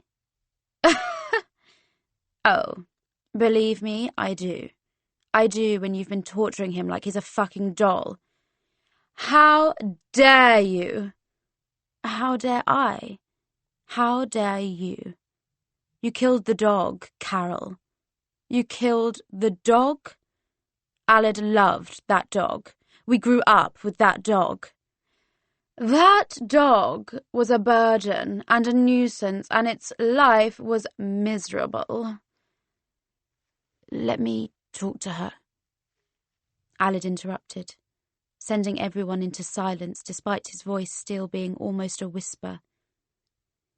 He stepped out of Karis's grip and walked towards his mum. "Come on, we'll just talk outside for a minute." "You don't have to do this on your own," said Karis, though she didn't move from where she stood. "Yes, I do," said Alid, and he followed his mum out of the college door. We waited for 10 minutes, then another 10. Rain kept jogging up to the door and listening through it to check that they were still there. Students kept walking past us and giving us funny looks. Karis was chatting softly to Daniel, whose knee was bouncing frantically up and down. I was sitting in a chair, contemplating what was happening and what Carol could possibly be saying to him. "He'll be all right, won't he?" said Rain, coming to sit down next to me for the 6th time. "He'll be all right in the end." "I don't know," I said, because I honestly didn't. Alid's fate rested entirely on what he decided to do tonight. "How did she even know we were here?" I asked, because there was no way anyone believed that Carol just happened to be here on the same day 4 of us had driven 6 hours up the country to rescue him. "She saw us leave," said Karis abruptly. "I saw her looking out the window." "She didn't know where we were going, though," said Rain. Karis laughed. "Alid's long-lost sister sets off with his best friend in the same car, with bags of food for a long journey. Not that hard to guess, is it?" Rain was about to say something else when we heard a car door slam. She bolted from her seat and swung open the door and shrieked, "No!" And we ran to join her, just in time to see Alid and his mother driving away in a taxi. University. I didn't think this could get any worse, said Daniel. But it literally just did. Great. We were standing in the middle of the road watching the taxi drive away. They'll be going to the station, said Karis. She'll be wanting to take him home. Well, we obviously can't let that happen, I said. Rain was already walking towards her car, which was still innocently parked on the double yellow lines by the college building. Everyone get in the car. It took us a moment to react, and a cry from Rain of, Get in the fucking car! And then we all got into the car, and Rain tore off after them. She broke the speed limit and got us there in 3 minutes. Daniel shouting, Slow down, we're all going to die, most of the way. We piled out of the car and into the station and checked the departures board. And there was a train to King's Cross leaving in 3 minutes from Platform 1. We ran towards Platform 1 without speaking to each other. And then there he was, standing by a bench with his mum. And I shouted out to him. We couldn't get any closer because we couldn't get through the ticket barrier. And he turned, his eyes wide as if he thought maybe he'd been imagining us the whole time. Don't go home with her, I shouted. The station was lit up orange and gold against the darkness. Please, Alid. He made to move towards us, but his mum grasped his arm and he stopped in his tracks. He opened his mouth to say something, but nothing came out. We'll help you. I tried to think about what I was saying before I said it, but my heart was pounding, and I couldn't think properly about anything. Anything except that if Alid got on that train, we might never get him back. Please, you don't have to stay with her. In London. You're not meant to be there, I continued. She'll just make you go back to university. You were never meant to be at university. Carol started trying to pull him towards the train door. He moved slowly with her, but he was still looking at me. You made the wrong decision. You thought you had to go to university, even though you didn't want to. Or you thought you wanted to go, but you really didn't. Just because we were told that's our only option. I was leaning most of my body weight over the ticket gate, as if I could snap it in two. I promise it's not. I understand. I think I made that mistake as well. Or I haven't made it yet, but I'm going to change it. Alid stumbled onto the train, but remained standing in the doorway, looking at me.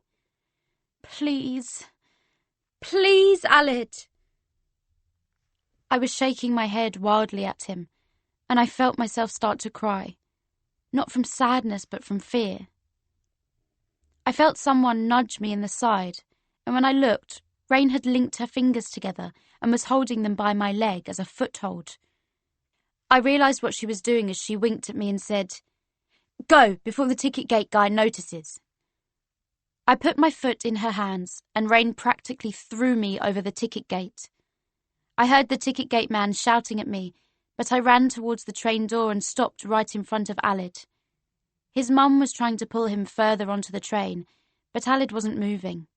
He was just standing there, watching me. I held out my hand to him. Please, don't go with her. You have other options. You're not trapped. I could hear my voice shaking, the panic and the desperation. What if I don't? He whispered. What if I can't get a job and I'll never be able to leave home and you can live with me and we'll get joint shifts at the village post office and we'll make Universe City together, I said, and we'll be happy. He blinked away tears. He looked down, fixed on some point on the ground. and he didn't say anything else, but I saw him decide. "Alid!" Carol's voice sounded from somewhere behind him, sharp and demanding. Alid wrenched his arm out of her grip and took my hand. I mumbled, "Thank God," and saw he was wearing his lime green plimsolls with purple laces.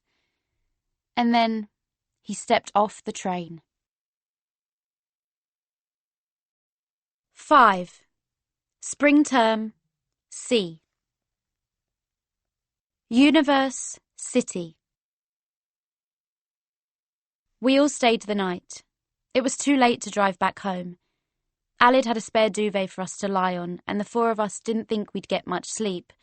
But Rain fell asleep only 10 minutes after she exclaimed, "I haven't been to a sleepover in months."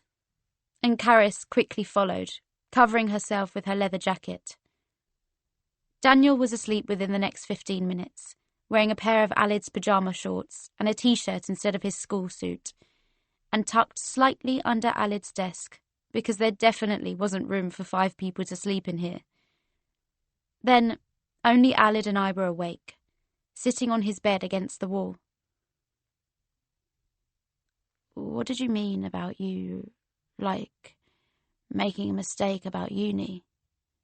he whispered, rolling his head towards me. What's your plan now?"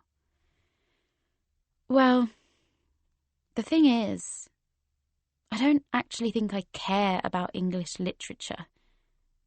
I don't want to do it at university." Alid looked startled. "Don't you?" "I'm not sure I really want to go at all." "But that was what you cared about more than anything." "Only because I thought I had to," I said, "and because I was good at it. I thought that was the only way I was going to have a good life. But that's wrong." I paused. "I love making Universe City with you," I said. "I don't feel like that when I'm studying." He stared at me. "What do you mean?" "I feel like myself when I'm with you. And that version of me doesn't want to study books for 3 more years just because other people are, and school told me that I should.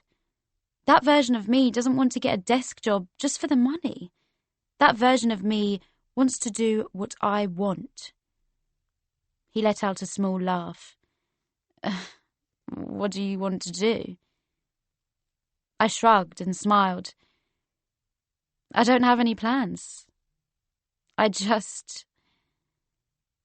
might need to think about it all a bit more carefully before I make any decisions I regret. Like I did," said Alid. But he was smiling.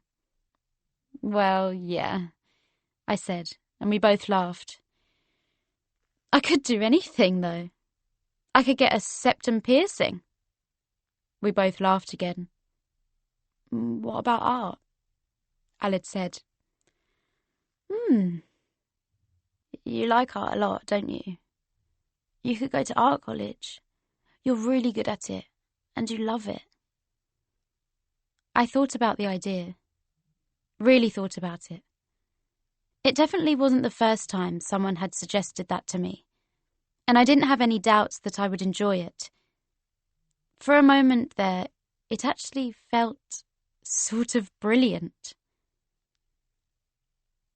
All I remember from the rest of that night was waking up briefly and hearing Daniel and Alid talking to each other, whispering so quietly that they were barely making any sound at all. Alid was still next to me on the bed. Daniel was, as far as I could tell, looking up at him from the floor. I quickly shut my eyes again, before they noticed I was awake and thought I'd been eavesdropping. "Wait, I don't understand," said Daniel. "I thought that meant someone who doesn't like having sex at all." "I think that's the case for some people," said Alid. He sounded a little nervous.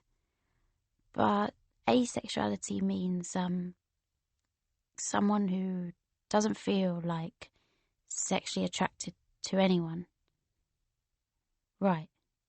Okay. And some people just feel like they're, like, partly asexual, so they only feel sexually attracted to people who they know really, really well. People they have, like, sexual. But, it doesn't really matter what the word is. Demisexual. Daniel chuckled. I haven't even heard of that one. Yeah, it doesn't matter what the word is, to be honest. I'm just trying to explain what I actually, feel. It's the feeling that's the important thing. It's fine. It's just a bit complicated. There was a rustling sound, which might have been Daniel rolling over. Where did you find out about all this? The internet. You should have told me about it. I thought you might think it was silly or something. Who am I to judge anyone's sexuality? I'm massively gay. They both laughed softly. Alid continued, I just wanted you to understand, why I don't want to come out or anything. It's definitely not because I don't like you in that way. No, I get it. And I was just scared. I didn't know how to explain it to you and make you believe me. And I just slowly started avoiding you, which made you think I don't like you. And I was scared you'd just break up with me as soon as I spoke to you. I'm so sorry. I've been so horrible to you. Yeah, you've been an absolute bloody arse. I could hear that Daniel was smiling, and they both stifled a laugh. It's okay. I'm sorry too. Alid moved his arm off the bed. I wondered whether they were holding hands. So, can we just go back to the way things were? Whispered Alid. Can we just be us again? Daniel took a moment to reply. Yeah, we can, he said. In the morning, Alid and I walked to Boots to get some toothbrushes for everyone, because Karis said she was not going anywhere until she'd brushed her teeth. While we were there, Alid wandered off to look at hair dye, and once I joined him, I asked him if he wanted me to dye his hair for him when we got back to his room, and he said yes. Alid sat on his desk chair, his hair freshly washed, and I stood behind him with a pair of scissors we'd picked up in W.H. Smith. Francis. The nervousness in his voice was unmistakable. If you give me a bad haircut, I'm probably going to run away to Wales and live there until my hair grows back. It's fine. I snipped the scissors in the air. I'm arty. I got an A in my art AS. Rain laughed from where she was sitting on Alid's bed. But you didn't do hairdressing A-level, did you? I turned round and pointed the scissors at her. But I would have if they offered it. I cut Alid's hair a few centimetres shorter. It was still past his ears, but not so long that it was flat and heavy. And I attempted to cut in a few layers so he didn't look like a medieval squire. Overall, it turned out pretty well, in my opinion. And Alid said it was better than anything he'd ever asked for at the hairdresser's. Then we bleached his hair, which took ages, and turned it a kind of yellowy orange, which I thought was hilarious, and I took many photos on my phone. Once we'd done that, we dyed his hair pastel pink after he showed me a gif of some band member in a heavy denim jacket. Longish, just longer than his chin, and a soft, muted pink. After it was finished, I realised it was exactly how Radio's hair is described in Universe City. We'd been driving for 5 minutes when Rain's car broke down. She pulled over to the side of the road and sat very still for a moment before asking, quite politely, "Is this an absolute joke?" What do you do when you break down really far away from home? I asked. Isn't there some breakdown company we can call? Asked Daniel. I don't know, said Rain. I've never broken down before. We all got out of the car. Who do you call? I asked, and looked at Caris. Don't look at me. I may know how to pay my income tax, but I know nothing about cars. I live in London. Daniel didn't drive either, and obviously Alid and I didn't, so we all just stood there. Caris sighed and reached into her pocket for her phone. Let me Google it. Hang on. I need to get home, said Daniel. I've already missed 3 chemistry lessons, and that shit is difficult to catch up on. We could always get the train, I said. It's like £90 to get to Kent. I checked.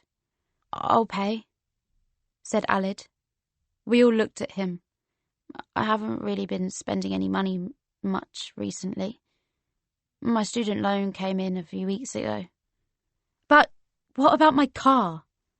Rain flopped dramatically over the bonnet and stroked it with one hand. I can't just leave her here. And Alid's stuff is in there, Daniel pointed out. Caris sighed. I'll stay with you, Rain, and we'll sort out your car. You 3 go home on the train. What? I said.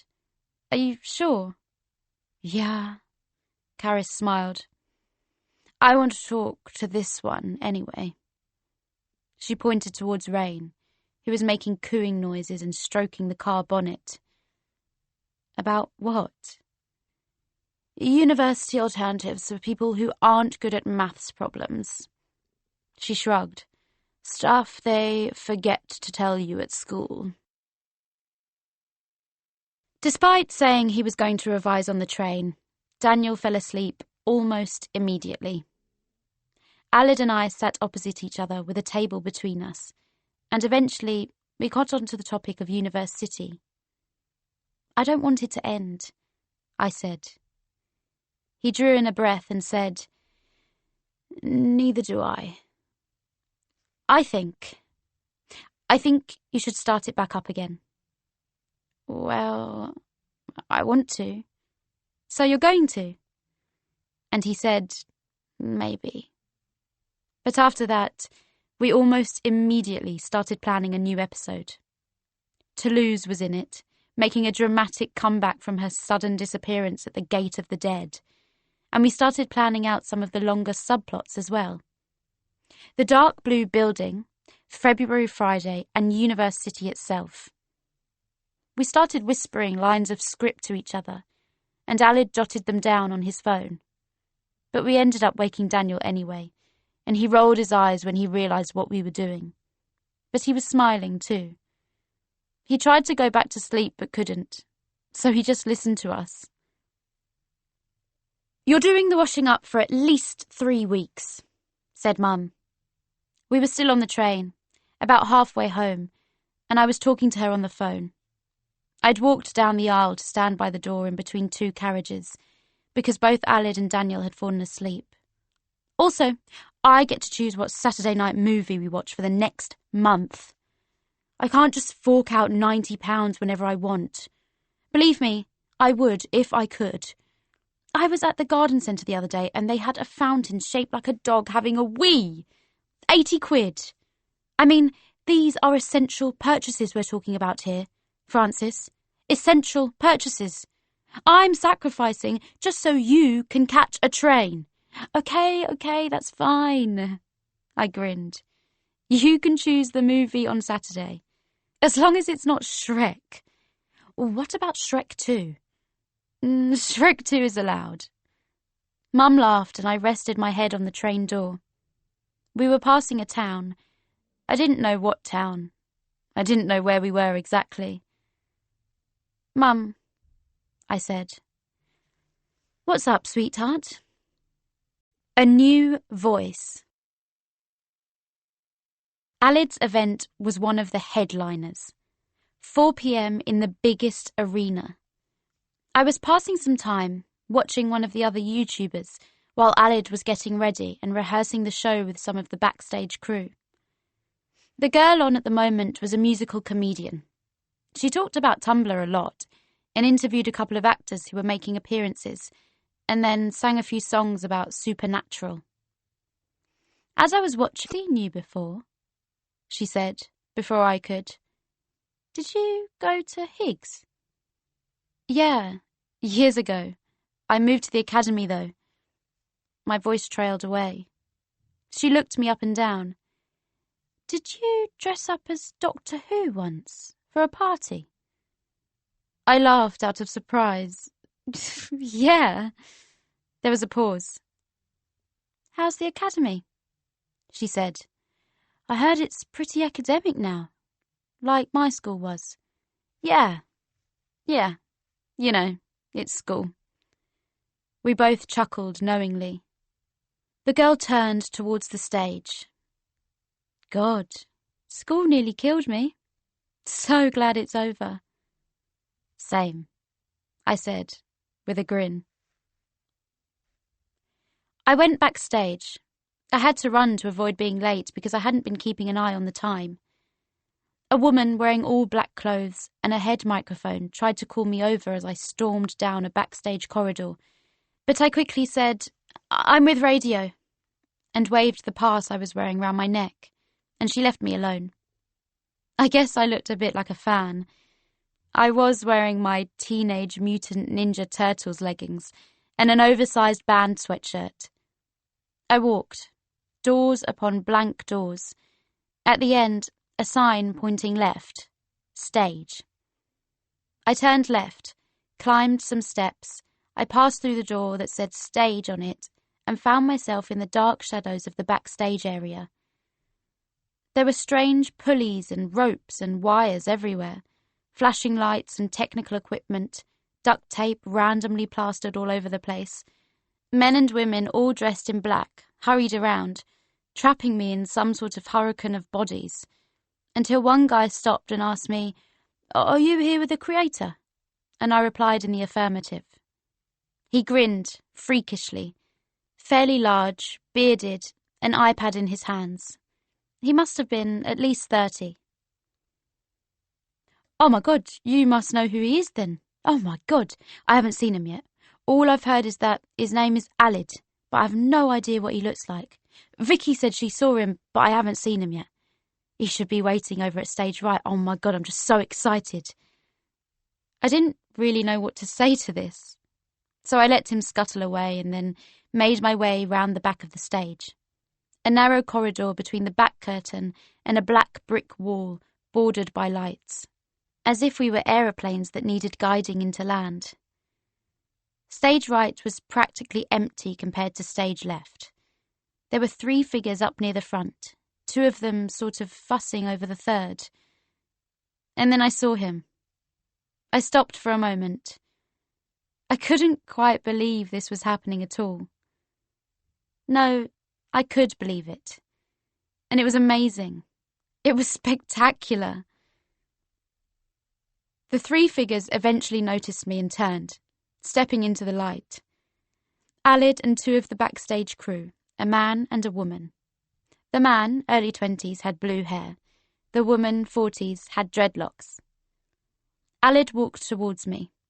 He looked amazing in the weirdest way imaginable.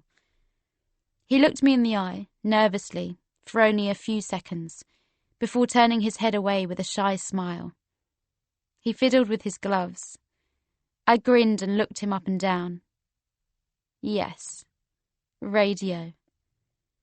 His hair, that stupid pastel colour, and that stupid length, all tucked behind his ears. 3-piece suit, tie, gloves. There was a whole fresh wave of fan art on its way. They were going to love him.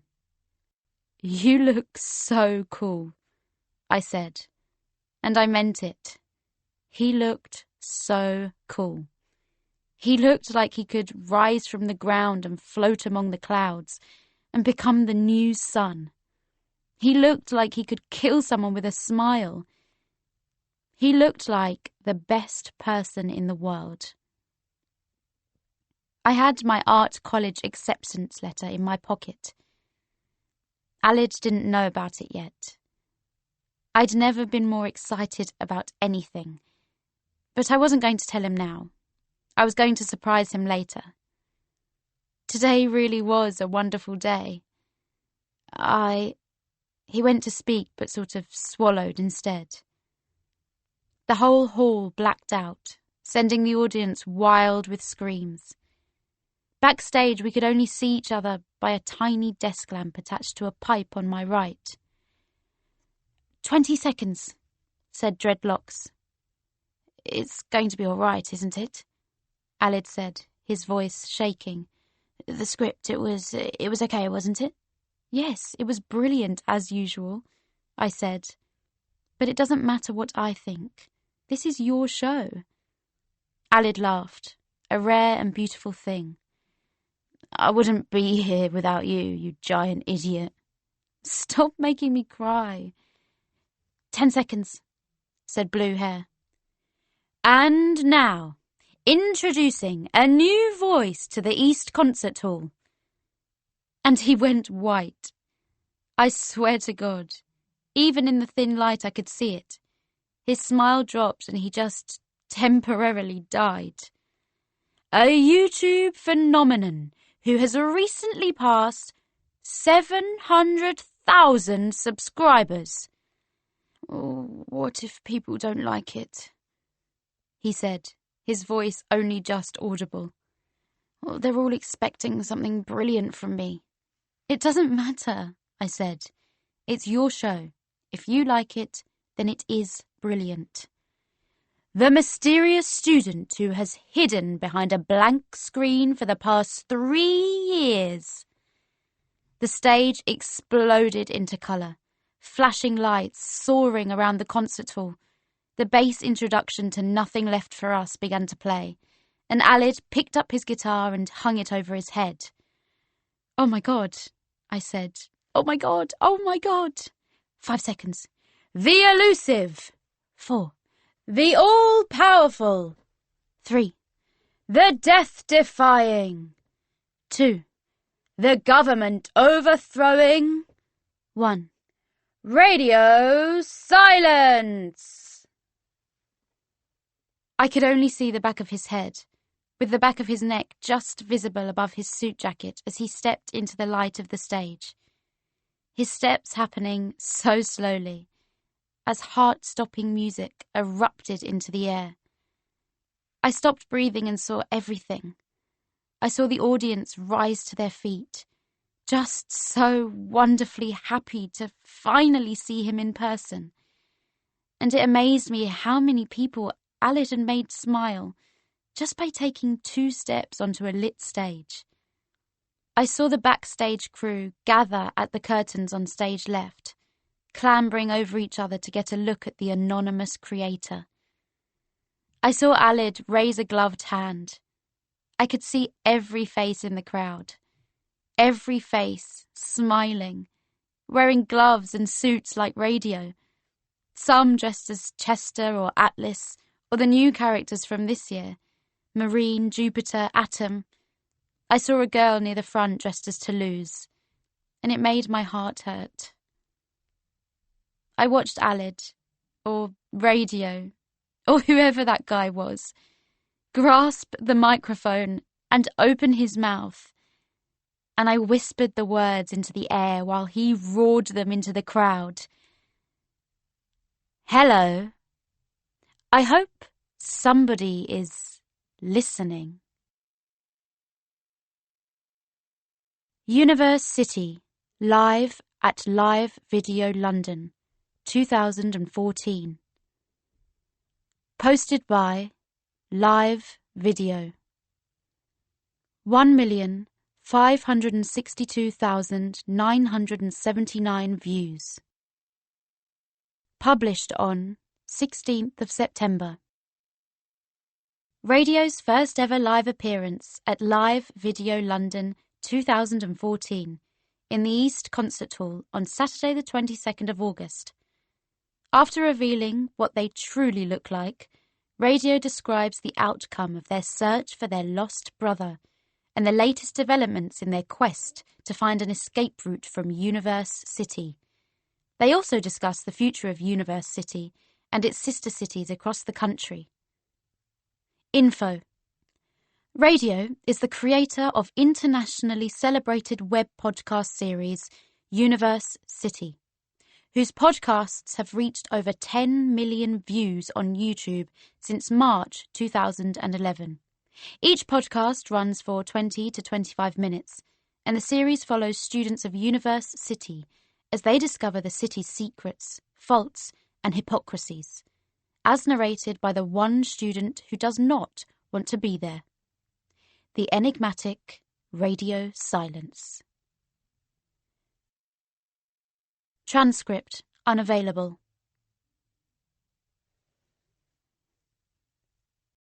That was Radio Silence by Alice Oseman, read by Aisha Kala. This program was produced by ID Audio for Harper Audio. Text copyright Alice Oseman, 2016. Production copyright 2016 by HarperCollins Publishers. All rights reserved.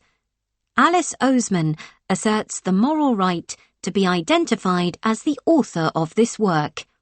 Thank you for listening.